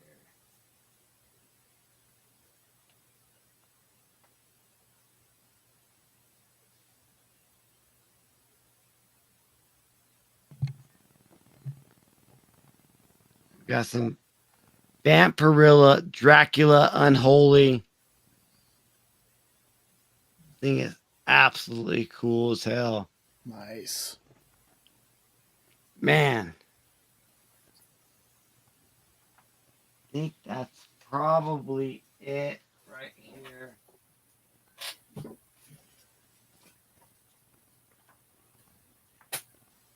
One more. That was the one that we started to show off before with that Sonia Versal right there.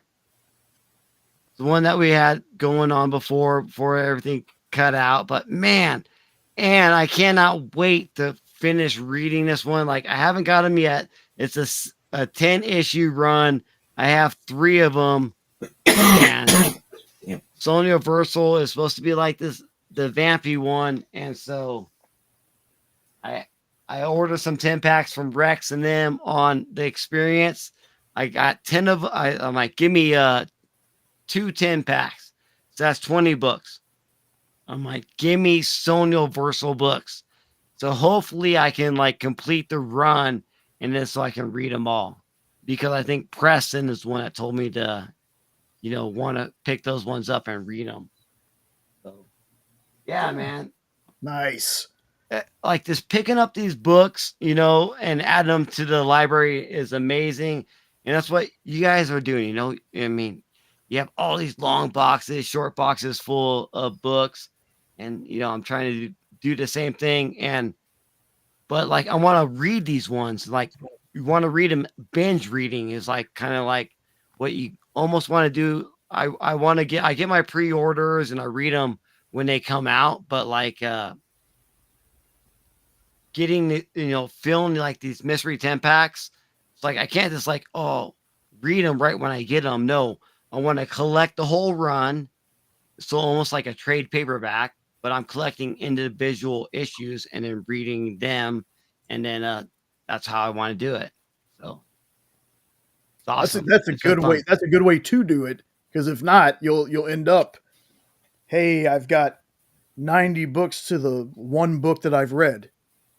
So that's a good way to do it, though. Read it while you can. Sounds like you're speaking from experience, Jay. Yeah, maybe just a little bit. Jenna, man, I'm telling you, Jenna would come home when we had a pull box with Space Cadets. She'd come home. She'd go, "Hey, I got the comics this week," and she'd set the bag down. And I'm like, "Man, why does that bag look familiar?" She goes, "Because there's like 3 of them sitting over there, still in the bag, because I hadn't had time to read them."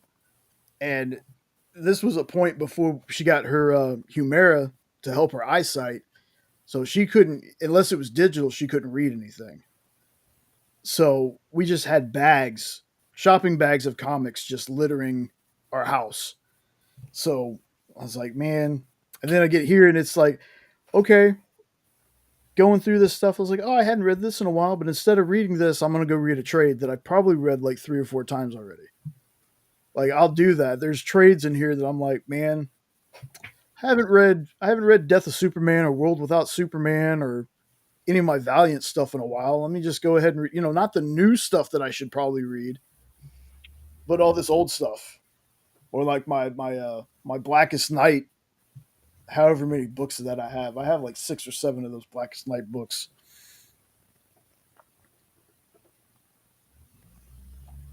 Read them while you're young.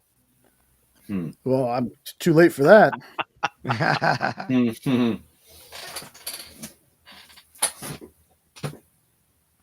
It's hard for me to read my books, man. I you don't have that much time in a day, man. Like work, oh, I gotta go to work. I gotta be able to support my family, and then I do everything, my free time on the side with YouTube and reading books. But like every time I get a chance to read a comic book, it really is like I'm really relaxed. Like it relaxes me. I'm reading. I'm calmed down. So that's why I love comic books, man. Like, with the grind of the day, trying to do everything, sit back, grab a book, read it, get lost in that whatever you're reading in that time of the book. It's amazing. And it's always good to just take a little bit of time out of your day to read a comic book. It's amazing. Oh, hell yeah. Believe it or not, the only books that I haven't read are the ones that are still in the boxes. I've read every comic I have, and that just blows me away when I start thinking of how many comics I have. That's so cool, man. Like, Impressive. like I've read all these books in my tens of thousands of books I have. That's awesome. Yeah, I'm sitting at, with the stuff that I can scan so far, 2,682, and that's split between single issues, trades, and I'm just like, wow, you don't realize how much you have until you want to organize it. Mm-hmm. So you're like, wow, okay. I Dude, still don't find it a problem. my jaw still hurts from hitting the floor when I counted the boxes because I didn't think I had that. Thank God that they're all upstairs because our basement my God. flooded. Oh, And man. if I would have lost any of them, I would not have been a happy camper. No. Especially, in That's one thing Michigan. I'm afraid of man. here. Oh, Yeah. And 'Cause my y'all are- wife was constantly, can you put those downstairs? I'm like, are you high? No, I'm not putting them downstairs. Well, we've never had water. It only takes once, and I can't remake a blown comic. No. So they're all upstairs, and I have them stacked neatly. She just wants to steal the space. And it's like, not going to happen. Sorry. I love you and everything, but no. You'll go before the comics do.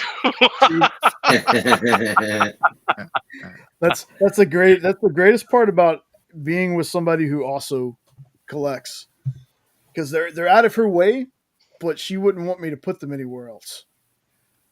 Like I tell people all the time, I have so many single issues because my wife is a singles collector.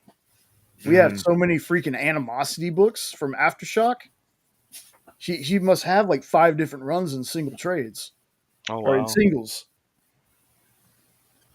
She loves covers.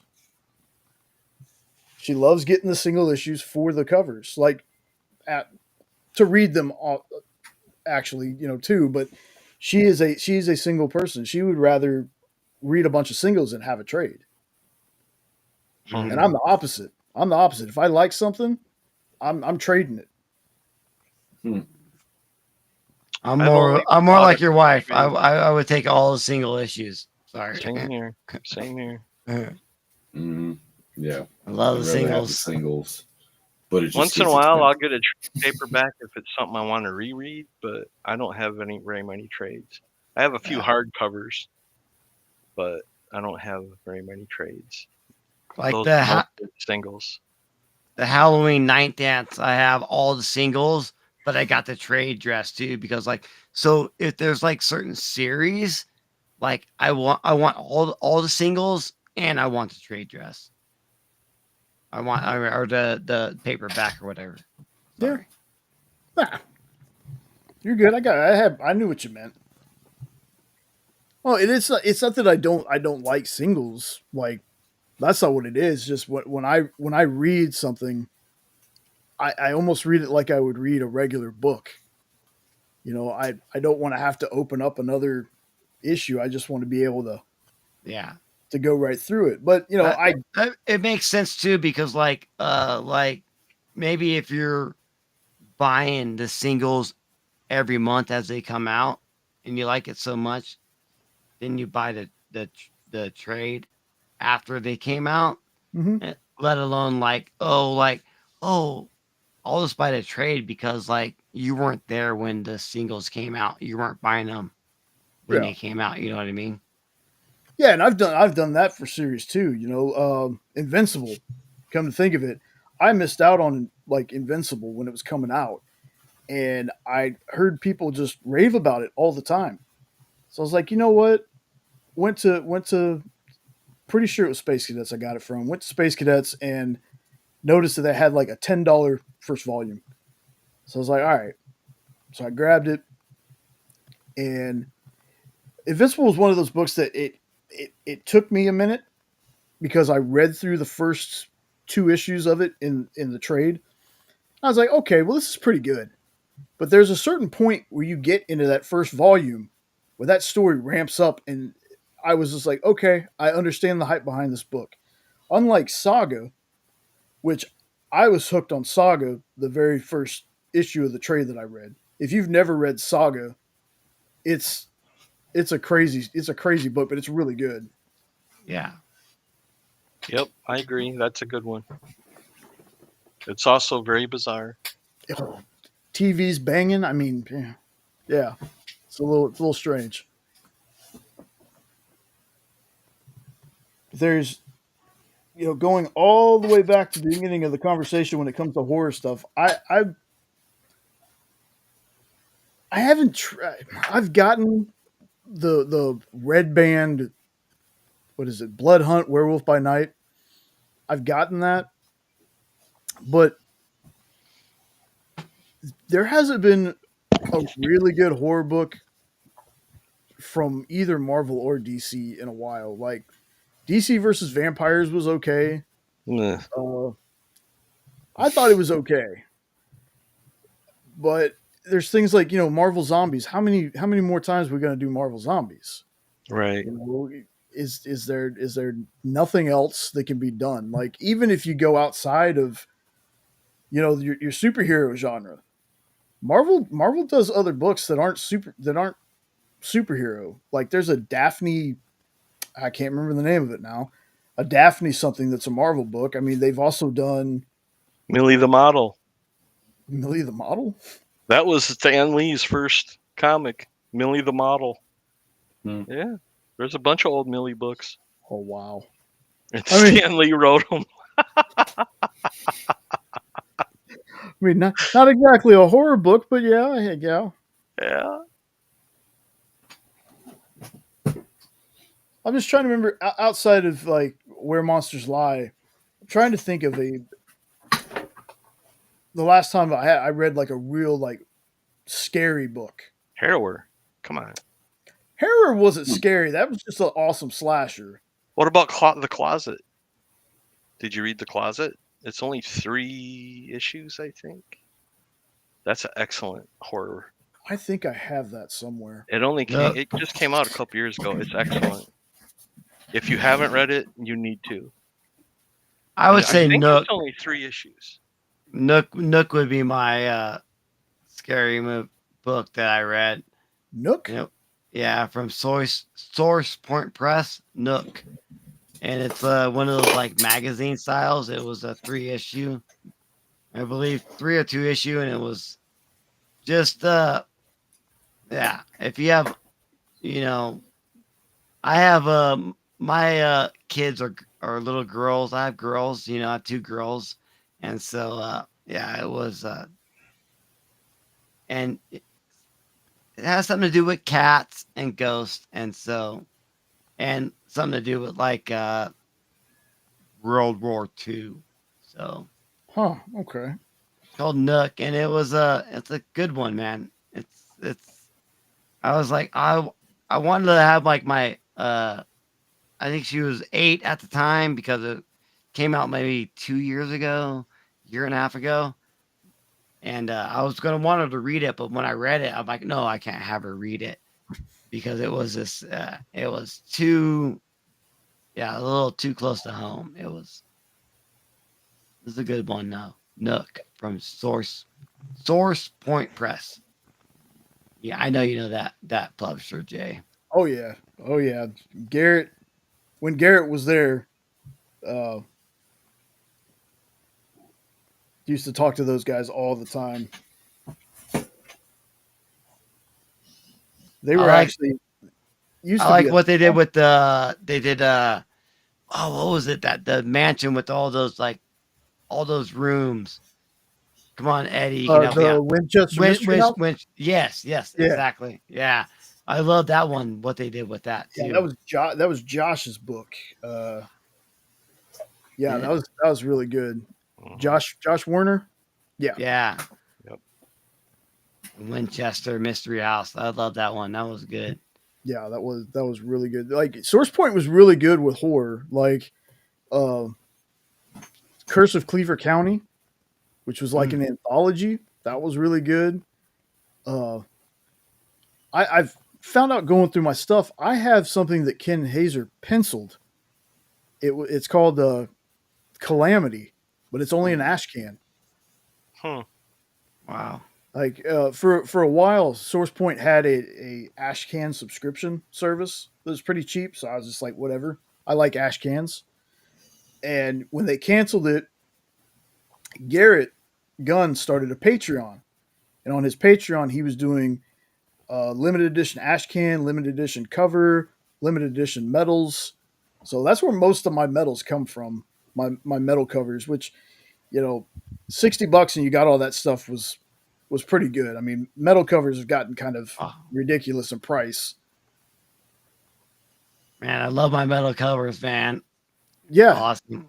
they're dope. It's one of those things where like you can have the paint pins to get them signed, but I was always like, man, it'd be cool if y'all like laser etched them, a laser etched like engraved signature. I only have one metal cover, and I got it from Castle. Which one did you get? I don't remember which one it was. But I won it. We had a bet going on the Tampa Bay Lions game last year, and the winner had to buy a loser a book, and he forgot, so he just sent me books that he thought I would like. I think it's a Vampirella, but it's the only. I opened it and I was like, oh, it's a metal cover. I've never seen one of these in person, and the first thing I did was try to figure out how they put a metal cover on a comic, This, and it's yeah, cool. this But kind of like that's the only based one it I have. on it. Yeah. They just kind of like put it like it's kind of almost like they just glue it on it, but like it is a metal straight up cover. Hmm. Yeah, I like like them. I got me I some have a purgatory ones, and I got some metal trade. I got a metal trade. I think I have a double metal somewhere. Like they're cool. I don't necessarily think they're $120, $130 cool, but No. No, they're no. cool. They're cool. What was I bet. DC thinking last year or the year before when they came out with the covers that had the cards you were supposed to cut or punch out of the cover? You know what I'm talking about? Yep. What were they thinking? And did people actually punch those out? Oh, I'm sure there was some folks that did. Ugh, I Sure, just, there was some folks that did. not that they're going to be valuable, but I don't even know what they were thinking trying to teach you to destroy your comic. Just gimmick. Like That's a it bad was. gimmick. That's a bad. Yes, that's a terrible gimmick. Like And what a horrible habit to get a kid into. Yeah, exactly. Hey, this looks like I can tear this No, apart. don't do that. Oh, Yeah. hey, there's Dad's old comics. I wonder if any of his covers come off. Oh my God, no. Mm. The closest I come to anything like that was Valiant had some specialty issues where they put an insert in there, and the insert is perforated. Perforated. Is that the Perforated. word? There we go. Perforated. Perforated. Yep. Perforated. To to where you tear the thing out and you mail it in. You got like a special edition Oh, of a boy. comic.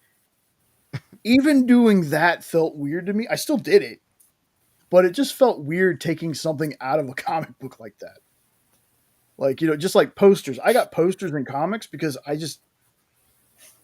can't force myself. I can't make myself pull this cover out of this comic book. Like, nope, it's in the comic. It's staying in the comic. So speaking of that, real quick, Jay, so I got a Sega Genesis like back in the day, and like I got the Spider-Man game, dude. And with the Spider-Man game, it gave me like free like comic books to like send this thing off, and you'll get 3 free Spider-Man comic books. And so I swear to God, dude, like freaking the comic books that I got back from that Sega Genesis game was the first appearance of fucking Carnage, dude. It was that like what Spider-Man 361, 2, or 3. So I got like the whole trilogy of Carnage was my gift from that. And my dumbass, like when I was younger, was I had the first appearance of Carnage, but I loved the New Warriors. So like my cousin came down and he bought my freaking first appearance of Carnage, and I got the first New Warriors issue number 1 from that, and like there it was. But I still have the other 2 issues, like the conclusion. But like it was so crazy. I got it in the mail. Like that was my first thing that I got, and it was like I mean, yeah, I didn't know that Carnage was going to be Carnage, and so True, crazy. but were you happy with that new Avengers? Or no, it was New Warriors. New Warriors. Were you happy with that New Warriors? Yes, I am. I am still happy. I still have it. So yeah, I'm happy with it. Yeah. But it's you're talking about a $20 book compared to like I don't know what the first appearance of Carnage is going for now, but way more than $20. It's all about what it's worth to you. It's not about how much money it's worth, brother. Yeah. If you were happy with it, you're happy with it. I was happy with it because that was my jam, dude. I wanted New Warriors number 1, dude. I had 2, 3, I had them all, but that one, when you're like what 12, maybe 13 years old, I mean, come on, dude. We're talking about like when the shit came out, so it's not like nowadays it's like, oh, go grab it. But yeah, that's what's so cool about comic books, We're talking nostalgia. We're talking about when we were younger, grabbing them. It's awesome. Where we are now, 45 years old. I'm close to that. What there's just some things you look back on. Like I had the issue of Spawn after he got into the fight with Batman, and Batman threw the Batarang in the middle of his head. So this issue is he's getting sewn up with a shoelace in a back alley. So he's got this zigzag throughout the middle of his face. And somebody's like, "What happened to you?" He goes, "Ran into a bozo in black." No idea whatever happened to that book. No idea. I just know I had it. I know I read it so many times that I remembered that part. I can't remember what I read yesterday, but I can remember a part from a book I haven't seen since at least almost 30 years now, I think. Close to 30 years. Funny. So it's crazy the random stuff I remember. The oldest book that I have, and I'll say oldest because it's older than me, so I just told you to be careful. The oldest book that I have is the true first appearance of Spider-Man. Not Amazing Fantasy 15. It's Journey into Mystery 73. And it was called When the Spider Strikes. And it's a Spider-Man, but it's a spider that can talk and do stuff like a man. And it was from Marvel.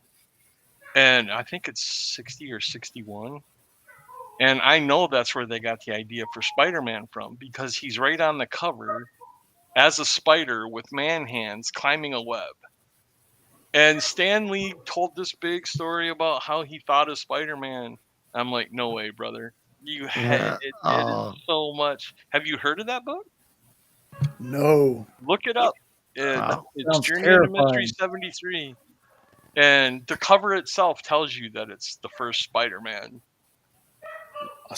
Oh. Journey into Mystery 73. Yep. A spider with man hands, though?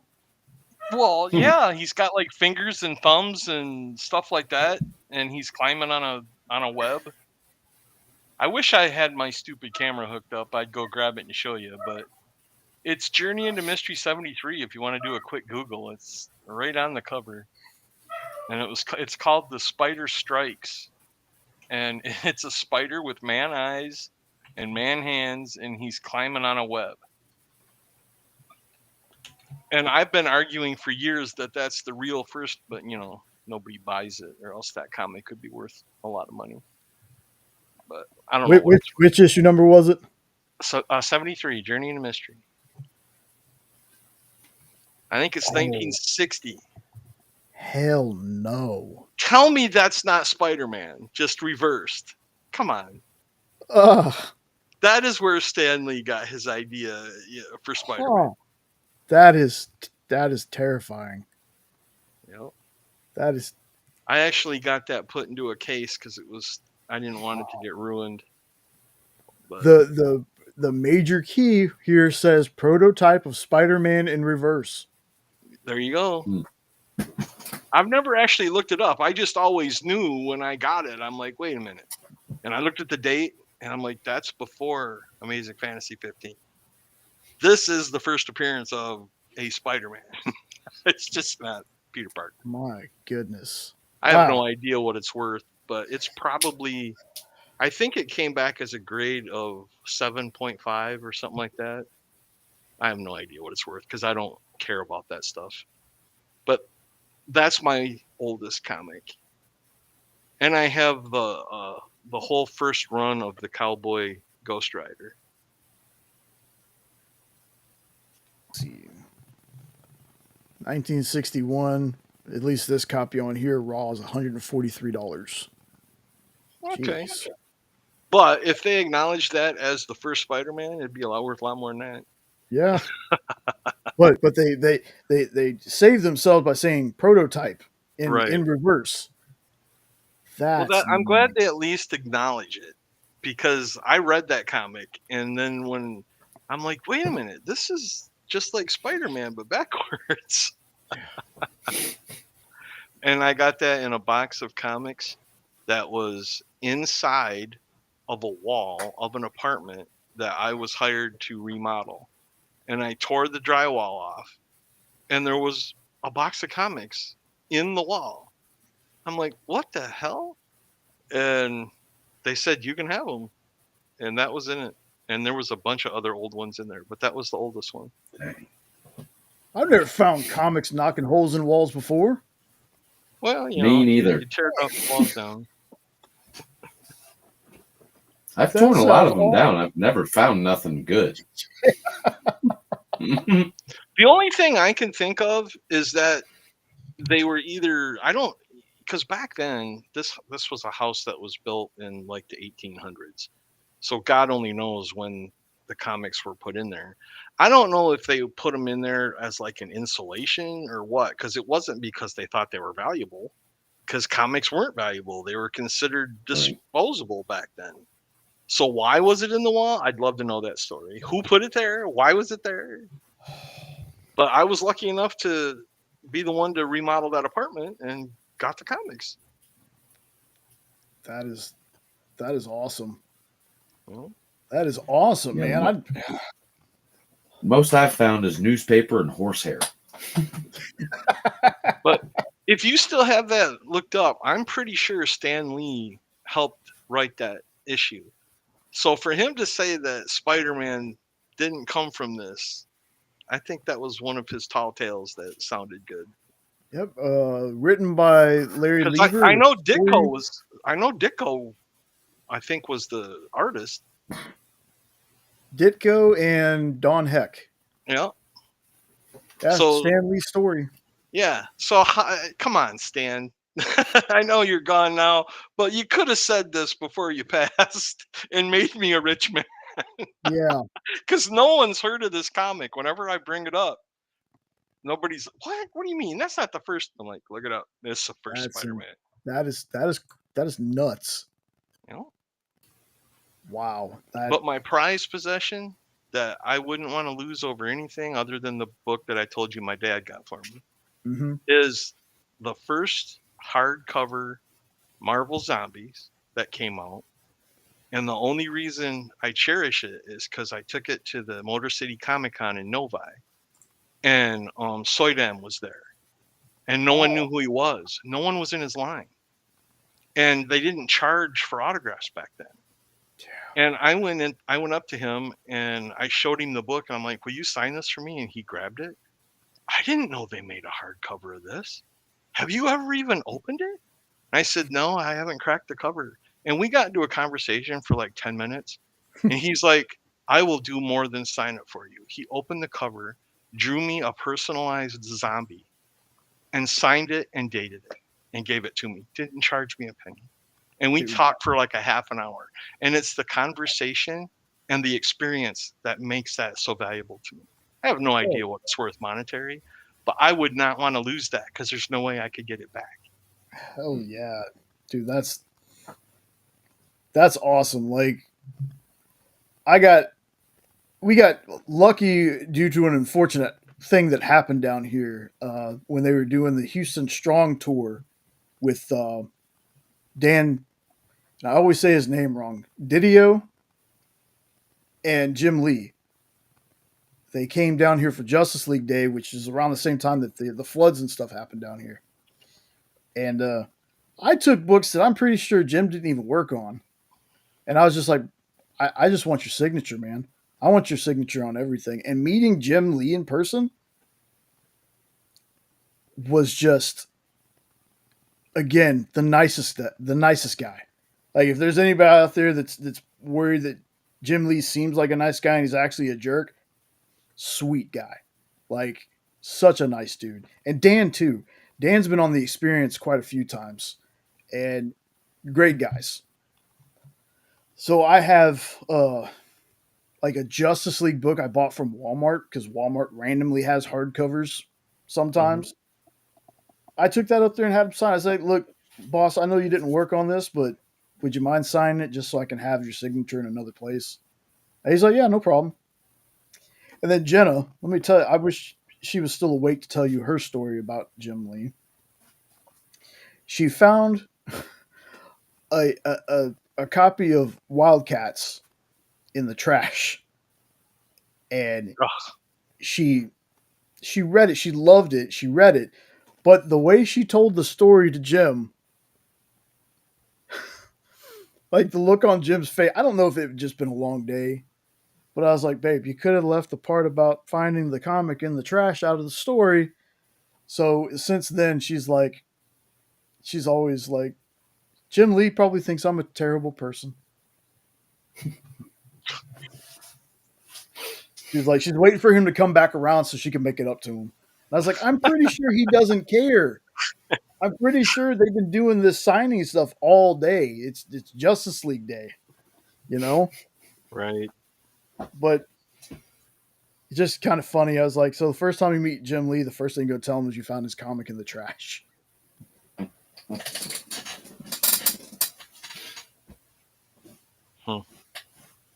It's those stories that make them so heartfelt, because when those personal experiences, that's why I love comics. Is a lot of my comics bring back personal experiences, and nothing, you can't put a price on that. So for me, I've never saw comics as a commodity. I know a lot of people do, and I know they want them because of their value or all that, but I just love comics. I love everything about them. I want to read them.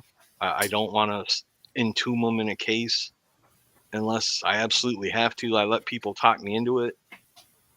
I think I have probably like 30 slabs, and a lot of them were my personal comics from when I was younger. But now I can't ever read them again unless I get my Dremel out and saw the slabs open, which I have done before. I have bought a slab. I bought a slab at a yard sale. They had a buck on it. I'm like, okay, it costs at least 40 to get it slabbed. And I took a Dremel to it and opened it and read it because it was a Hellraiser, and I hadn't seen that one yet. Oh wow. So, a buck and a slab.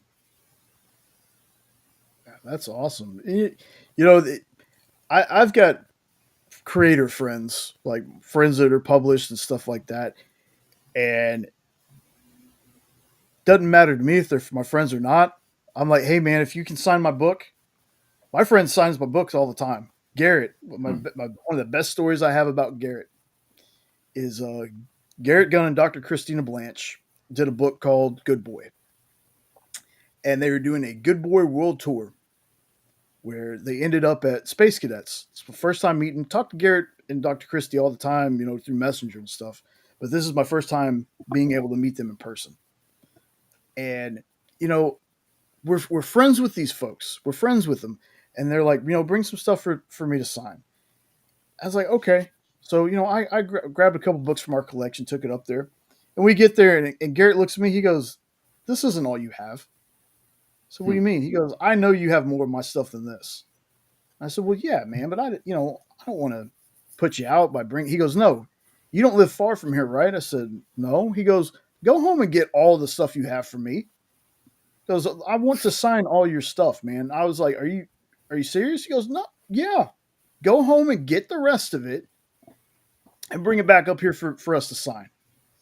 So I come back and we've got like just stacks like this, and he and Dr. Christie took everything out of those bags and signed every single one.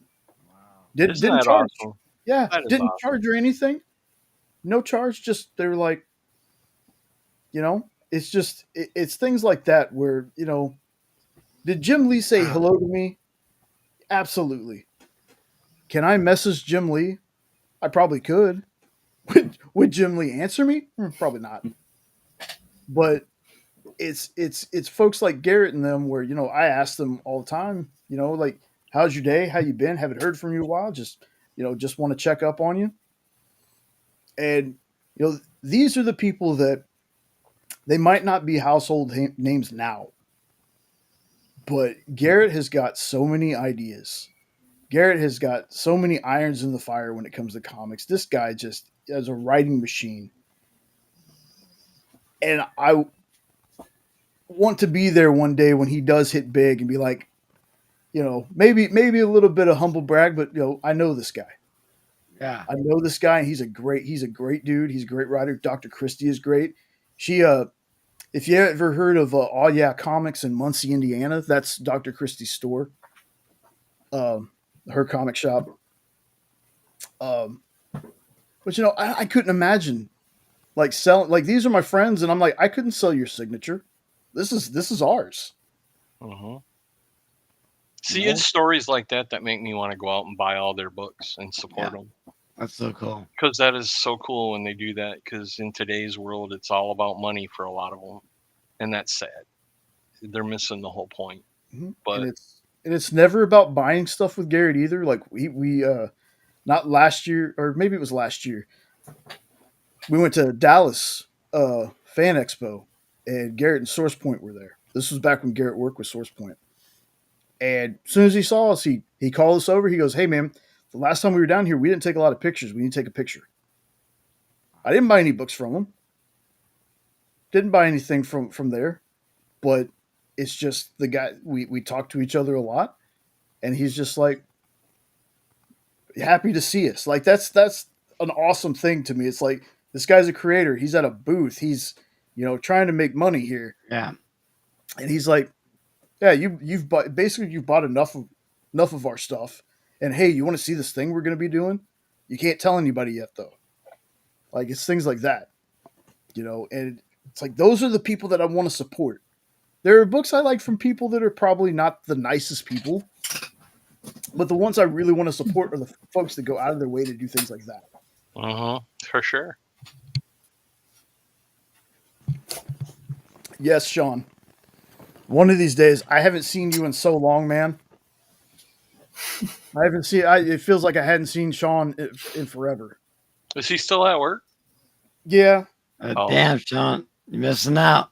We're having a great conversation tonight. I was gonna say if he was home, send him the link and have him join us. Yeah. Trust me. If he'd be at home, I would have been like, "Hey, man, come on, jump on." But the thing was, he was actually supposed to be off because this was going to be our talking about Superman and Lois show. Oh, And I'm waiting for that. yeah, and he was like, "Hey, man, I got to work." I was like, "Okay." So it's so funny. I showed him the thumb that I made for when we do it, and he's like, he sends me back this sad face. I was like, "What? Did you not like the thumb?" He goes, "Well, no, it's just I'm not going to be on the show." And I said, "Dude, I'm not doing the show without you." I'll ask around. I'll ask some of our friends out there if they want to hop on and talk nonsense for hours.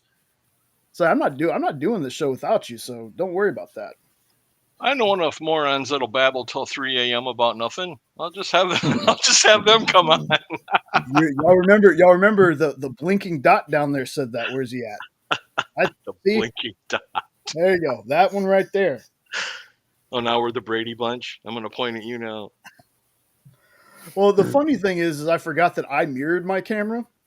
So I'm sitting here trying to point at you, and I'm like pointing down to the corner there. Oh, that's funny. I think I got mine right there. It's right there. Yeah. Watch what finger you're pointing with. Hey, I almost cut it off, so it was a Band-Aid on it. You're too quiet. Nope. Are you awake? No, I'm still here. I think I was just sitting here trying to think like, wait, I think I'm mirrored too. I go on a rant. Just now. Go on a rant. Nope. Come on, Nope. What's going down? What are we going to rant about? Anything, dude, you want, dude. Have you ever seen the movie called Nope? We can talk about that. Oh, man. No, actually, surprisingly enough. But it's an attempt at a horror movie that is something else. Yeah. Yeah, I did like Get Out, which obviously isn't the same movie, but same director. Yes, it is. But, Didn't you say something in the chat last time we did this together that you had some paranormal stories or something? I don't really. My buddy's wife, she has some that'll really, turn your skin and shit. And I'm definitely not going to try and tell those because I'll butcher them and they won't be much or nothing. I got to get more. I got to get that recorded and written down. Try and do that one. But now, you've piqued my curiosity. I grew up in a house where, there was a death in the house. The guy actually deleted himself in the garage and wound up. He was an older guy and married a young wife, found out that she was skipping around on him and couldn't take it, whatever. But I swear I'd seen that guy around the house through the years because there was a couple times where I'd be sleeping and then wake up halfway anyways and then look towards my door and then see somebody standing there, watching me sleep, and then you have like a thought in your head like, well, you've heard of your parents watching you sleep because parents do that. But talk to my dad later, I'm like, why were you standing in my doorway this morning? That was kind of weird. He's like, I wasn't standing in your doorway at all. And then it just registered in my head. Wait a minute. I wasn't laughing at your footsteps going up and down the stairs. You'd hear footsteps all the time, but creepy. I wasn't laughing at you, Nope. I was laughing at Jay's reaction to your story because he's like, I was watching it too. Oh, hell no. I was just I loved it though. That was good. That was good. No, more to it though. We actually, once we found the attic of the house, like it was one of those to where you walk down into the basement and then you look up and there's like just a cutout that you got to push up and move over. And that's how you get into the attic. So no ladder, nothing like that. Well, my dad wound up climbing up there once it was discovered. And there was only one thing up in the attic. And it just so happened to be the wedding dress from the wife that was doing all the skipping around and whatnot. The only thing that was in there. Oh. No. No. It was like the No. only lady in white, story right there. Yeah, it wasn't Oh, like wow. standing up or nothing like that. It was Yeah, actually but folded up I nice get in a box. But yeah, my aunt actually used that wedding or that gown for her wedding. Oh my lord. Mhm. Man, is her husband still alive? He is, but they're not together Okay. anymore. Oh wow, man, cursed. Nobody cursed was white cursed dress. except the marriage, I guess. Jay, just by your reaction, if I ever get to where I can walk good again, I'm taking you on a ghost hunt. Oh, dude, I'll go.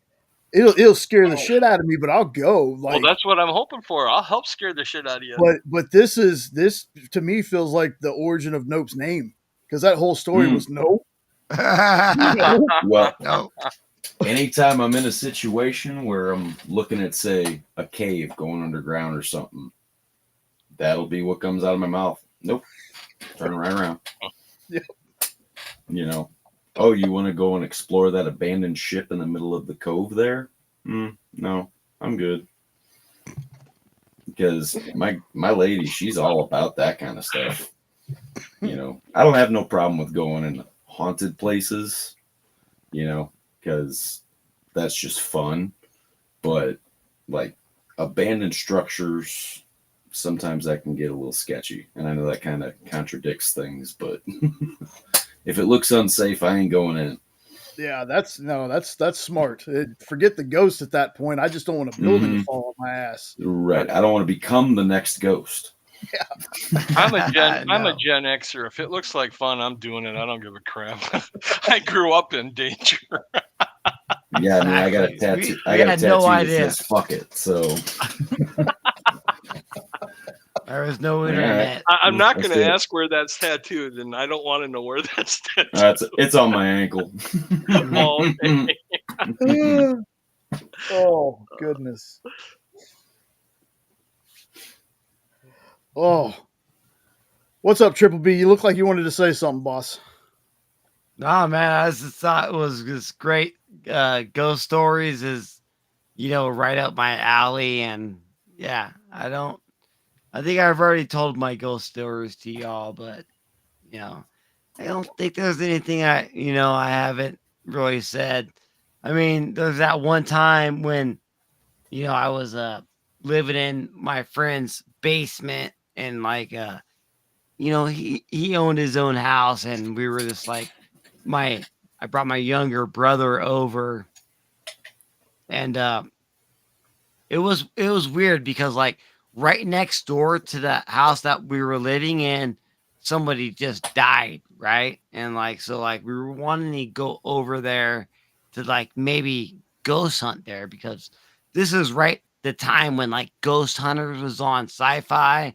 It was not Ghost Adventures, dude. It was freaking Taps, dude. And we were all about, Taps. We had the freaking EMF fucking meter. We had the thermometer. We were trying to see if the temperature would change and everything. Man, we had cameras. We had photograph cameras and everything. Like we were so scared. Like, let's go over to this house right here because somebody just died. And like, but we can't break into this house though.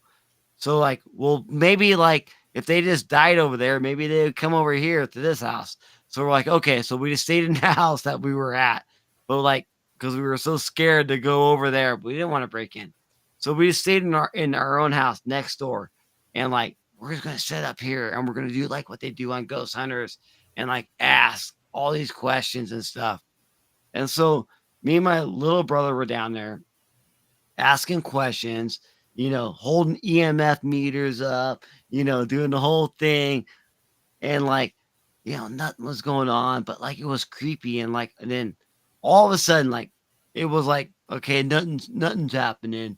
All right, let's go to the next room. Or like right when we said that, like a light came up on the wall. Like it was like really quick. Like it was like we were walking away, and like all of a sudden something comes up. And like, did you see that? Yeah, we saw that. Maybe we should stay in here. And we kept on filming. Nothing happened. And then like all right, we're just gonna go into the other room. There's 2 other rooms right there. We go in there. I'm like, tell my younger brother. I'm like, he's like way younger than me. He's like, like 10 years younger than me. You go up in there. You go in that room by yourself, and I'll go in this room by myself. Let's see if we can, something can happen. And as we go in there, like, really nothing happens. Like, so, and this is kind of what happens. Like you're just kind of sitting there and like asking questions. Nothing happens. All right. So we come back together. We go back into that same room where we saw that light. Right. And so, like, right when we go back in that room, like, the energy starts to feel a little bit different. Okay, let's sit down, and we sit down, we're kind of looking around, and I swear, like, we started to hear a noise, like boom, boom. And then we saw like a shadow kind of like go across the room real quick, bam. And then that was it. That was the end of the night. It was like, what was going on in the room? Like, they wanted to separate us, and like we went somewhere else, nothing happened. It pushed us out of that room where it originally happened. And then like we went out of the room, nothing happened. We went back in that room, and then something happened again. And then like, it's like, leave me alone. Like, it was a big house, right? So it's like, this is my area. This is where I want to be, is what it's saying. You go your area, leave my area alone. And that's what happens when a place is haunted. If a place has a ghost in it, it's like the ghost wants its own space. So you can have a big house, you can have a small house. So that ghost wants to be in its own space, its own area. And so, like, when you invade that area, it's gonna want to push you out. So, like, if you have like a lot of people invading this area, then you can like push the ghost out of the house. The ghost needs to have its own space, is what I'm trying to say. And like, if you invade it, it's gonna want to push you out. But if you can like overtake that area and push the ghost out of your house. Like, you can do that. Nope, they can have it. They can have it. You just have to be louder. Exactly. You gotta like get out of here. This is my space. Pretty much what it is. But like, there is some like, I mean, seriously, supernatural entities that can be really strong. It's not that easy. Yeah. Nah. It's like, Jay's no. calling a realtor. No. Get me out of here. That's right. That's right. The only thing that would keep me there is, like I said last time, when stuff bothers Jenna, I go after it like a fucking crazy person, right? I'm there with the salt, throwing salt around, and telling it, get the hell out of here. Like, that's what you have to do. If it was just me, though, no. If it was just me, I'm out. I'm out. I'm not staying. Nah, you can have it, man. I don't want to be in your space. I will give you all the space. I'll go somewhere else. So you're not going into any of those, like pay to stay at this haunted place. No. I did it. Yeah. I did it at a lighthouse. Okay, yeah, I thought I remembered that. Yep. Yeah, my aunt and uncle go around the country, not too far, but them and a group of friends, they got a little ghost hunting group, and go and do all that. They do it on Facebook, and I want to say they got a YouTube channel, but I don't know if they're active on it so much. But well, if you find out they are, shoot me a link. I'd love to see some of their stuff. yeah, I mean, it's 6 Between Paranormal is what it's called. 6 But I don't between. think the number 6 Between Paranormal, basically like 6 feet under. Oh, okay. Makes sense. Okay, Interesting. that's very clever. It's very clever. I'm not going to go hunting no ghosts on purpose. Well, now you just said you'd go with me. Now you're. I'd go with you. I'd go with you. I said I'm not hunting ghosts on purpose. I'll go with you. I'll go with you. I'll hang out. We Yeah, gotta but they do go it, and man. they go and stay at these places, and then they do like the EVP, and then all the different kinds of things to pick up stuff. Like they got a little music box for analog, Nice. basically. You know, yeah, I feel like they've posted quite a bit of the stuff, or at least the highlights of their trips. You know, orbs and cold feelings, things like that. So they wanted to do a podcast, but they never got around to it. So You never went on one with them? no, they never got around to it. But no, I have Oh. never been on any of their trips. It's always like after the fact I hear about it. Cool. I wish I had family that would do something like that. None of my family would do anything like that. Oh, that's so much fun. Yeah. I'm trying to talk Amy into going to that lighthouse with me, and she don't want nothing to do with it. Mm-hmm. So I'm just gonna tell her a bed and breakfast someday and take her there and not tell her it's the one. Oh, that's terrible. Do you have any doubt that I would do that though? No, not at all. Not at all. I left last night. I've been having a conversation with you all morning. Yep. Oh my goodness! I'm telling you that. That's how I'll I be right believe. I believe it. Yeah, go ahead. Eddie, did you watch that Ghost?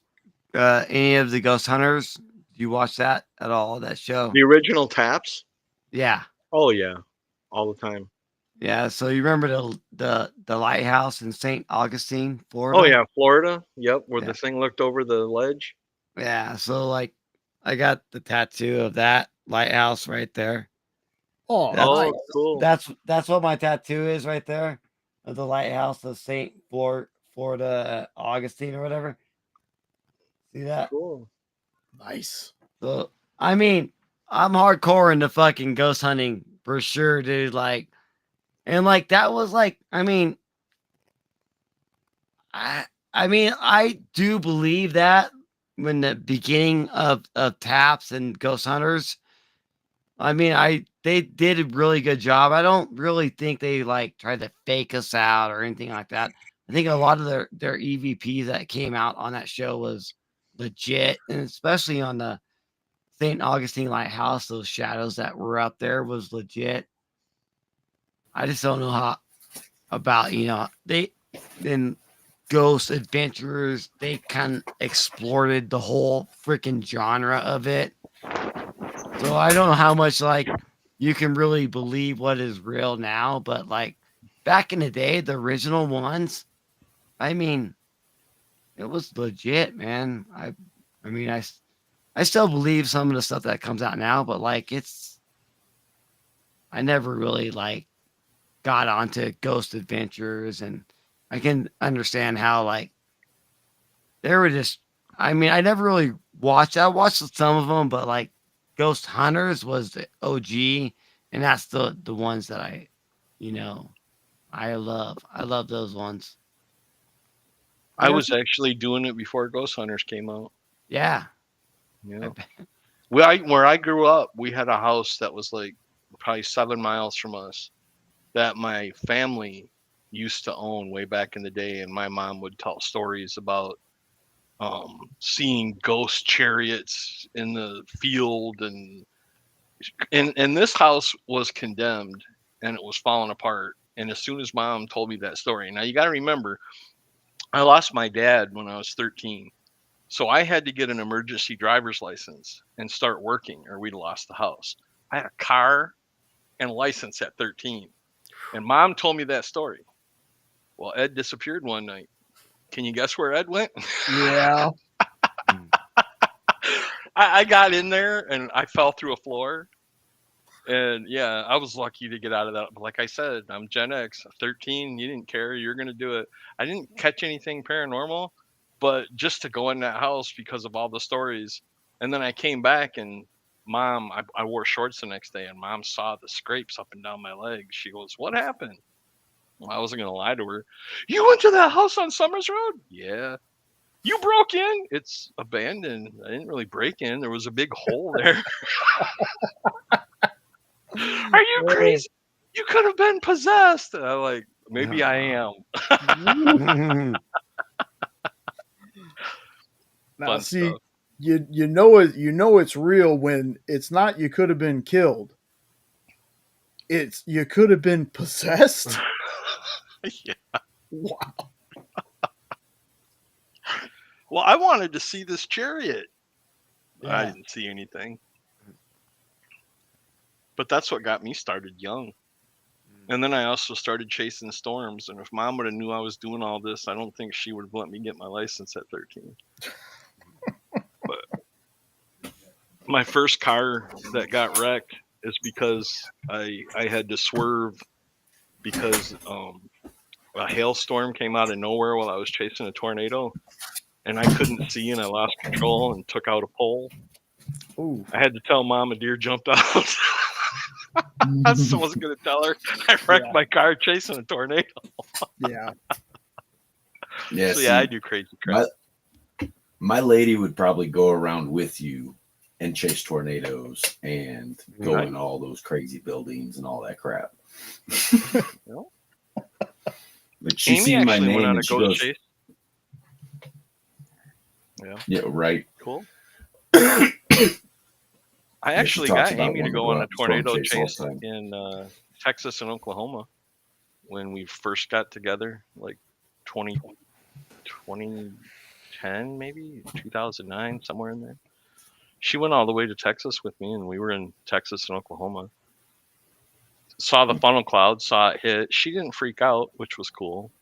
But then I also, because I got certified by Skywarn, so I can do damage surveys. I do that all the time to determine if it was a tornado, how strong it was.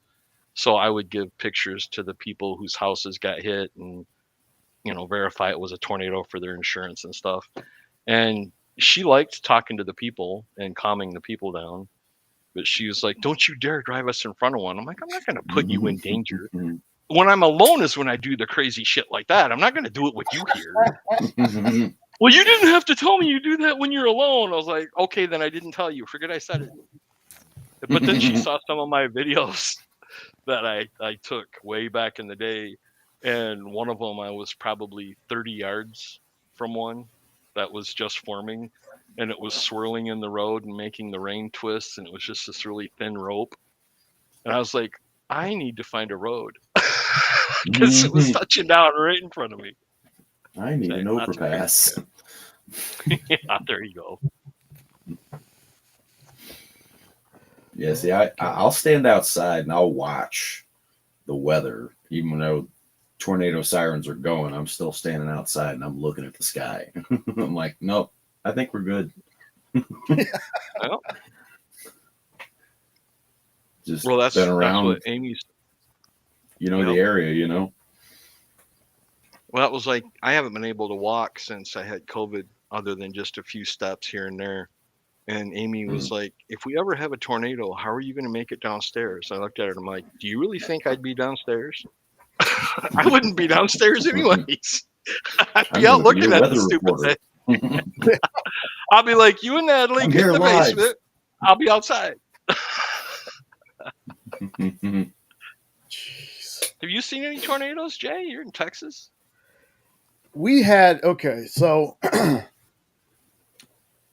we think it was a tornado, but we went and saw The Flash in theater. Right? We get to the end of the movie, credits are rolling. In the theater we're in, the lights start flickering. Then the movie cuts off. Then the lights go off in the theater, and the emergency lights come on. Now we're having to drive in this. We get home. There are trees knocked down everywhere. Now they say it was a microburst, but the neighbors, people who were there, said, "Yeah, it was a tornado. It was a tornado that lasted maybe 4.5 minutes in the neighborhood." But I mean, it ripped trees out of the ground. They're my neighbor. So the house that we're in now was my parents' house when I was a kid. And my mom had a tree fall through her roof. And the neighbor next door had his tree the roots were underneath his driveway. It completely uprooted the tree, and his driveway was sitting like straight up in the air like this, like the whole slab. So now, have I seen a tornado in person? No, but I've seen the aftermath of these things, and that's almost I'd rather deal with ghosts than have to sit through shit like that. I would too. Yeah, that's the force of nature, dude. Yeah. Well, just think, Jay. With me, you can do both. That's true. We're gonna be We can chasing go on a ghost tornado. hunt and then chase a tornado. Come on, Ghost-nado. brother. It's coming from Asylum. Ghost NATO. I love it. Sci-fi is going to hear about your little podcast and have that movie out in a week. Yeah. Well, I'm still waiting for my meth gator. Is it going to fight Cocaine Bear? Yeah, that's the plan. That would be awesome. Did you see Cocaine Bear? I saw the kill count on it, I believe. I watched it. I thought it was good. Me too. Nope. I loved it. I thought it was funny. It was absolutely hilarious. The fact that it's somewhat based on a true story, like something like this actually happened. Yeah. From what I read, I think the true story is that the bear got into cocaine, but I don't think there was really any kill count with it.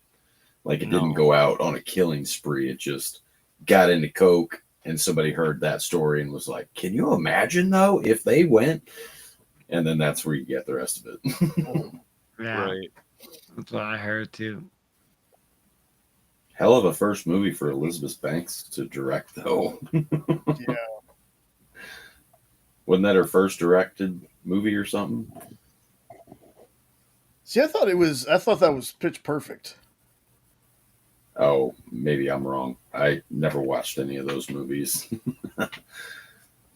Guilty pleasure. I love two of them at least. Hey, no judgment. No judgment. I just don't do the musicals. Yeah. I like rock. I like Little Shop of Horrors. Stuff like that. But Nice. hesitant Well, to sit down and watch the second Joker movie. I'm thinking about it because Jen and I were one of those people that liked the first one. Yeah, I love the first movie, and now that it's on Max, I'll probably watch it.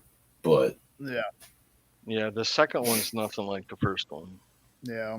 That's what I've heard. I heard it was Todd Phillips' FU to the studios for making him do it. That would make more sense. Well, Because to it was me, basically it was like... Nope, sorry. No, go ahead. I was Go just ahead. going to say, it was like, they were like, he only wanted to do the one movie. And he was like, all right, well, if you're going to give me money, this is what I'm going to do with it. You're not going to like it. But you want to make me dance like a monkey, then this is how I'm going to dance like a monkey. Oh, I love that. That makes a lot more sense now because I wondered how in the world the same person that did the first one did that POS second one. Yeah. Mm-hmm. Yeah, he was basically laughing all the way to the bank on it. Just like the Joker. And good for him. Good for him. Yeah, that's true. That's very true. That's a good way of looking at it. They got the real Joker. Well, that's just one of those movies that I didn't think needed a sequel. Like they could have just left. They could have just left it. Like, stop being greedy. I know you made $1 billion, and it's been a while since Warner Brothers has made money like that. But when you try to milk something that doesn't need it, that's when you get terrible movies. Yeah, it made no sense. Made no sense. That movie was like diminishes the uniqueness of it. Yeah, absolutely. I really wish they'd have just stopped after the first Matrix. Yeah, I'll agree with you there. Oh man, Beautiful. I agree, Eddie, for sure. That the first Matrix was this one and done, dude. We didn't really need no more. That first Matrix to me is like the perfect sci-fi film. I love that movie. And then the stuff that came after, they can't tell me they had that written ahead of time. That's BS. No. Because No. where they went with that plot was terrible. The twins, those albino twin looking dudes, Yeah. those guys never sat right with me. Too much. Mm-hmm. Oh, you can do this too? Oh, okay. I'm not the writer of the program, I guess. Yeah, that was just. Hold on just a second. Here you go.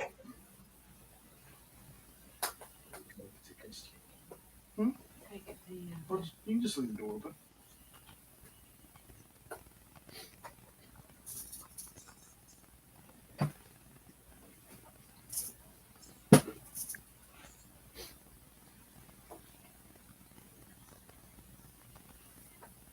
All right, too quiet. Come on, guys. We got some dead air. Dead air. What's going on? If we have anybody out there watching, they don't want to just stare. No. Is there anybody watching still? Has anybody checked? I've seen Sean pop in there. I haven't seen anybody else say anything in the live. It says 3. I was trying to see how long I can make the silence uncomfortable. Oh, we can go silent all you want. It's just I was trying to be nice to the people that are staying up with us. If there anybody out there staying up with us, There's 3. So I got a question. If we were talking about tattoos earlier, if you were to pick a knuckle to call the knuckle on your hands, which one would it be? say that again. What? So if you had to single out a single knuckle on your hand, either hand, which would you consider to be the knuckle? Well, for me, it would be the middle finger of my right hand where it connects to your hand. It's the one that I hit with when I was a bouncer. And I always had a nice ring on that finger. So that would be my knuckle. Yeah, this is true. No, reason why I ask is because I have another tattoo idea. See, I have a camel toe on my big toe. I have a camel on my big toe. And I want to get Bullwinkle on one of my knuckles. So then I have a moose knuckle. That's great. Oh, but I haven't God. decided which one. Oh. Oh God, that's amazing. That's tremendous. That's I can tremendous. honestly say, Nope, that you are the first man that's ever told me they have a camel toe.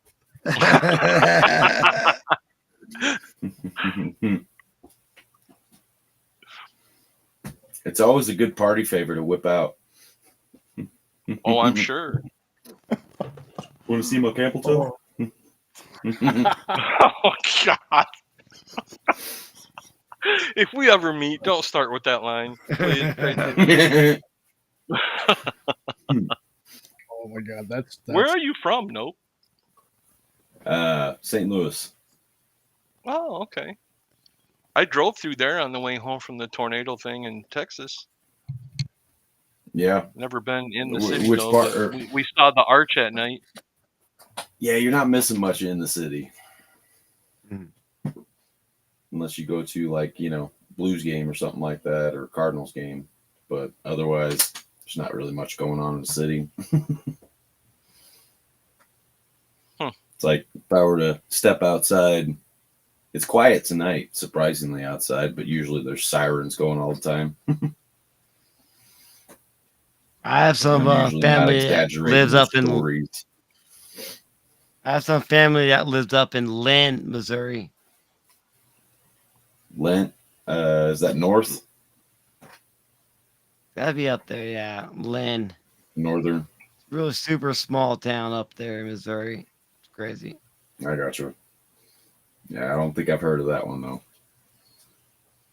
Yeah, it's a pretty small town. That's where my grandma lives. She's about freaking 99 years old. So, yeah. Congratulations. Exactly. Wish I can live that long, so we'll see what happens. Right. I always look at that as like the canary in the coal mine. Like, what are you doing, Grandma? All right, I'm gonna write that down. Yeah. Yeah. Mhm.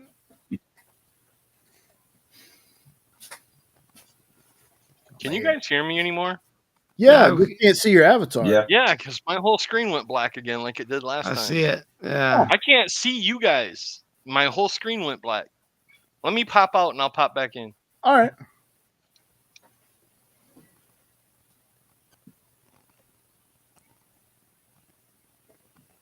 There he goes.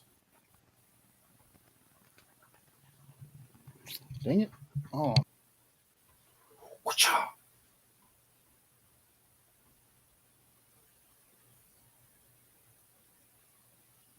There, now I'm straight. There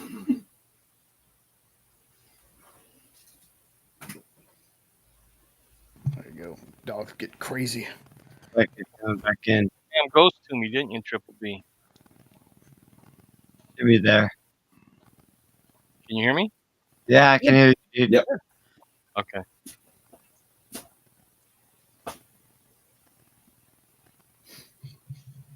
Triple B's ghost kicking you off again? That's what I'm saying. He sent his damn ghost here. That was wild. Yeah, it's weird. It just the whole screen goes black, and I can't. Well, I mean, guys. yeah, you've been on for quite a few hours. It may just, turn black. Well, I won't say it. Never mind. I'm not gonna say it. Something jinx about it. never going back. Just never mind. Why don't you go? Yeah. That's insane. Sorry. I have weird shit pop into my head, and I felt the need to share it sometimes. So Look, when I worked overnight, there's many times where I thought to myself, there's people that I don't like at work. There's a lot of stuff around here to get rid of them. Like we have a baler, right? But I didn't Yeah. think about putting people in the baler. I thought about crushing the bale down as low as it can go, then putting the baling wire and the person behind the baler, putting the wire around them, and then ejecting the bale. So trust me, weird intrusive thoughts like that they just happen. welcome to the dark side, my friend. Telling you, I was like, look, I'd never do it, but if you don't think I've thought about how I could get rid of you in this store, like you're lying. You should write that stuff down. You could make it into a comic. Oh man, like there are so many things there. Like my store was haunted. My store was haunted. There's people that I bet that was. passed away that when I first went back to mornings after working overnight for a long time, I was there at like 3 and 4 in the morning. And I went in there and I swear I saw somebody running across the top of the stairs, right? And I went to call their name. The problem was the person's name I was about to call, like, passed away months before. And it clicked in my brain when I was about to yell this person's name. I was like, oh, they're gone. Why the hell am I seeing them? That residual energy. Yeah.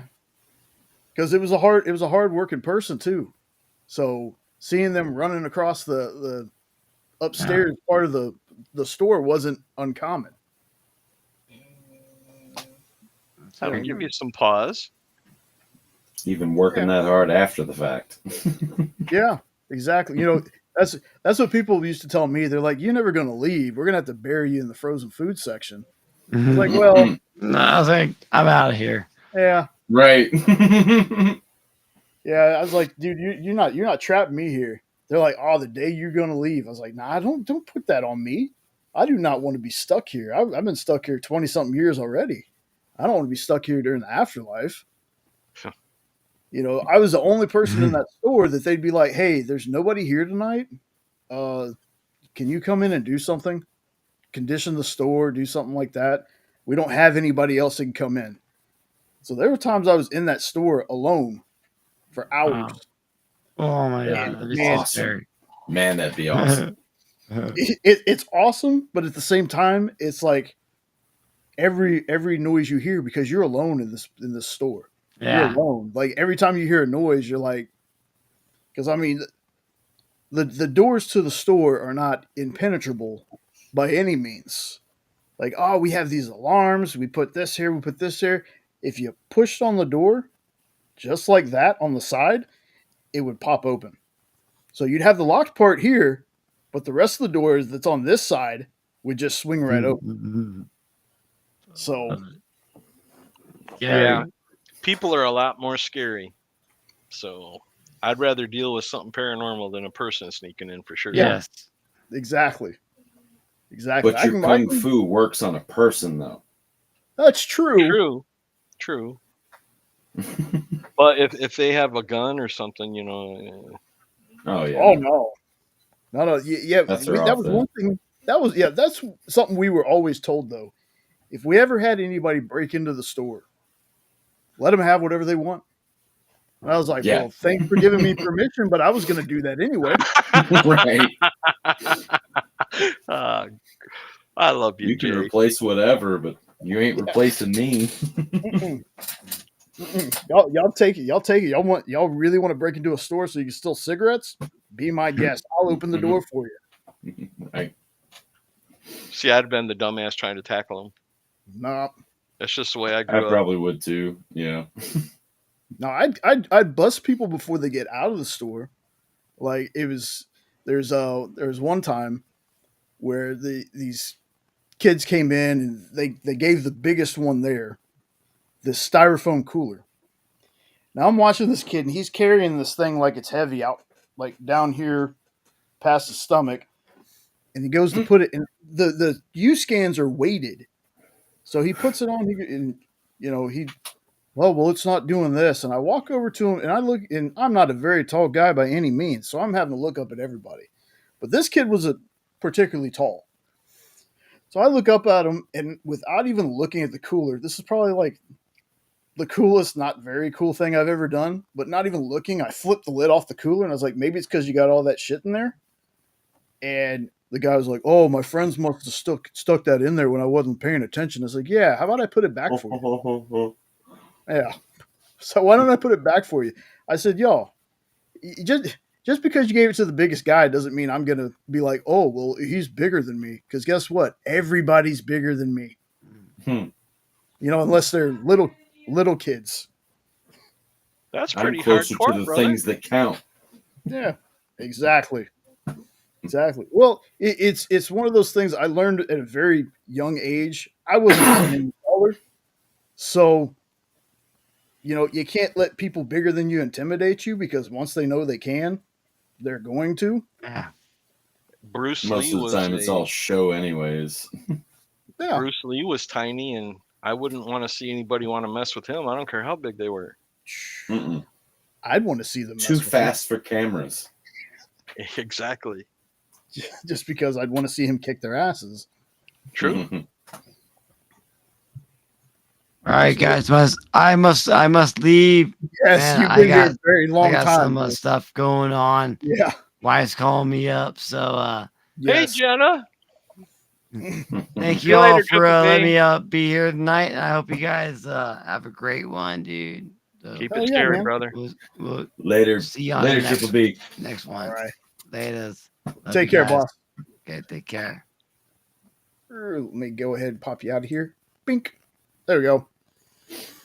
As much as I'd like to see Bruce Lee kick the crap out of somebody, I think I'd rather see your wife do it, because she just she's 5 foot and will fight anybody. I'd love to see that. That's true, but the trick is you gotta get to her first. Oh, that's true. She's very much a dish it out but can't take it.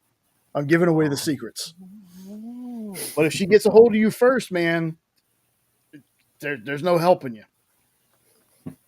I can tell you that. Element of surprise. Yeah. Dun, dun, dun. She gets you got. you might as well just give up because relentless like honey badger.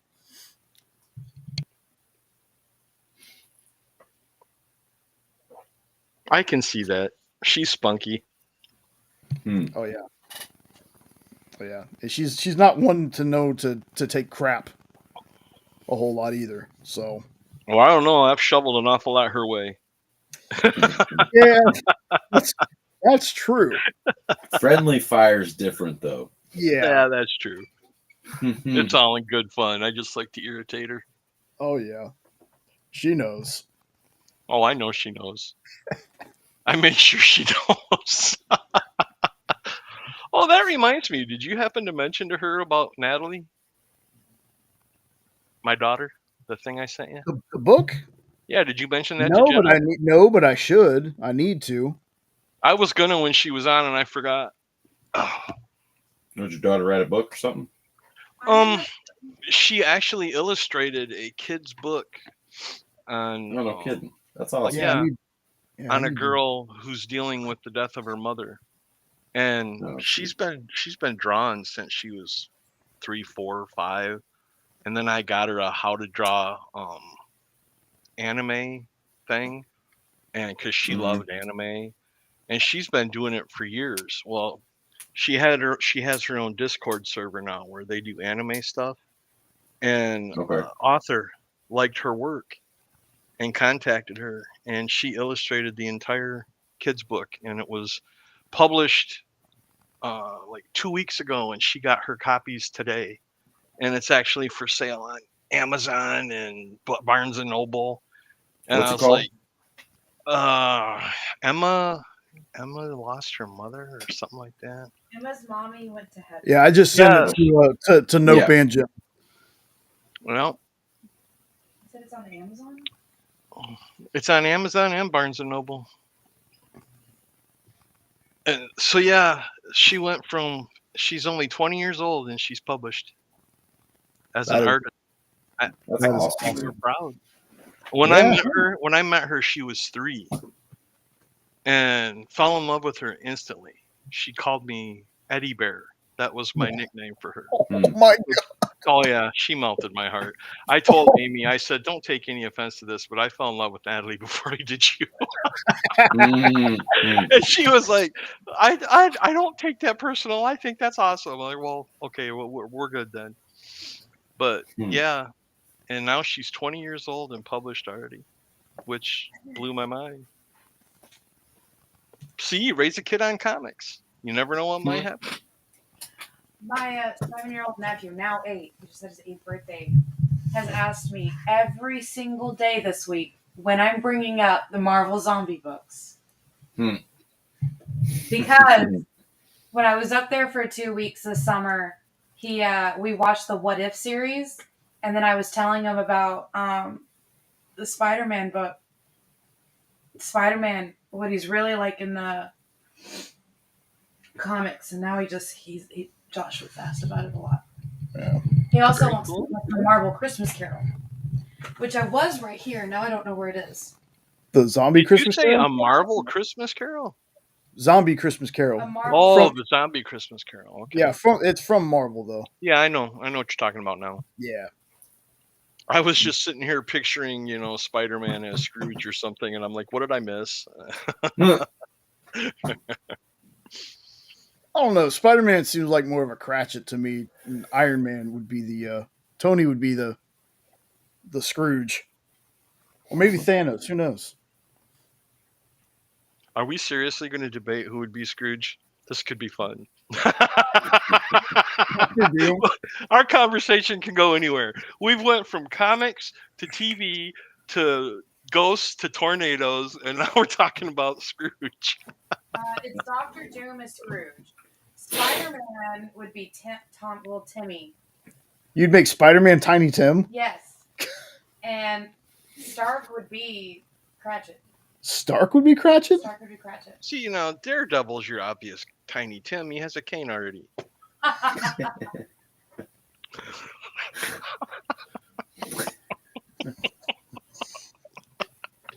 Oh, that's very true. That's terrible, but that's very true. No, And to Daredevil, everyone is John Cena. Yeah.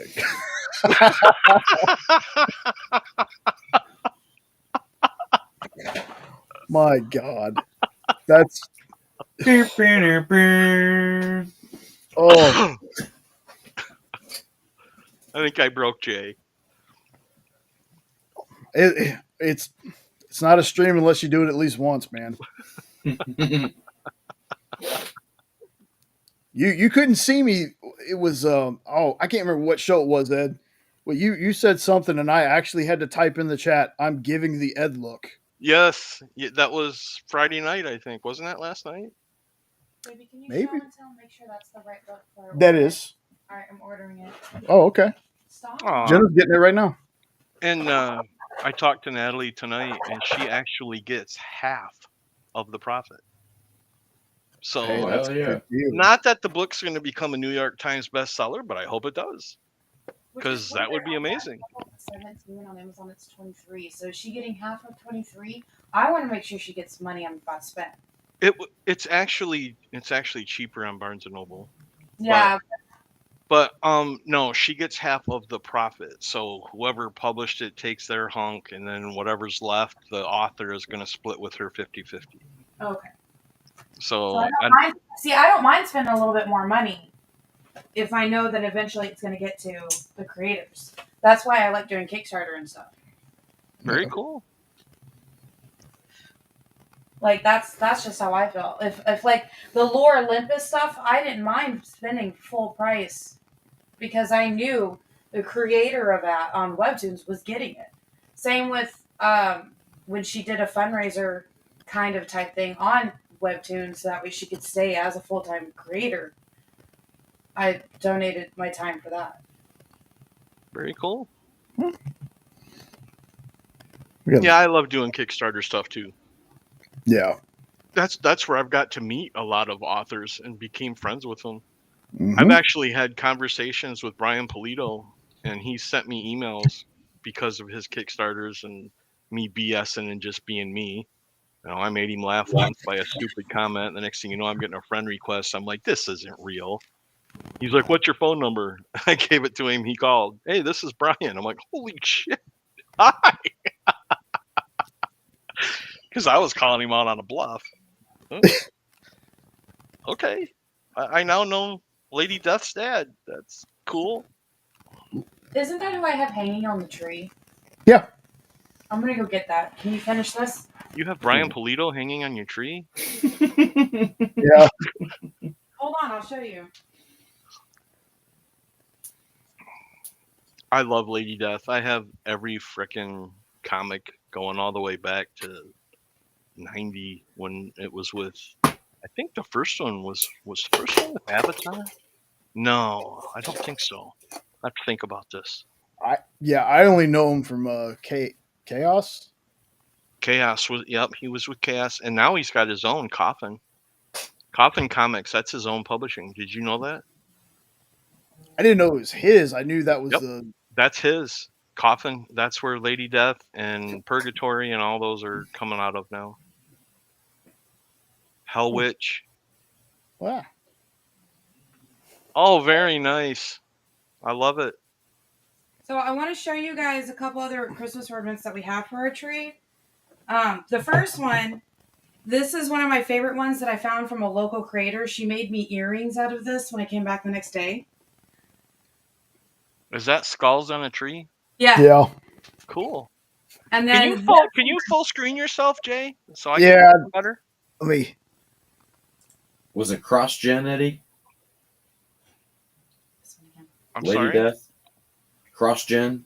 Were you asking about the publisher? About the very first one. Oh, maybe. It was right after Evil Ernie. I have put out one Evil Lady Ernie Death and then comic. he went to Lady Death. Oh, okay. I have one in my whole collection, and it's a cross-gen publisher. The cape is what makes her Christmas.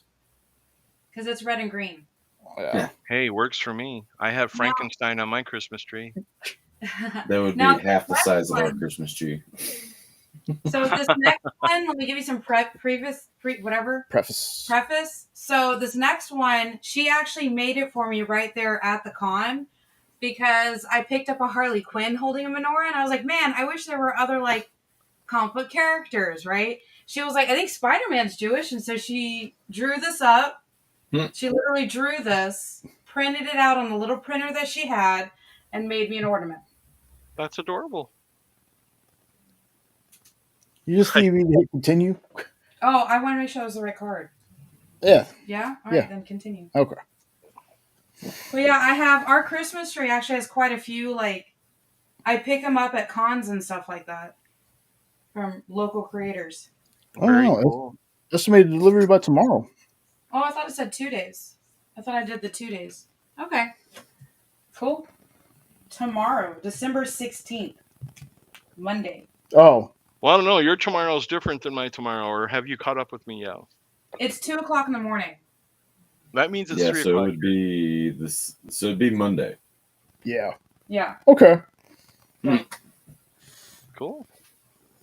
I'm going to go put these back on the tree. Okay. Wow. I never did. I'm I only never saying did that send you- because mine Go says ahead. Monday too. Sorry. Okay. I just Cool. ordered it. Well, thank you for buying her book. Hell yeah. It will excite her to know that at least one sold. Of 2. course, little does she know that I've bought 10 that is going to be staying in a box. She's not going to know I bought them. Hmm. I just wanted to make sure she knew somebody was buying it, so I bought 10 of them. And Well, they'll I just bought stay a in a few sealed because- box, and when I'm dead and she finds the box, then that can be her little moment to, aw. Well, hey, you sold 2. You sold 2 more tonight. Awesome. Thank you guys. Appreciate it. Absolutely. I wasn't trying to plug it. I just wanted Jenna No. to know that. No. Appreciate it. I have nephews that are dealing with grief this year, so for the first Oh. time, their grandma. So Mhm. might be younger than them, but who knows?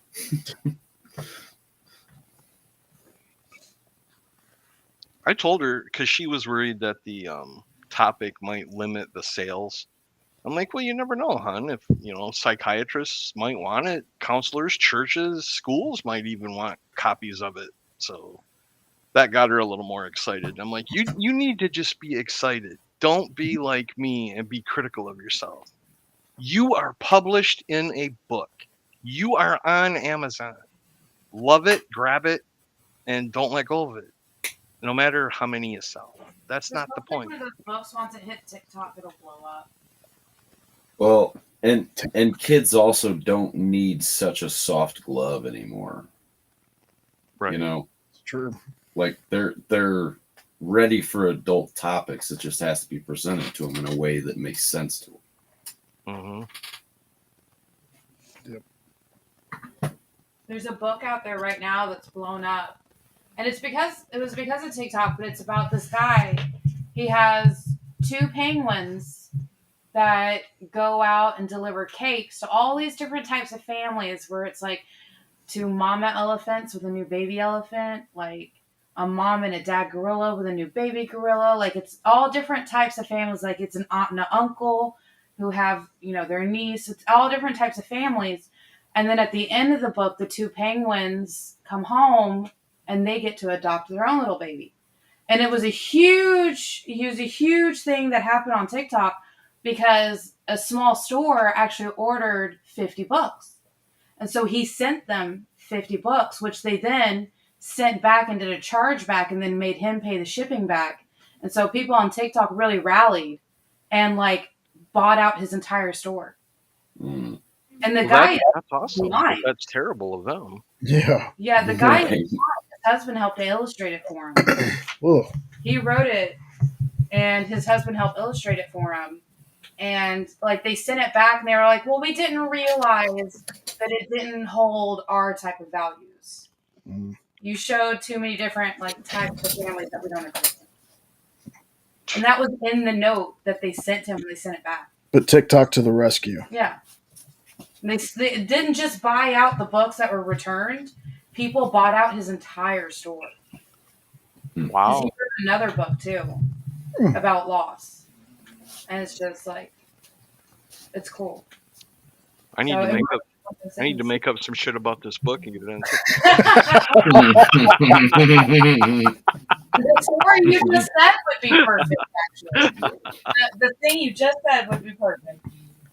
So, babe, you missed it. But Nope was talking about how he has a camel on one of his toes, right? For camel toe. Okay. He's trying to decide which knuckle to get. What did you say, Rocky? Bullwinkle? Bullwinkle. Bullwinkle. Bullwinkle on so he can have a moose knuckle. No. Moose knuckle, babe. Yeah, I got it. I'm Okay. sorry. She's tired. She's tired. It's hilarious. It is the funniest. See, if I did the middle finger, then I could do the mustache joke. Ah, You know? hopefully for my birthday this year, I'll go get my first tattoo. Can I pick what it is? No, I've already got it planned. Oh, okay. I've been planning on this for years, but I got sick for a Captain while. America and Iron Man fighting. Oh. In a Civil War-ish kind of. Oh my A god. heart with a CW in it. Oh. Y'all tell me. That's all right. I'm telling you now, in the middle of your tattoo, your first one, you're going to already be thinking about your third and fourth one. What's sad is I've already planned out a sleeve, so Yeah. I can't. Yeah. Oh, this is the first tattoo? So do you Yeah, know, her first tattoo, yeah.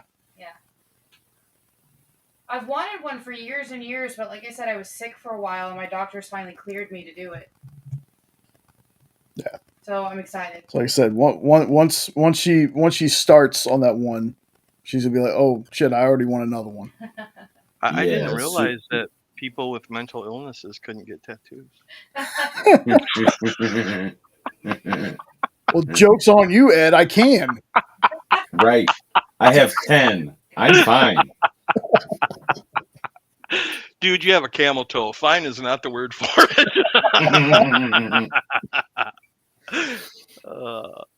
That's the greatest. So what's her tattoo going to be? She ain't going to tell us? Actually, I have a picture. Give me a second. I'm pretty sure it's Sailor Moonish though. Yeah, it is. It's Chibiusa as Dark Lady hugging Luna Pete. Nat loves Sailor Moon. But yeah, so it's Chibiusa, which is the daughter of Sailor Moon from the future. She comes back to the past and she gets turned evil and gets turned into Dark Lady. And she's hugging Luna Pete because Luna Pete is the only one that's ever been there for her. I'll find the picture. Okay, yeah, do that, please.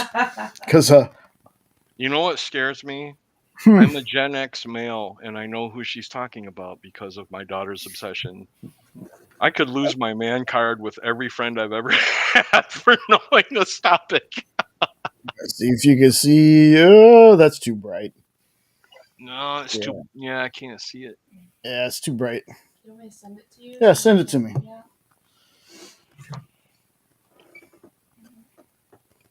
Let's see. Would Messenger be better? Yeah, and I'll just share it. Did you watch Superman and Lois? Nope. Yes. The whole thing? All through it. So Nice. we could talk about it if... No, I don't want to step on Sean's toes. So. The only thing But I'm yeah, going to say, it was great. I have been waiting to talk to Jay about this. I kind Oh, of yeah, sort of... and I'll love I to talk kind of about it, sort too. of had... I kind of sort of had Bizarro figured out, but not all the way. That's all I wanted to say. Mm. Because remember, we were talking and I gave you my crazy ass theory of how they were going to... I Yep. won't say anymore because I don't want to ruin your show, but I have been dying to talk to you about it ever since I saw that last episode. Yeah, you that's pretty good. You hooked me, man. I love that show. Yeah. I'm going to miss it like crazy.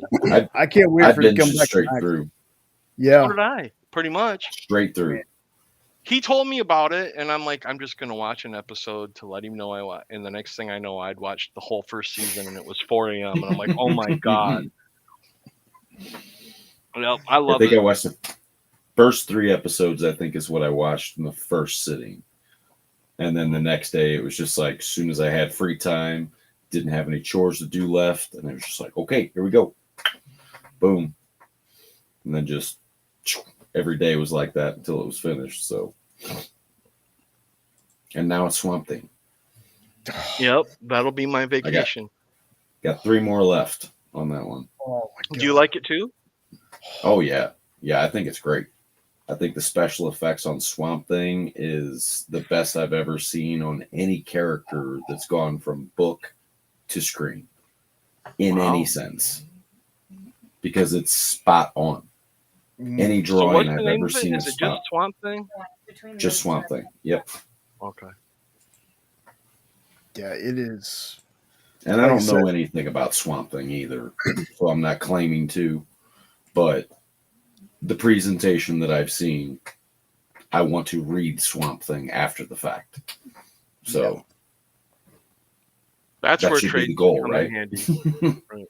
That's where Yeah, trades come in handy because you can't afford to get a Swamp Thing 1 and a Swamp Thing 2. Right. I have the Alan Moore collection, so Nice. it's like 5 books. I think there's 5 in that set total, but definitely going to read that as soon as I finish this.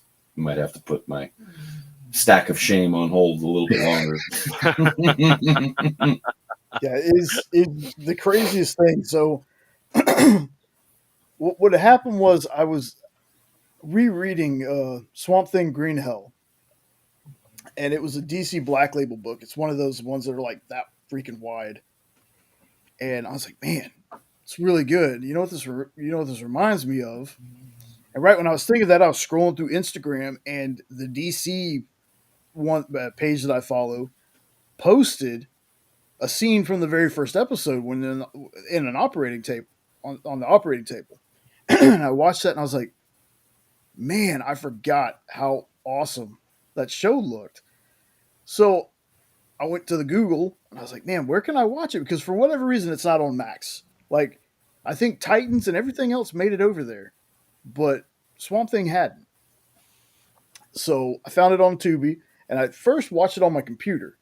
And doing that, there wasn't a whole lot of ads. It's like an ad at the beginning. It lets the episode play. Watch it on my TV. There's a ton of ads, but still worth it to me. And I got through the first episode, and I was like, oh, man, now I remember why I was so upset that this show got canceled. Like, they cut down the episodes because there's Easter eggs in the opener, but they cut down the episodes to where some of those Easter eggs are in. Because it was originally supposed to be a 13 episode thing, and they cut it down to 10, and then they canceled it, like right when they released it. So there's only 10 total episodes? Yeah. Yeah. And how long are they? 45 to an hour. Yeah. Oh, okay. Oh, that's definitely doable. Yeah. And like I've told people, look, if you're into into practical effects with some CGI, obviously, and if you like The Thing and body horror stuff like that, or just a horror fan in general, this is the show to watch. And the fact that this only had the 1 season, and even though I didn't despise Titans, I kind of dug Titans. The fact that Titans got like 3 seasons and this one only got the 1 was kind of like, oh man, this one should have been the flagship. And we were talking about it on Monday, and Robbie had said something about like, yeah, wasn't that a CW show? I was like, no. It was on the DC app, and what they tried to do was put it on CW. And I was like, CW, you can't watch it that way. Because the CW, this show is a hard R. Okay? Language and stuff that happens, hard R. So I was like, putting on CW is like watching Die Hard on Fox or something. You know? Yippee-ki-yay, clown. Falcon. Mr. Falcon. Yeah, it's like Tubi it's commercials, but it's worth it. It's worth it.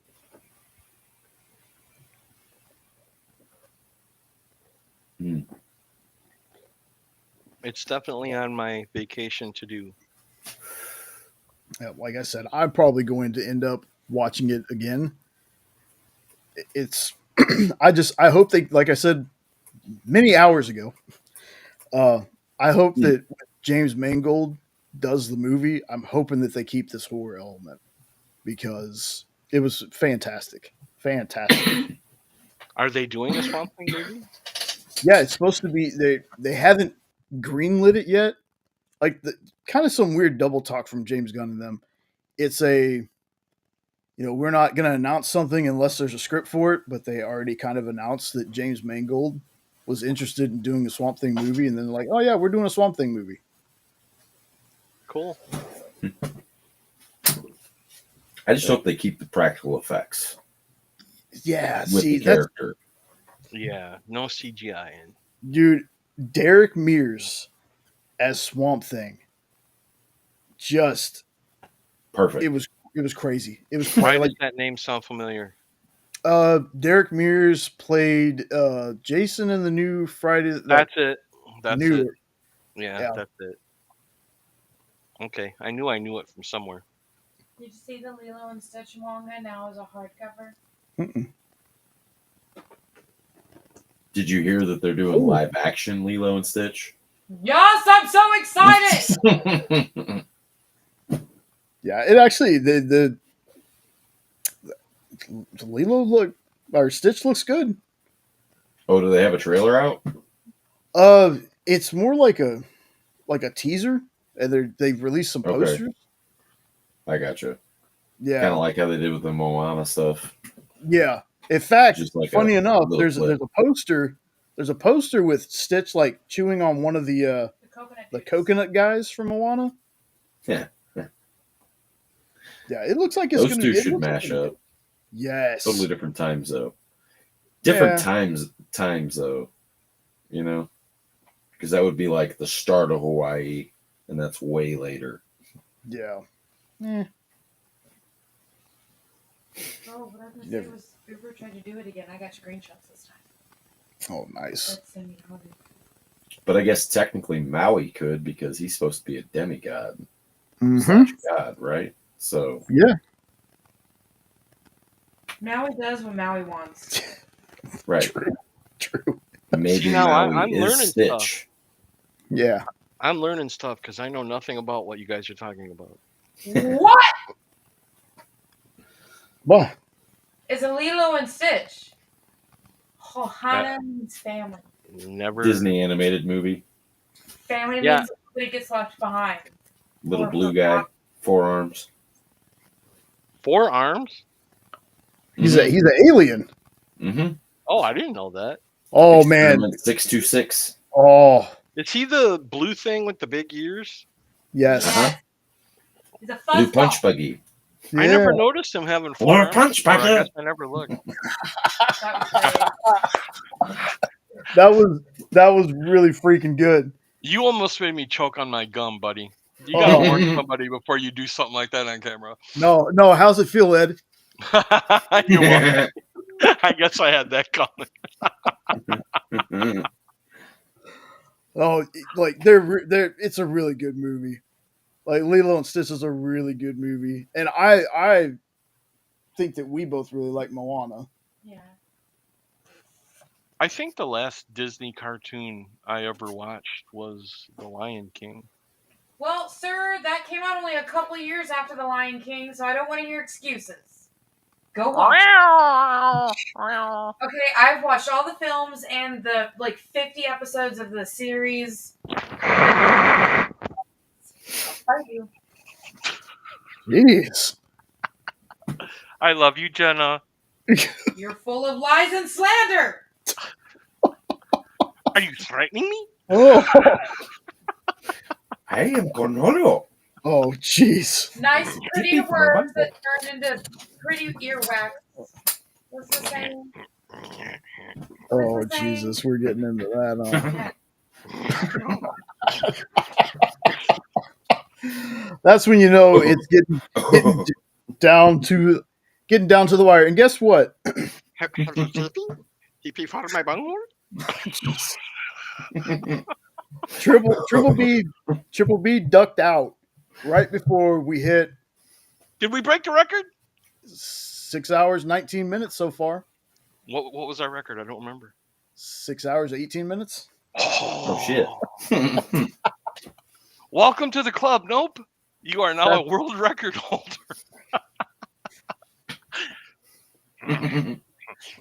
Just Oh, if I would be cool. oh my god. Friends, by the way. That's so I know. sweet. Sweet. God. That is amazing. That is amazing. Can I touch it? No. Jesus. Fire! Sorry, I grew up on Beavis and Butthead, man. I love those guys. Oh. Beavis and Butthead was the absolute shit until South Park came out, and then they trumped Beavis and Butthead. Yeah. But I still love Beavis and Butthead. Oh yeah. Beavis and Butthead Do America still stands Oh, hell stands up yes. to time. Big time. The sequel wasn't when bad they trip either. out in the desert.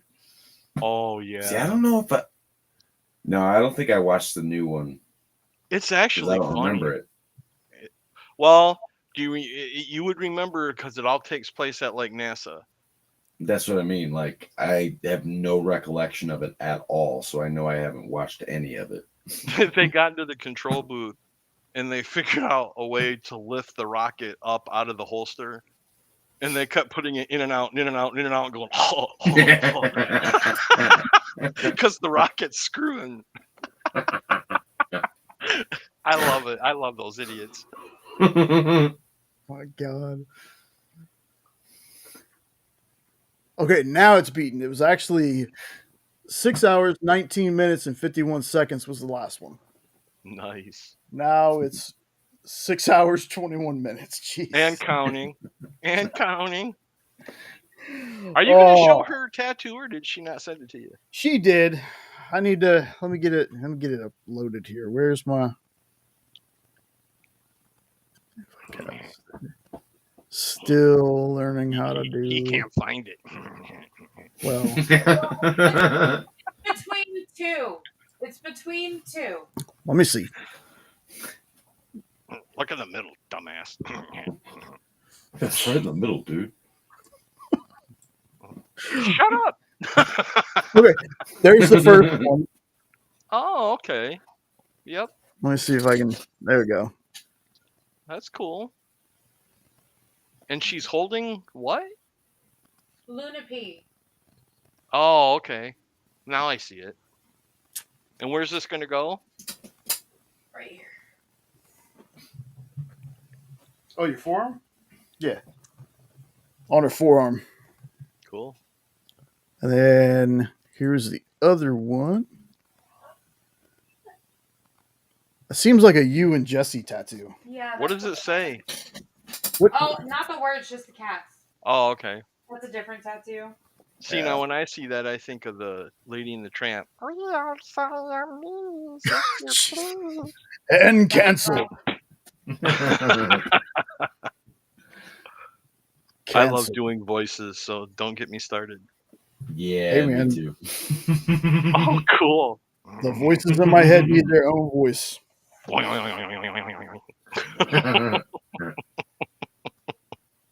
The voices in my head.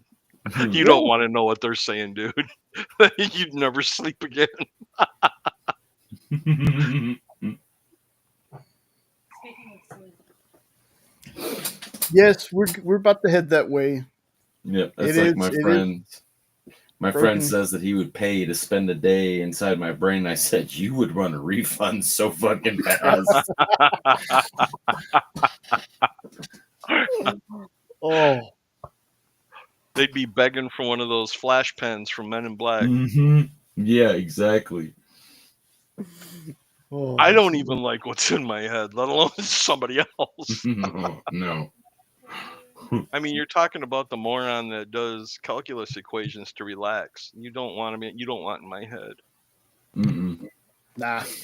No. I like math, Nope. but not that deep.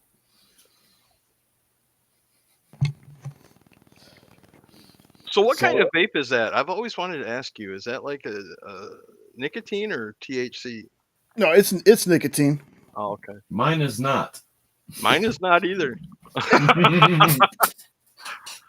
I even get a script.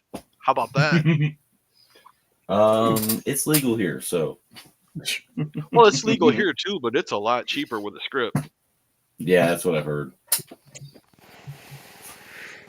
No, I Texas only use isn't them part of the vape. cool kids. Yeah. We're not part of the cool kids. Well, I'm only doing the vape because I don't want to just sit here and do baddies on the live. So being respectful, man. Dude, that would be epic as hell. Dude, Roll up a fatty for your pimp daddy. Holla if you Oh, hear dude. me. there was one in the other room. I was like, well, it could look like a cigarette, but I still wouldn't want to do that on his pot or on his live stream either. That's one way to get it to go viral. Oh, I'm not monetized. Don't bother me. We're not a monetized channel yet. Hmm. Robbie does it on his. Yeah, What I was see that? Robbie You guys vape do- on his all the time. Well, I didn't know what He he was vaping. vapes. Oh, the other day.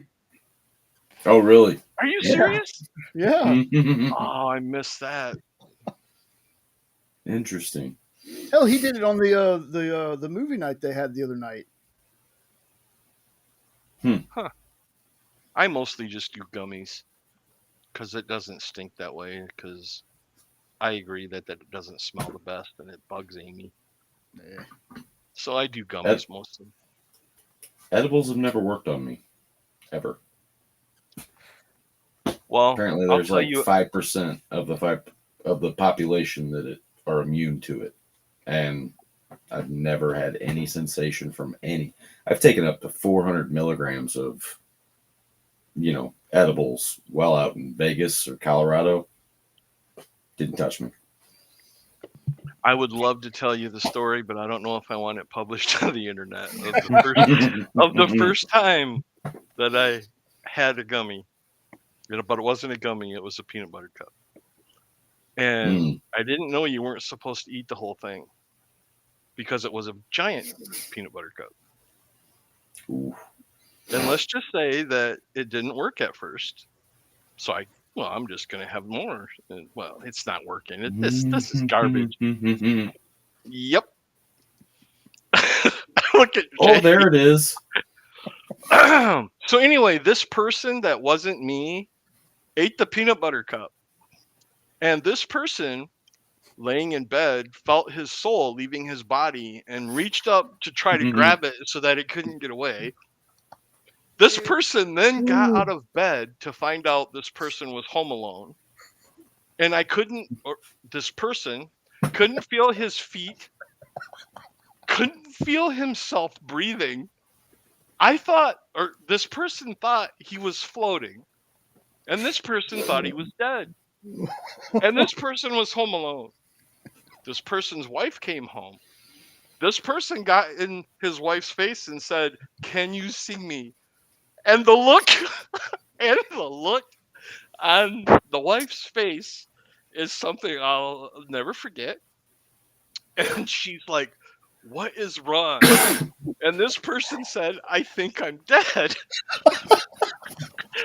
And she said, "Why do you think you're dead?" And this person said, "I can't feel myself breathing." And I got another look, and she's like, "What did you do?" And then this person admitted to eating the whole peanut butter cup, and she read the packet, and you were supposed to have a tenth of it.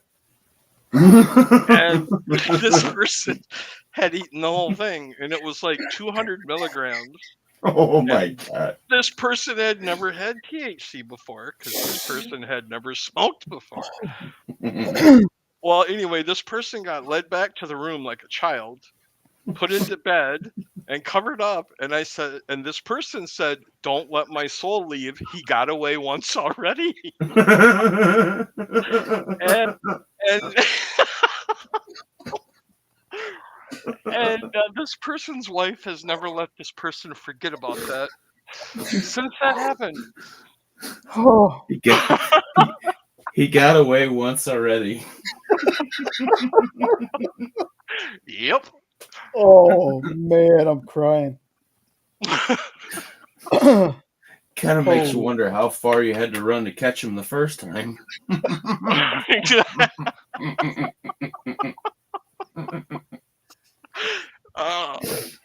I'm just glad that this person's wife came home soon, because I don't know what this person would have done floating around the house thinking he was dead. This person might have tried to go through a wall and broke a nose. Or the wall. Yeah. Hard head. As long as you kept the doors and windows shut, you might have been okay.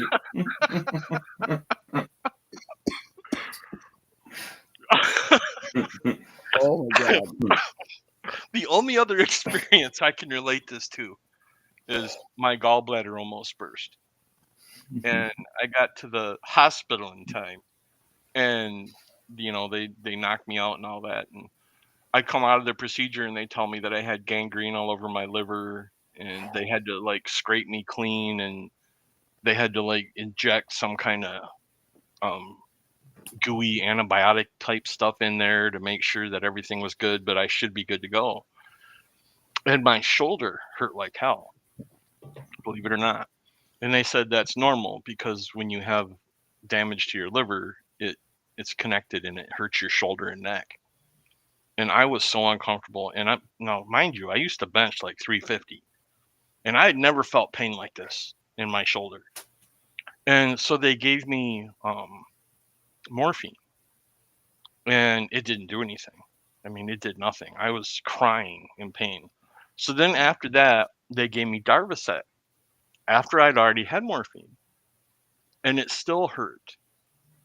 So they came back like an hour later, and they're like, "We're going to give you Demerol, and this is the strongest we have, but it's going to be a lower dose because you've already had the other two." 10 seconds after I got the Demerol through the IV, little trolls crawled out from underneath my blanket. And I'm talking about like the garden trolls. It started Gnomes? dancing. Yes, gnomes. It started dancing on my belly. And then they climbed up the curtains and were swinging from the curtains. And I'm going, "Oh, this." Sorry. I'm going, "Oh, they're so cute." And Amy's like, "What's cute?" And I said, "The little trolls." And she's like, "Little trolls."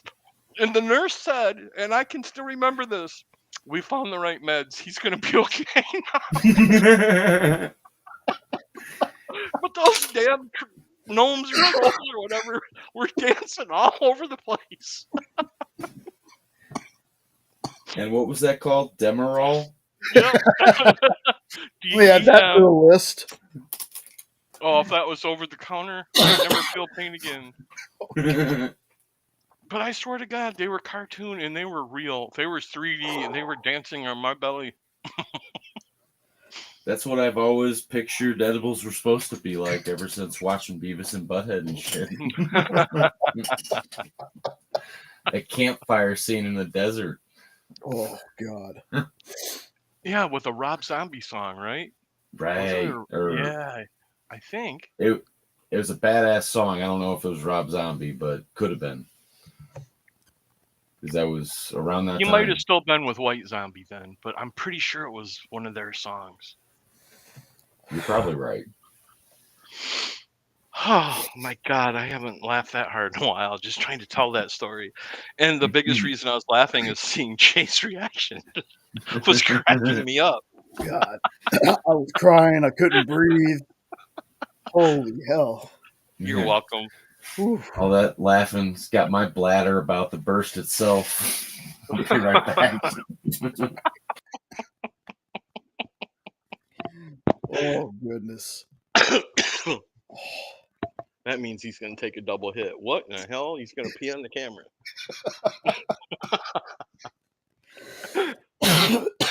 Ugh. So are you regretting asking me on yet, Jay? Nah, never.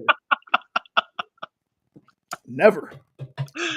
Oh, this is too much fun. I bet you never thought in your wildest dreams that you would do a 7-hour live stream. No. Not without it being like, you know, the Batman Day or something that we've done on the experience. Something like that. Oh yeah, that was like 12 hours or something, wasn't it? Yeah, there's a. Whew. It was a little bit later than that. It's just we got. Kyle started it at like 6 that morning, but he was showing old episodes of Batman 66 and got cut off. So then we had to build another room and get it restarted. But yeah, that was a very long day in the chair right there. I bet. Oh my No, I was double checking to make sure that I muted it. I wasn't going to pee on the camera. Well, it was funny. So I too, have like been I gotta go known to pee, pee. and then I see your nose coming down from the top. I'm like, what the hell is he doing?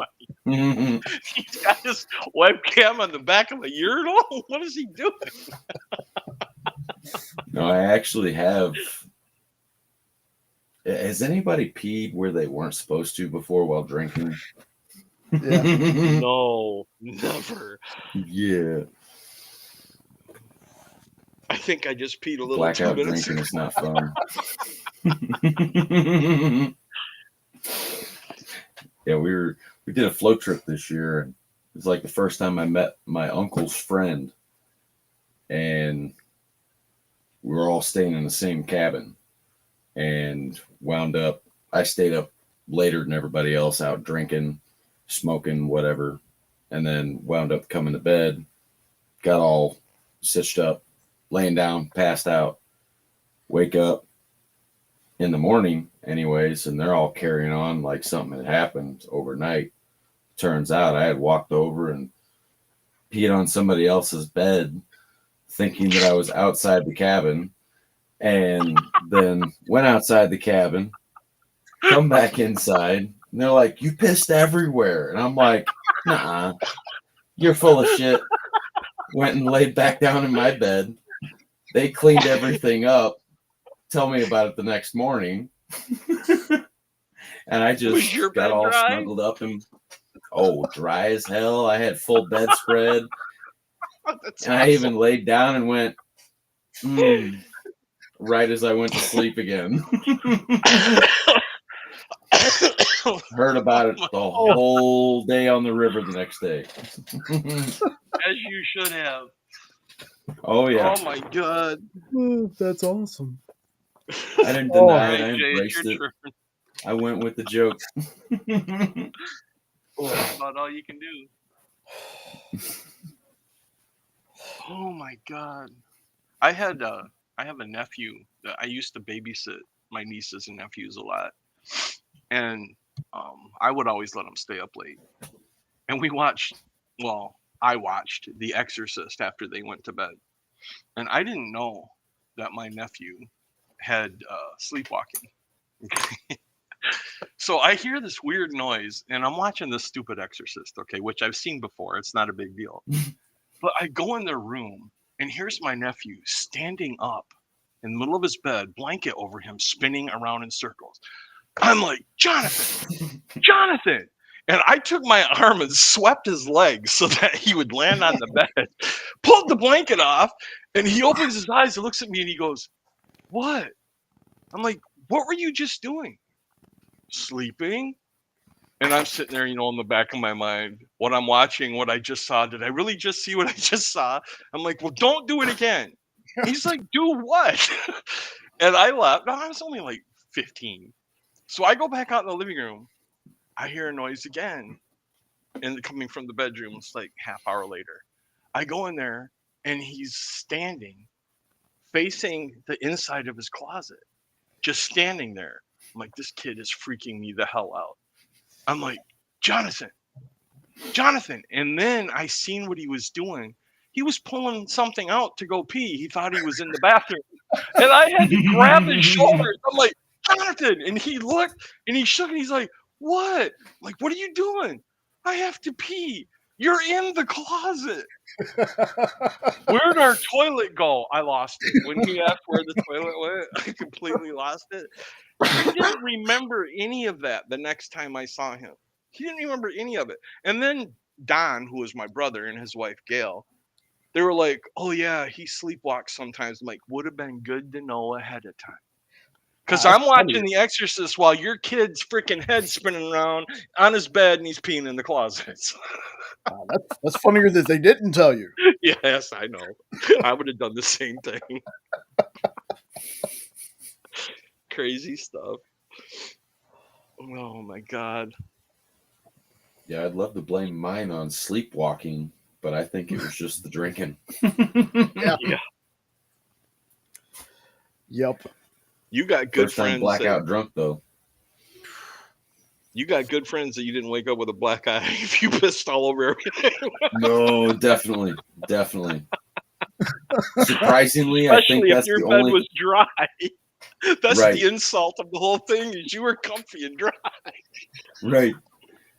It's probably the only time anyone's ever said, yeah, I pissed on him, but we were friends the next day. So this guy with camel toe. Right.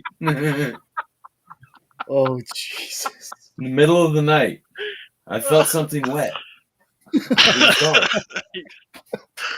Oh man, we should be writing this down. Oh, well, it's out there for the world to see now. Yeah. Oh, Just my luck. This will be the viral video. I'll end up getting fired. Oh. Too funny. oh, goodness. All right, well, this has been a freaking blast. It really has, but it is coming up on 4 o'clock. yeah, it's getting kind of. Who's That's a Mr. moose. Rican? It's Hamilton, a guy that's a moose knuckle. Get it right. But welcome, Mr. Regan. He's late to the story. Yeah. Well, no, because you told that story a long time ago. Man, That's is the what I'm chat saying. that far behind? Wow. Huh. Either that or he much just of came a on. delay?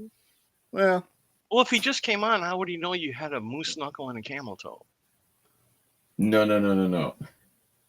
He would have known about the camel toe because of your joke, but wouldn't have known about the rest of the moose knuckle conversation Gotcha.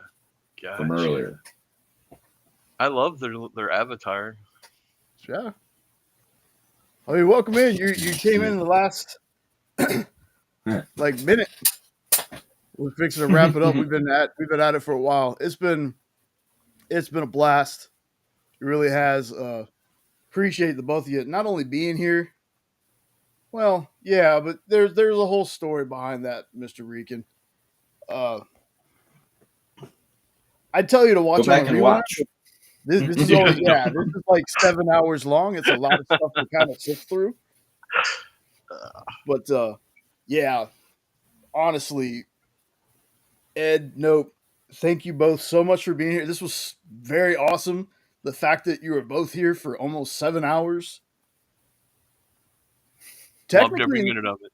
Technically, Nope was here because he was here about 10 or 15 minutes before we started the stream. Right. So he's been here. Make sure that I had this right. He's been here for a long time.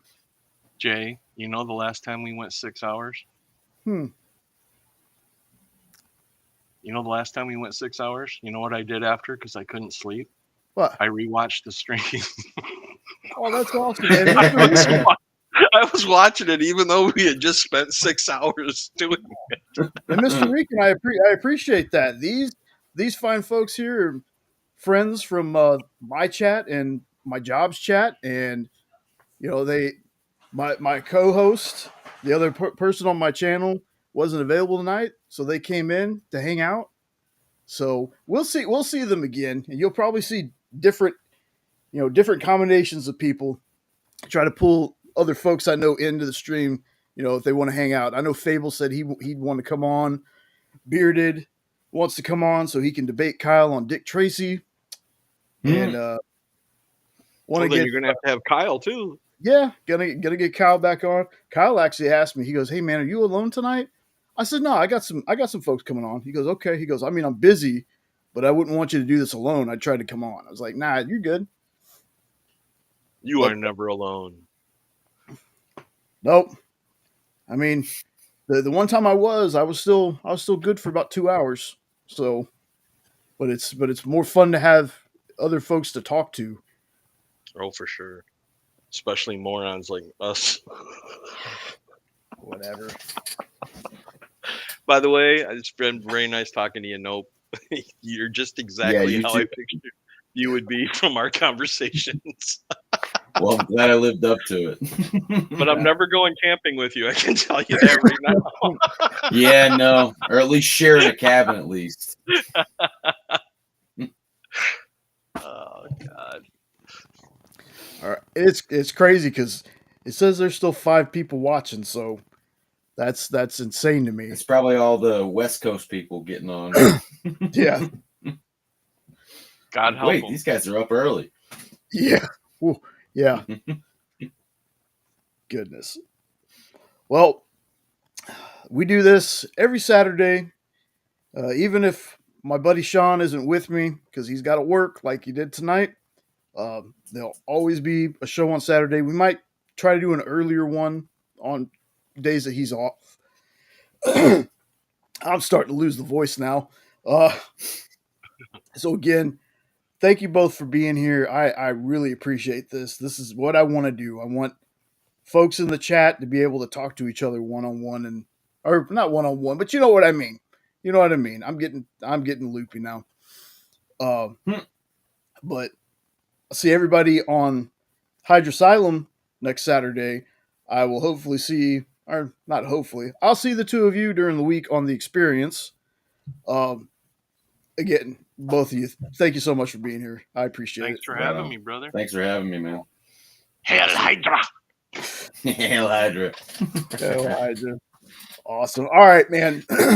Everybody Good night, out there, you take care. Two of you, take care. I'll see y'all sometime next week. All right.